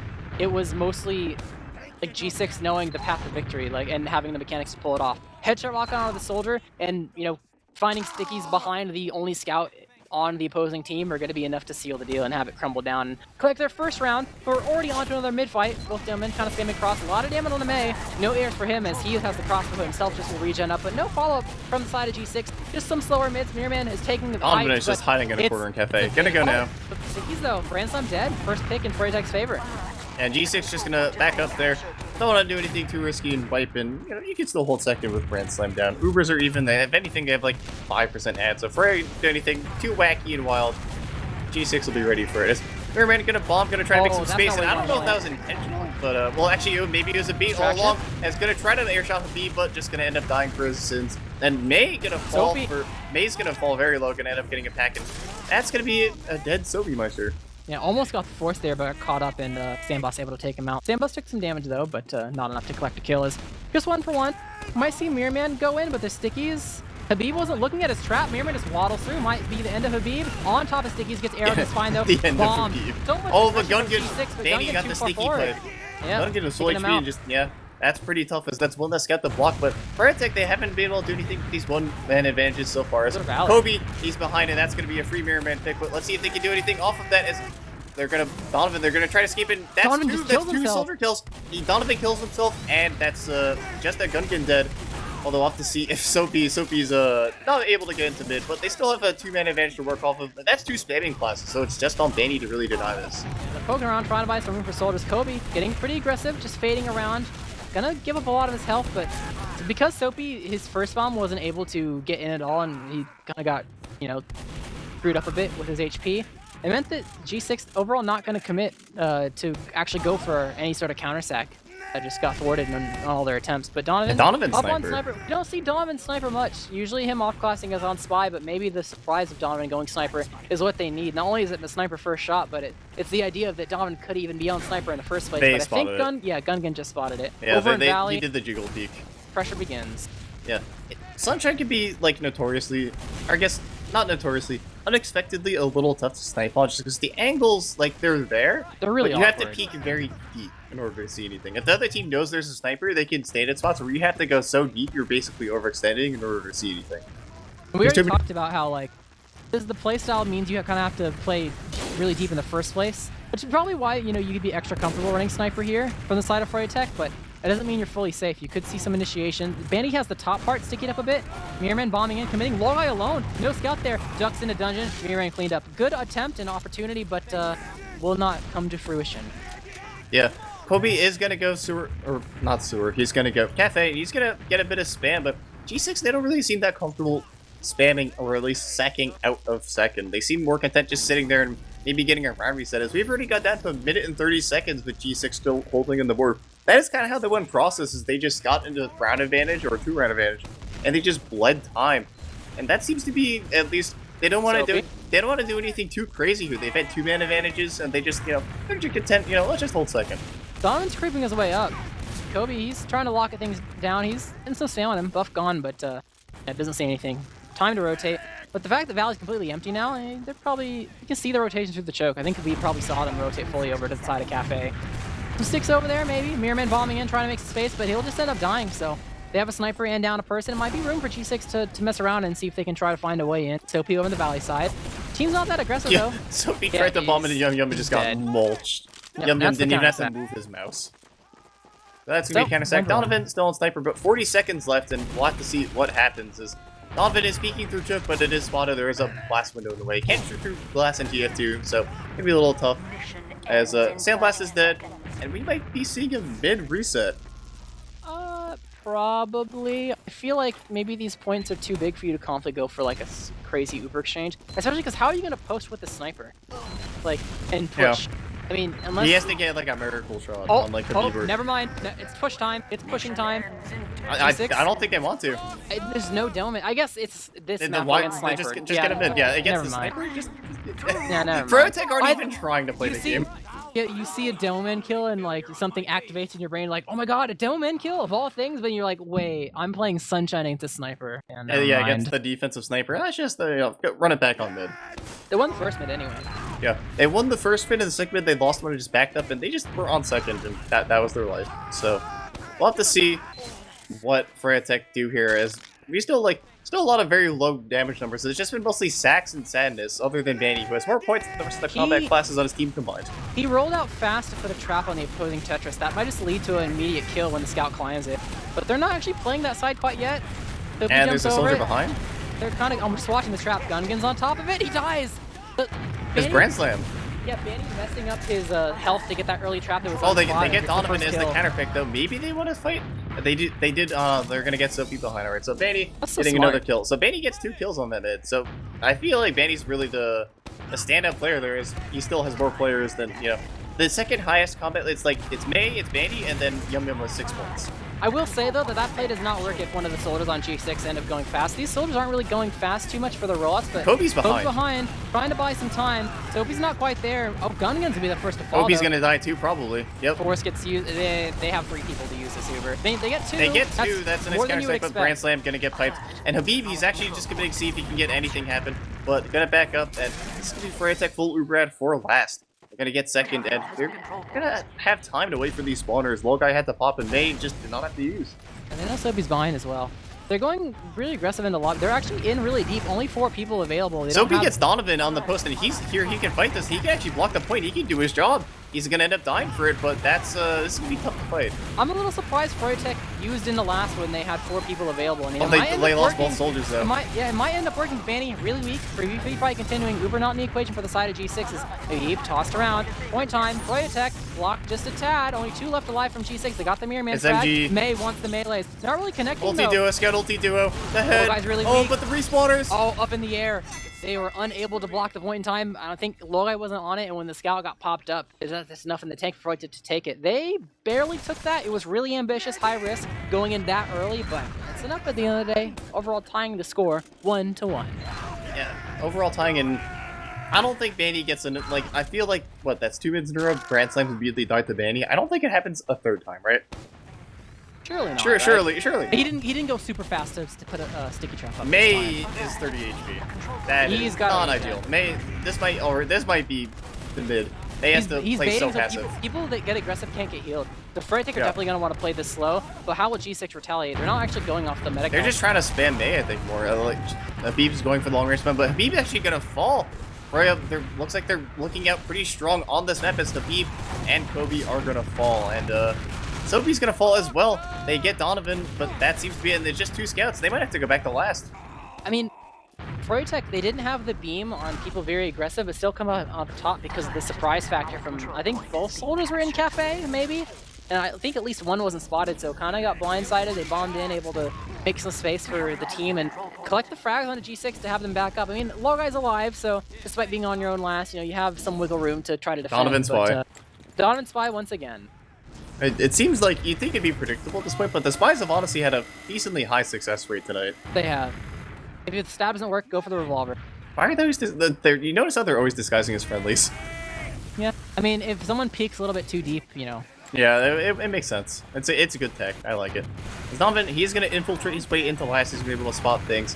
And I see Low Guy doing a couple, spins around.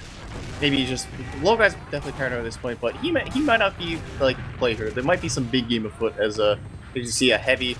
Interesting that they're gonna switch off and Decloak. they're gonna go for stab. You're gonna get Brand Slam, and there's gonna be this bomb, but can they get anyone else? It's just Mirrorman, and there's still the spy up. Habib, you gotta be careful. Habib, he got killed by Sophie. Sophie with the rocket to clean him up. So overall 3 for just the engineer and the gun. It's gonna be kind of hard to hold this. They got some slam from Banny. They're a bit separated though. They're able to get out, but Banny gonna kill Sophie. Huge. That's gonna be pretty tough. And Habib, he's actually trying to fight Banny, and Habib's like, get run out if he's not too careful. They're gonna pop. It's gonna be an exchange, but this isn't. Kobe dies as well. Sticky down. Oh, they're trying to escape. Body block from Yum Yum. Habib has nowhere to go. Never mind. Oh, he jumped out. That's huge. And he hits a pipe on Yum Yum. That's insane. So they're gonna get in. They know Habib does that stinky setup, but Brand Slam is on heavy environment. They're gonna miss the vote with the point time. The point time. Not enough in the tank. Habib had a reset, no stickies there. Had the heavy that doesn't have the mobility. Unable to really block it in time. So Froyotech keeping up the pace. 2-1, and they're looking pretty hot to keep things in their favor, but the mid fights can always be a bit wonky. You never really know what can happen, so I'm kind of curious if we're going to see changes in pace. There's been no tax yet at all. No tax yet at all. 4 rounds in. Maybe a little slow because he accidentally did like the edge bug and knocked his head, so kind of tough. But Banny's been looking pretty dominant on these mids so far. Banny definitely the standout player so far for Froyotech. And oh, he wanted it, but didn't get it. I jinxed it. He was standing still, hoping that was my bad. That was on me. I don't know if that, surely, okay. And Yum Yum's dead too. Most common thing is someone probably ate the arrow. They're trying to get out of dodge. They are somewhat successful. They lost Yum Yum along the way, but even if Yum Yum lived, it probably wouldn't have changed the fact that G6 gets a free second, so. Sometimes it's the little things. The mid kind of ended before it began, and it wasn't even because of a fast soldier. Probably just one missed arrow is enough to seal the deal. Okay, well, G6 must be happy now. If you lose that mid, that's pretty disastrous. That's just gonna be a drop. Just runs in and hits the shots. That's insane. Won 89%, so it wasn't a drop, but still won. Probably weren't expecting a 2-man and Froyotech didn't hold the door properly. But yeah, Yum Yum, he could get the drop here maybe.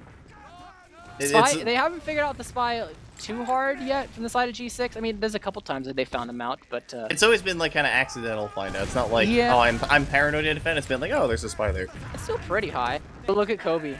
I mean, look at Kobe. He's like looking behind. Kobe, he smells. He knows. He knows.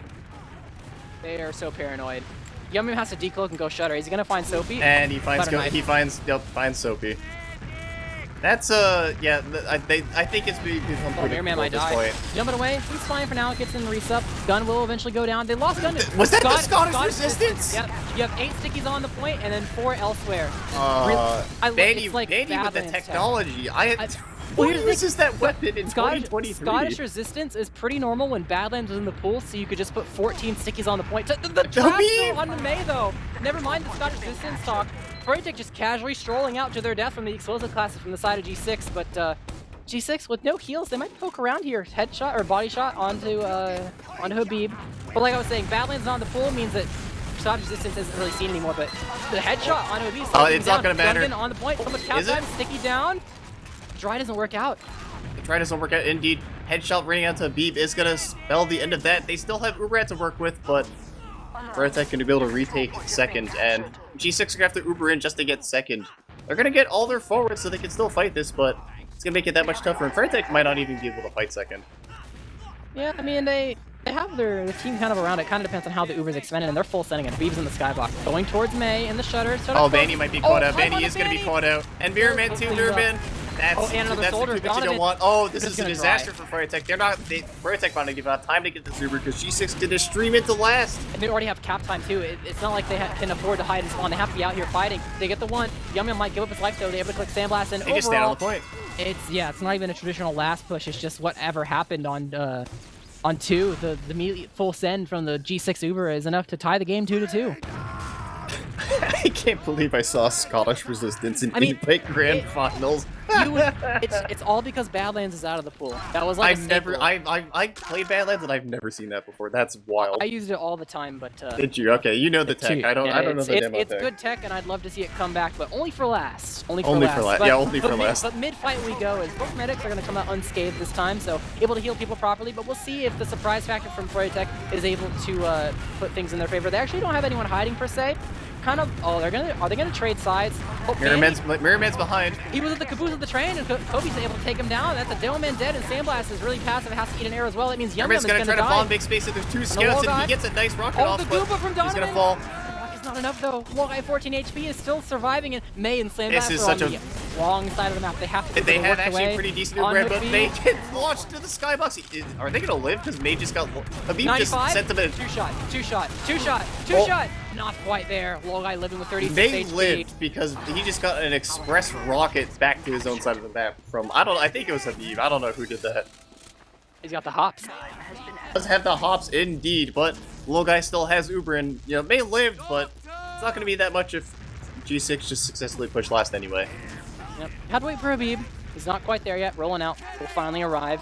Gun built up by the side of Yum Yum, heavy on the field as well from Sandblast. So not a whole lot of mobility, a lot of room for Froyotech, or a lot of pressure from the Froyotech. So the Scottish resistance, once again, it's on the barrel and on the ramp. But they're in through lower, trying to put some damage on a Donovan. Almost getting the kill, not quite.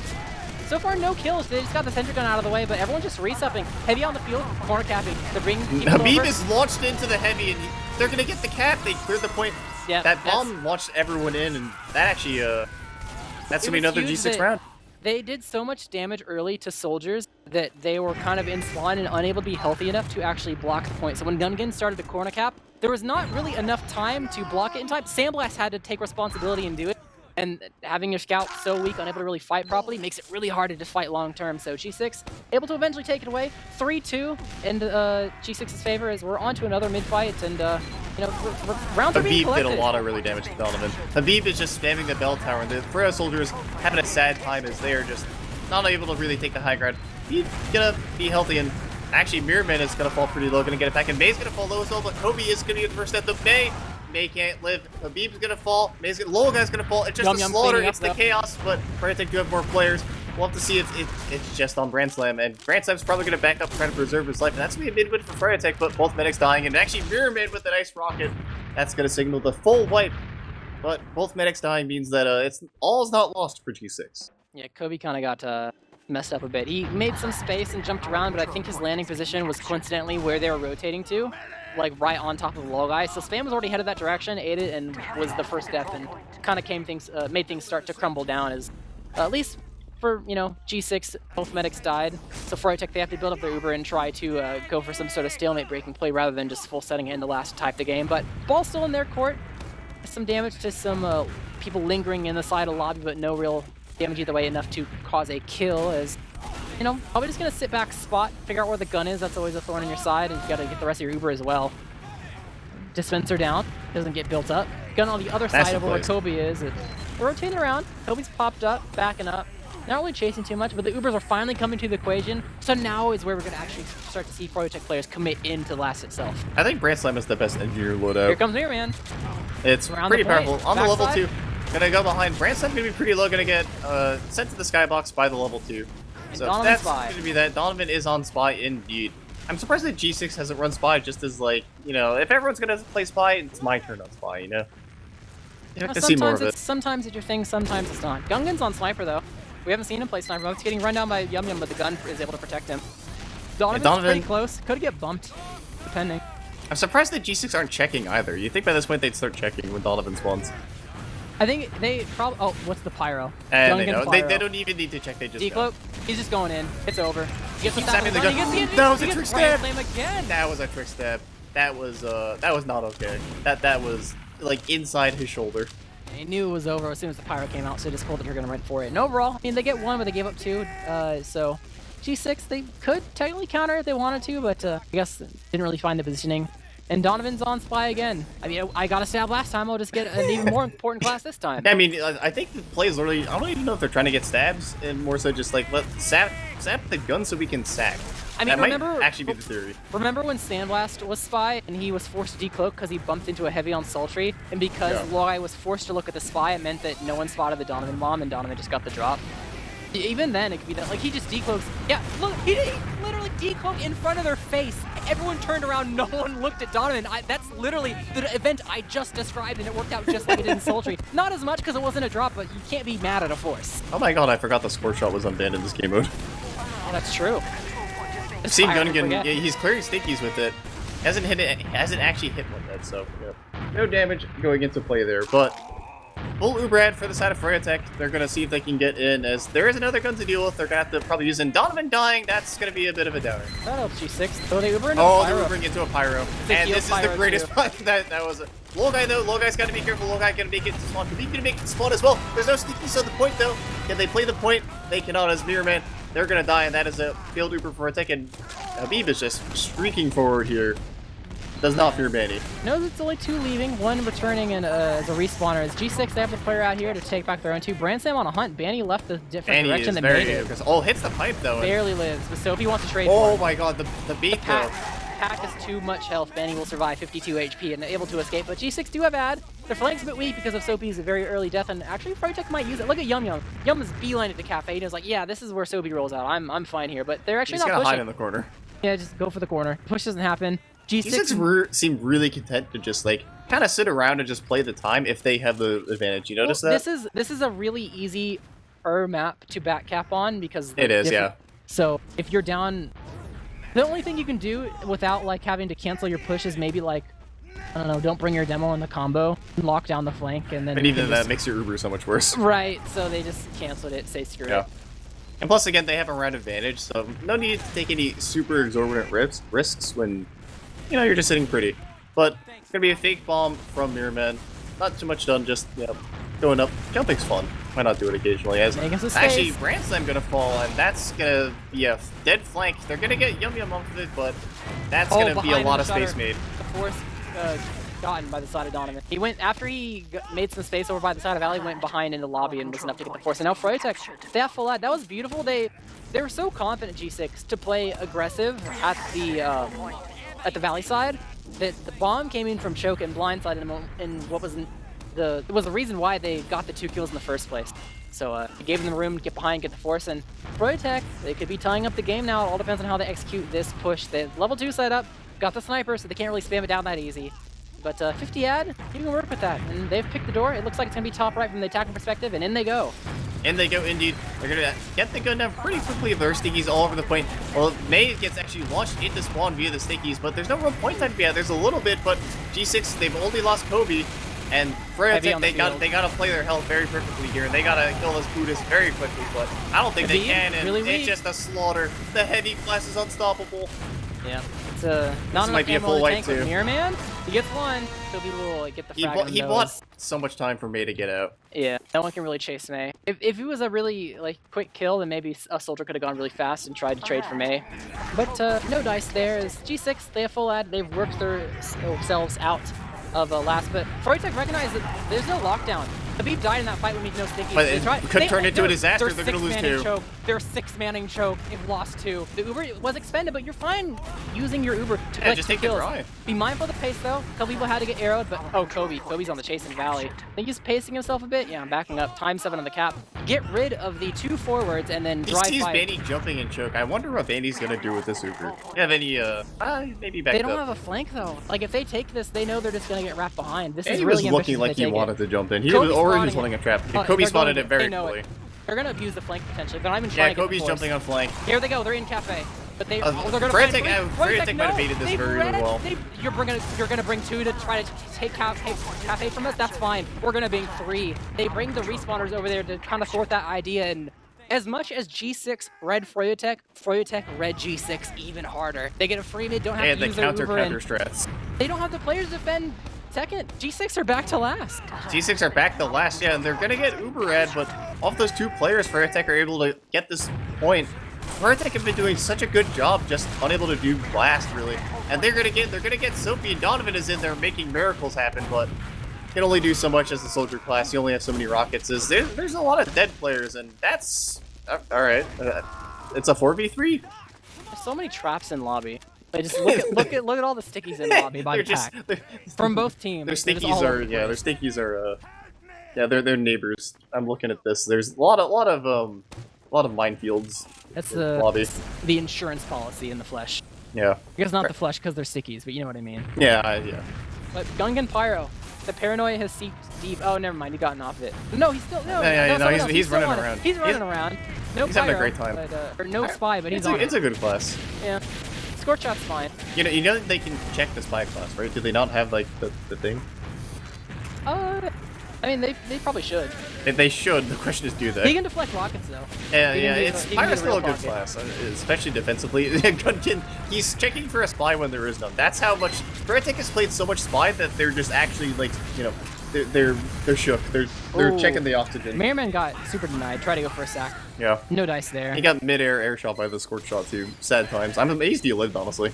Step one for Froyotech is probably get rid of this gun, and yeah, Mirman tries to bomb in. There's a trap there. Gets dead, so doesn't barely get into last at all. Is G6? They're not even on the move. They are just fine holding last.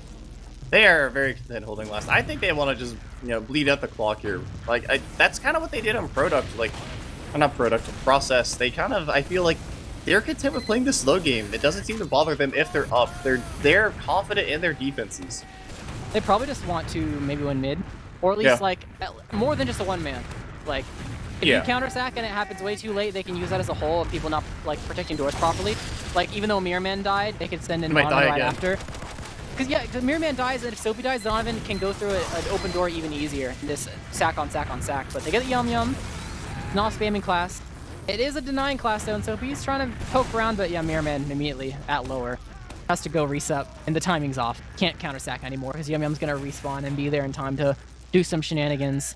Up on He's spawning on Scout, alright. Yeah, so no off classes, but clock's still ticking down. Froyotech, they have to get the gun. That is the first thing. The other times they've ignored the gun, it's because they had a second person to distract. But it might be a bit difficult on this map, especially since they're not actually going for any off The score shot's funny, and that's a pause. Ooh, this is... Alright, you know what this is. Look at the score and the positioning. You know what this is. Do we? I mean, maybe Sandblast's car is getting towed again. I don't know. I guess it could technically be. Okay, one thing is there have been times where we look at the situation of a pause and be like, oh, we know what this is, and then Dolphin says that it's the other team, and we're just kind of surprised. We're trolling. So it could be a G6, or it could be like a Froyotech for all we know. But could be a Froyotech. I mean, honestly, I wouldn't be surprised if it was Froyotech. If they beef this last push, they're going to need to sit down and talk about why they're beefing these last pushes, assuming a last push even happens. Because they have to succeed in two of them. So like if you do one here, if you get an opportunity and then try here and then fail, like you can't just not talk about it.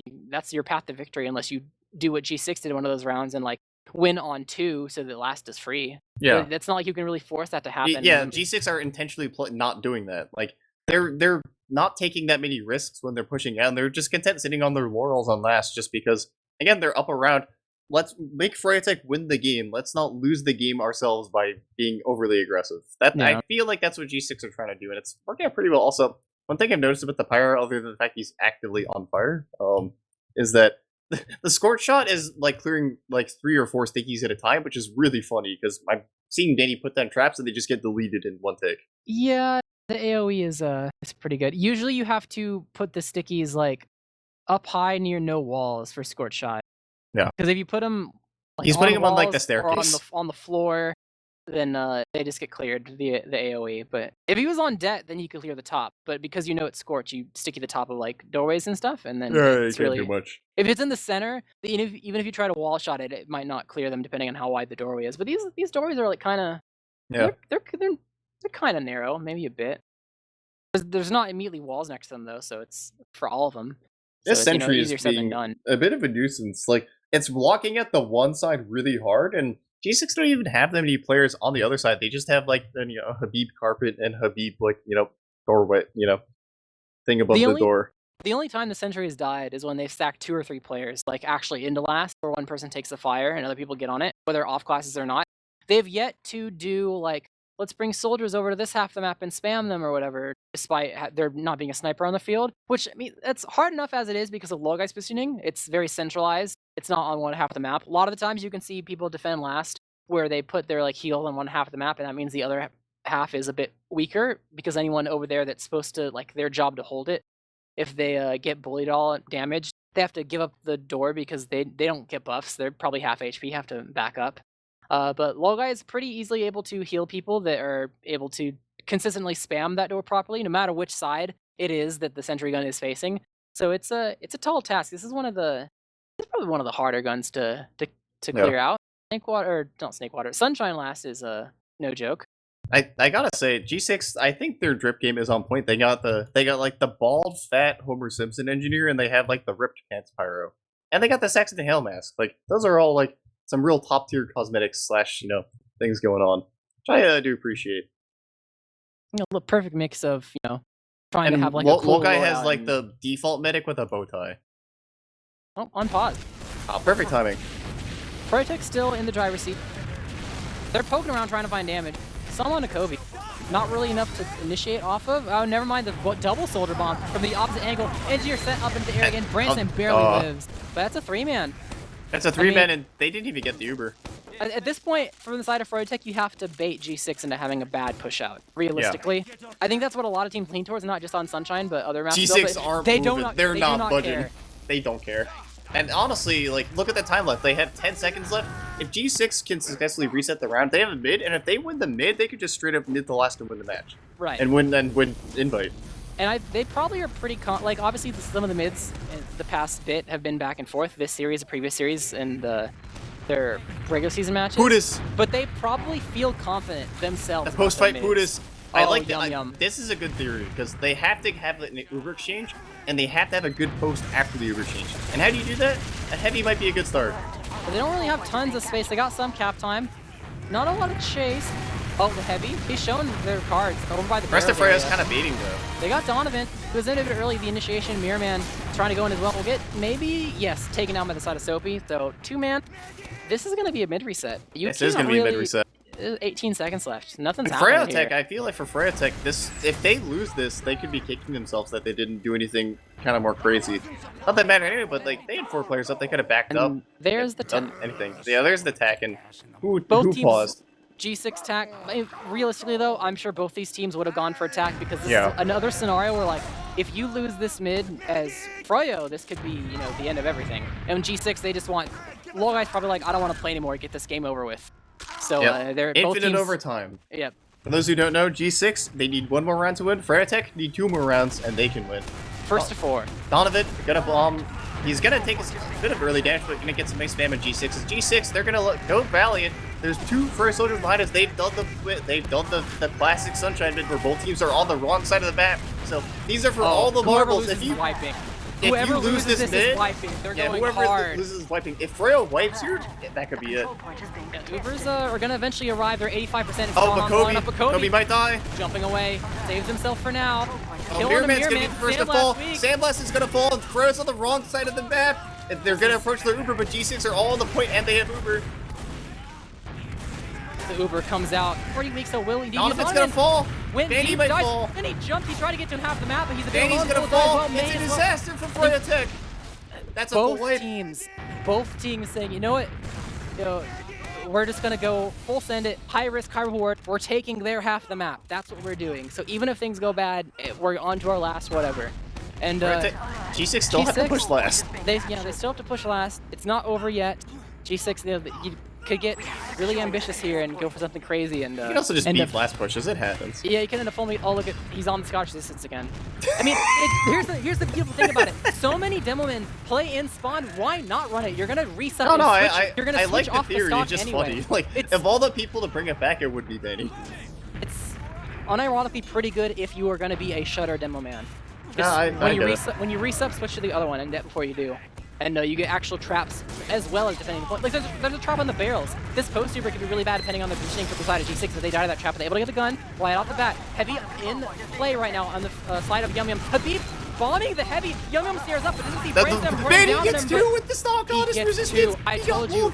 Like people are unafraid of last traps because like, oh yeah, they have to put stickies on the point. There's like 8 of them there. There's no room for traps anywhere else. But you have 14 with the Scottish resistance. You can put traps in 2 other, maybe 3 if you want to do 2 sticky traps. Trap the doors. In other areas of the map. Doorways, props, or even stack the point even more so the scouts don't have that easy of a time clearing the stickies with their scatter gun. That was the main thing for when it was ran on Badlands. You put 14 stickies on Badlands last, they can't tease the point even with a fast cap time because the scouts run out of ammo before they use all 6 of their shots. And you're back to 8 stickies still, which is the normal amount. And it pays off in dividends as now they're in an uber scenario, bombing through. Soapy's bombing damage, behind, and they have no idea. To... He's gonna go for the back cap, and I like this theory. It's _1, but if G6 can fight they're this... sending 2 back. They're sending 2 back. They're sending their whole handling. team back. They have to fight this. And look how forward Habib is. It's the leapfrog is going to be not even trying to take back mid from the side of G6. They have Ad trying to take the enemy team too, and Soapy's still alive. Is he going to get out? No. He's getting out. He got out through Valley. He's breaking their ankles, takes the pack, and lives to fight another day. Uber extended, trying to chase him down. On to Bandy, into the shutter. Donovan's dead, this and could be Miriam a disaster. fate as well. Bandy caught up to dry, scattered down. Brandsam and Gun gonna able to kill that, get that kill, and Brandsam is on top of the point right now. They're streaming their way into last. It's a full wipe. No Uber available on the Sandblast. I think Yum Yum, he blocked the point though. He knew the only play was to block and able to take the one move. Yeah, he blocked it. That's the insane. Point. They're on last. Soapy back on the way, trying to pre-fire the door to make sure that Yum Yum is able to die, but the cap is gonna go in favor of G6 for the second point. They're on last. Able to clean up Miriam and Sandblast stacking on top of the point, and G6 take the round. GG's in the chat as G6 are your Season 11 Invite Grand Champions, taking Sunshine, the last map in the BO5, 4-2 versus Froyotech. That was what an ending, and what a season. G6 coming out on top for the second season in a row, different roster, same results. As G6, that's a bit of a streak going. How long has it been since 2 seasons in a row Freya hasn't won? Because Freya, they've been trading seasons recently, right? The brand name, obviously it's a different roster, right? But different rosters, but like still like the brand Banny name team of Froyotech. If you want to talk about Banny in particular, you have to go back to like ESCA, like single digits for 2 probably. in a row. But for Froyotech as a brand that was created like in the mid-teens of ESCA, this is probably a first because they had like the season 20 thing, and then they had the Witness Gaming loss, and they came back and won, and then they had last season where they got third, but then this is this is a new one. Yeah, a new one. But G6 able to back and forth. I will say both these teams, they came out with the plays. They had the playbook ready. They gave it their all, poured their heart out onto the field of the server, and a lot of close and good matches. I think there was a good playoff run from the teams involved, but G6 just a little bit more prepared and a little bit more in the tank to secure the victory for themselves, and will take the crown. We'll take the crown. Great season overall, and congrats to G6 winning Invite second season in a row. Again, with a different roster too. Like with the losses they had, the core was still there, but they lost bot mode, and bot mode's no slouch. Same thing. Fred, if anything, they picked up the. I don't know. I'm very impressed with G6 this season. Got some genies in the chat. Got some genies in the chat? Yeah, so like under 20 seconds accuracy for the match time and how long it was going to last. But we got some G6ers rolling up in the Bumble for postseason we got interview. Soapy, we got Habib, I see Kobe. Got him filing in. Yep. Green gentlemen, congrats. Yeah, congrats on your victory. We did it. Thank you. Thank you, man. All right, let's talk about the season. You didn't have too much stiff competition, give or take, a couple matches, mostly against the side of Froyotech where you traded. Do you think when it came to differences and progression throughout your regular season into playoffs up until the final map, do you think that you guys developed and changed your identity more, or do you think that Froyotech progressively got harder and harder to beat on their end that just caused you to make adjustments at the last minute to come out on top? We didn't have scrims. Scrims were really hard because we didn't have like a reliable weekly schedule, so it was always changing, and there were teams that wouldn't really want to scrim us for some reason. So it got really hard to improve as the season went on, and probably part of that is like a little bit of complacency on our end because we weren't practicing as much. But yeah, the last I'd say like 2 weeks, that was probably some of the hardest TF2 I've played in a really long time. Just because I mean, I don't want to say we were out of practice because we were still scrimming. It was just our scrims weren't that great, to be honest, like for the whole season. So it's hard for us to get like solid practice. So the last 2 weeks, we spent a lot of time map reviewing, demo reviewing. Like we'd have a Discord that's like just filled up with just garbage. So yeah, I mean, I'd say they definitely got really, really good as the season went on. But a good portion of that was just because we were kind of out of practice. They did get a lot better. Absolutely. I have to admit, they did. They played really well. Like it was not. I agree. It was not easy. They made us work. Yeah. That was very stressful. So with that said, before the first playoff match even begins, obviously you go into matches and you think like, yeah, we're gonna win. Or like Loga, every time you come into the Mumble and begin your post game interview, you always like, yeah, no, it was gonna be easy, even if it was like a hard fought game. But even though you have that confidence, realistically, do you think it was going to be, or did you think it was going to be as hard as it was, or was there a part of you that thought that, oh, I don't know if we have this, or were you like extra confident that you were gonna like roll really hard, even though went to the final map? What was the initial thought versus the reality of how it went down? Are you talking about when we got to Sunshine? No, like before just in general. before you begin playoffs, like how confident are you that you're gonna get first? Are you really like shaking a little bit, or do you think no, we got this, or it'll be hard fought, or what's the feeling before you begin the matches? I have to say, at first, I was confident of winning. Of course, you always have to be confident, but the upper bracket finals was a real reality check for us that it wasn't going to be easy. Yeah, and then that's what I was gonna ask after that, it's like whenever you lose a series, if you just take it in like negatively and you don't want to try to improve off that and you just like give up, then you're never going to win. Yeah. We had a lot of problems we had to fix, and we fixed them. I wouldn't say we fixed them perfectly because they were still close, but we fixed them good enough to win. Yeah, we came into this knowing we had to win 3 maps. Yeah. I've had to deal with that shit plenty of times in my life. Yeah. Of all the changes, big or small, that you think you had to go through for, I guess, not just the playoffs, but for Froyotech in particular, what do you think was the change that you guys made in your play that became the most useful to kind of turn things around and give you a dominant showing to take these maps and take it at the end of the day? Soapy? Say the question again. Sorry, I was. Out of all the changes you feel like you had to make to win, what do you think was the most important one, like the biggest one that had the most impact? It's on us. I mean, we were just like,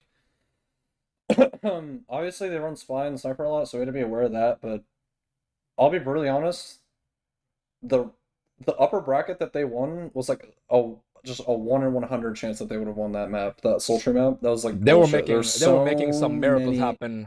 So many like dumb little like feeds on our end. Like it wasn't anything they were doing specifically. It was just we had to clean up our play. I've said it the past 2 weeks. Like the thing we just keep telling ourselves is we have to just play on our terms. I know we all have better DM than them, so if we play on our terms, we'll have the best shot at winning. Absolutely. I mean, fuck, dude, we have Habib on our team. So.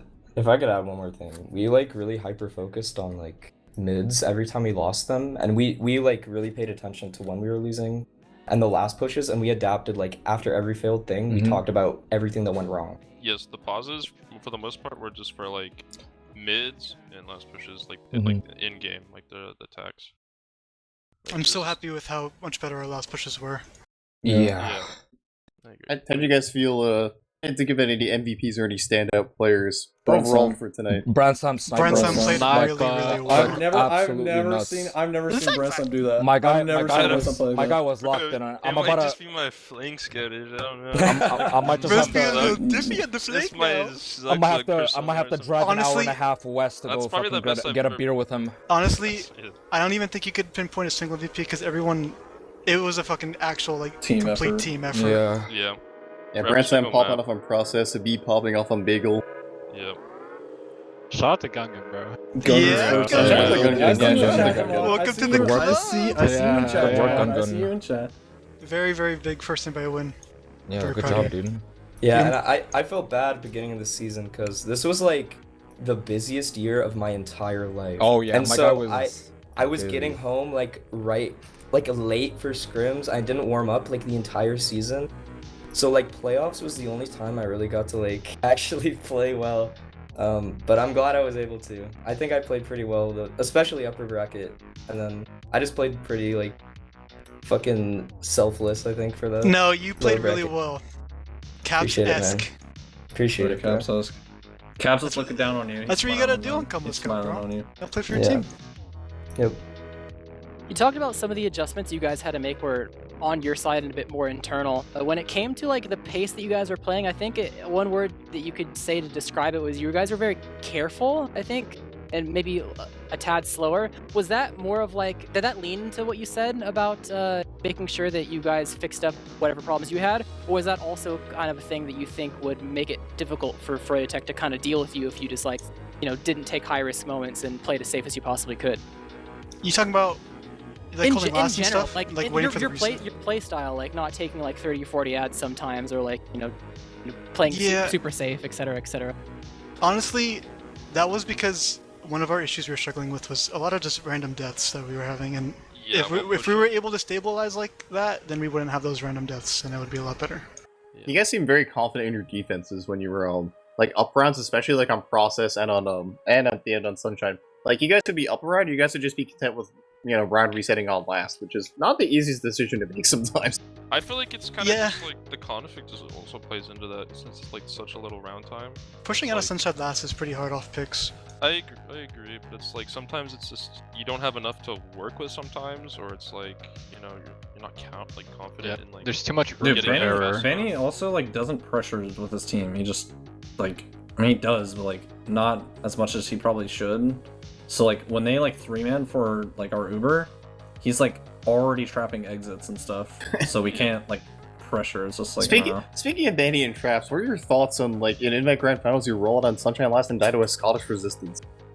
I noticed it. I didn't say anything. I just didn't say anything. Dude, I died that shit, bro. Kobe said he died to a dungeon trap with the Scottish Resistance. I saw the little Scottish Resistance. I saw the little logo like in the kill feed. I was like, I didn't even notice. I didn't even realize that happened. He was on that. He was Badlands cooking technology. Yeah, little guy died to that shit, bro. I didn't even realize that fucking happened. Nah, he did that shit. He went European on us. What is that? He did it on Process too. He did it on the Did he? I didn't even see it on Process. Yeah, I he didn't did see it the one process time. one. My guy's innovating. Honestly, I like that. Yeah, no, He's bringing back that was a thing that happened like all the way back when Badlands was in the pool. I was saying it during the cast, but with Badlands out of the pool, the tech is just gone until someone forcefully brings it back. So I guess you want to play Shadow Demo then, yeah. But one thing I forgot to ask is, with the results of the upper bracket final, how much did that affect your guys' desire to play certain maps going into the second pick ban phase for the BO5? Were there any maps? We knew we were better than them. I genuinely think that like, on second thought now, yeah, Sultry probably not our map, honestly. I thought, I mean, at least today it wasn't our map, but yesterday we should have won that. Yeah, 100%. But Sultry, looking back on it, probably not our map. We played Process actually so much recently against them, like our last regular season match and our first playoff series match, and we scrimmed a lot on it. Yeah. We might have lost all of those scenarios, but we had enough experience on it, so I thought we could win, and we ended up winning it, so it was nice. That's the battle won the war. And that was the fucking map win that we needed the most. Hey, the win or first lose. map. First map. Winner learn. It's very Winner important. learn. Winner learn. It's a good philosophy to live by. You know, if I'm gonna quote Brother Skis, "Be better tomorrow." Be better tomorrow. No, I mean, yeah, I think the Process map pick from them wasn't very good, and it was really, really important that we win that map. And because we won that map, I was so confident the rest of the series. Like, there was never a time where I doubted. Even we were in that last 5 minute where we were like stalemating our last, and they like sacked a fuck ton of people. Like, I still the entire time was like, yeah, we're gonna win. I have such a good feeling about this. So, I mean, yeah. It was in the air. It was the vibe. Yeah, it was good. The vibes were good today. Fuck yeah, they were. Yeah. This is out of all 3 Marine Bay wins, this is my favorite one, for sure. Dude, honestly, me too, I think. The hard fought. Season 6 comes close, but dude, I knew we were gonna win that one. Nothing beats beating Benny. Like, this one was really good. It feels so good. This one was exotic too, because it's Benny Demo. It wasn't Benny Scout. Like, no one's beaten Benny Demo in Yeah, but it's last season that Benny Scott was 3rd place, so I don't know. I want to give a shout out to the new players on Froyotech. The first couple seasons, they actually played really well. Oh yeah. I have to say, they did play really well. Dude, I feel like Donovan has improved so much. Like, No, it's Donovan's actually really good. insane. He is bro. a massive high impact. He I think is insane with the plays. He's like bro, he's like the only one actually like fucking working shit. I don't know. I really hope he makes that they miracles don't. happen. I really hope that Bane doesn't cut all his young talent and tries to make a super team again, because that team, that core players can actually, they can, Bro, they they can could win. improve. Yeah, Yeah. they can, yeah. Yeah, I mean, Popping Donovan's off just, like, recently. his value is like he can shoot things really well, obviously, but I think it's really good when a team has a player that can play like spy and sniper. Like that shit is it's the mad outclass, important. bro. Especially in like today's like meta, I feel like spy and sniper is like almost a guarantee in all these matches. I don't know. I think Do you the think meta's that's because of the kinda config, or is it? Yeah, it else might be thing? part in the config, but it's also like players these days. Like Donovan's a really good spy, and like he can also like dabble in sniper as well. So he's like a really valuable player to that team. He's also getting I a was lot of also- forces too, a lot of good forces. Yeah, I mean, Yes. he can play everything. I think. I don't know. He played really well. He's probably the best player in that series. Yeah. It was definitely popping off. That But, was so stressful. Yeah, I was overall, literally crying, I mean- bro. I was I mean- crying. I can't even cap. I mean, I was like alright, I guess. I don't know, it was okay. Yeah, it's like every day. It was yeah, okay. now you get your time to relax because it's all over until next season. factoid. Factoid. Hey, any other questions coming to mind, Space? I'm good. I'm vibing. All right, time to go to the shoutouts. Any final shots before we go ahead and wrap up the season and the stream, starting with Brand Slam? Jesus. Classic. What the heck was that, bro? Nice shout out, bro. So that's it. Rest of you finish your milk today? That what? Yeah, I did, bro. Alright, go get your Oh, yeah, I got a couple. My mom and brother, they were watching. Aw. Let me get Charlie, my That's friend. Hi, Aaron and Brandon, Charlie. my day ones and fucking sixes. The team, especially Soapy and Lil Guy. I've known Lil Guy for like fucking 6 years or something now. I've known him for a long time, so I'm always gonna be a ride or die for Lil Guy. The GeoGuessr chord, the Strider chord, and then fucking everyone else I play with. I love you all. Habib. Yo, shout outs to Yeah, you top that. guys on the cast, killing it as usual. Dolphin, Jared, SGC. Shout outs to G6, my homies. I helped you get your lick back. You know what I'm saying? Gotta get that lick back. You dig? That one was for Boston, no cap. Shout outs to Froyotech. Y'all were insane. Shout outs to High Five. Shout outs to Caps, Bot Mode, the ones who aren't here with us anymore. Shout outs to Merriman, Marmalou, and yeah, I'm gonna call it there. Kobe. Fucking shout out to G6. Shout out to the viewers, honestly. I saw the chat going crazy. We Yeah, hit like 15K at one 1,000 point. viewers. That was 15K? In Sunshine, hit 50, or sorry, 1.5K. Oh Not my 15K. God. Sorry, Yeah. I forgot. It's not, my brain's fried, and I forgot it's not April Fool's anymore. Ah, It was 72.TA. 1.5K. It's an I-72. Yeah, shout out G6FN. That's all I got. Yeah, GG. GBFN. Low guy. Shout out to Gungan for his first invite win. The improvement along the way, the entire team. I'm very proud of everyone that played. We improved so much. Shout out to all my friends that are watching. Love you all. Soapy. I got a couple things to say, alright? Uh-oh. As the last Here we go. As the last airbender, the last G6er, like it's so cool to see like how far we've come from like when we started this team like 2 years ago. It's really sad that everyone has like kind of moved on, but yeah, I love all my G6 teammates. There's too many to name at this point. I know you guys are all watching. I love you all.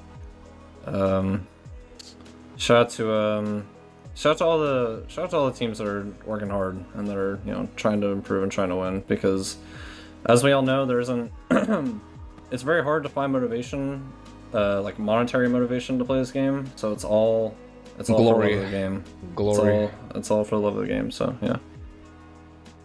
Well said. Shout out to all the nice messages I've received. You guys are awesome. What about you, Space? Yeah, shout out to all the teams, all the teams putting in the hard work and the passion involved, especially, the our 4th seed team, the GB team, and our 3rd seed team, the Kev team, putting out good showings. Shout out to, everyone watching, shout out to production, all that good stuff, and, Well, I'll give my shout out to Skis. Mandatory. All right, definitely Mandatory. shout out to everyone for watching and all the teams that put on a fantastic show this weekend. And we had a really great season. I think people were kind of worried about what was going to happen overall, like not just the playoffs, but the entire season, because you had a large, a variety of teams, 10 total, a lot of new blood entering the scene in the lower half, but still every single week there was always at least one nail biter of a match that was really good, even if you didn't expect it to be on paper. And even the playoffs, I mean, people were favored one way or the other, but there were still a lot of close matches back and forth, and it was definitely a pleasurable viewing experience throughout the entirety of the 2+ months that we play and watch, etc. So here's hoping that we see a repeat of that, and who knows, maybe even better come season 12. But season 11 has reached its end. G6 have been crowned your champions, and after a long, hard-fought night, didn't even start at night, and everything that's good eventually has to come to an end. That has been it for us tonight. Thank you so much for watching and hanging out with us throughout the entirety of this season and seasons past. I've been Jarrett, casting with Space Gals with Dolphin on production. Thank you, and we'll see you next season. Pick up Jarrett season 12. Back to back. Good day. Yeah. Back to. Oh yeah, there's also a Highlander tomorrow. Oh yeah, true. Oh yeah. Wait, yeah, gotta tune into that shit. Yeah, the Highlander Grand Finals are tomorrow too. It could be hype. Let me snipe. I get my roster water dub.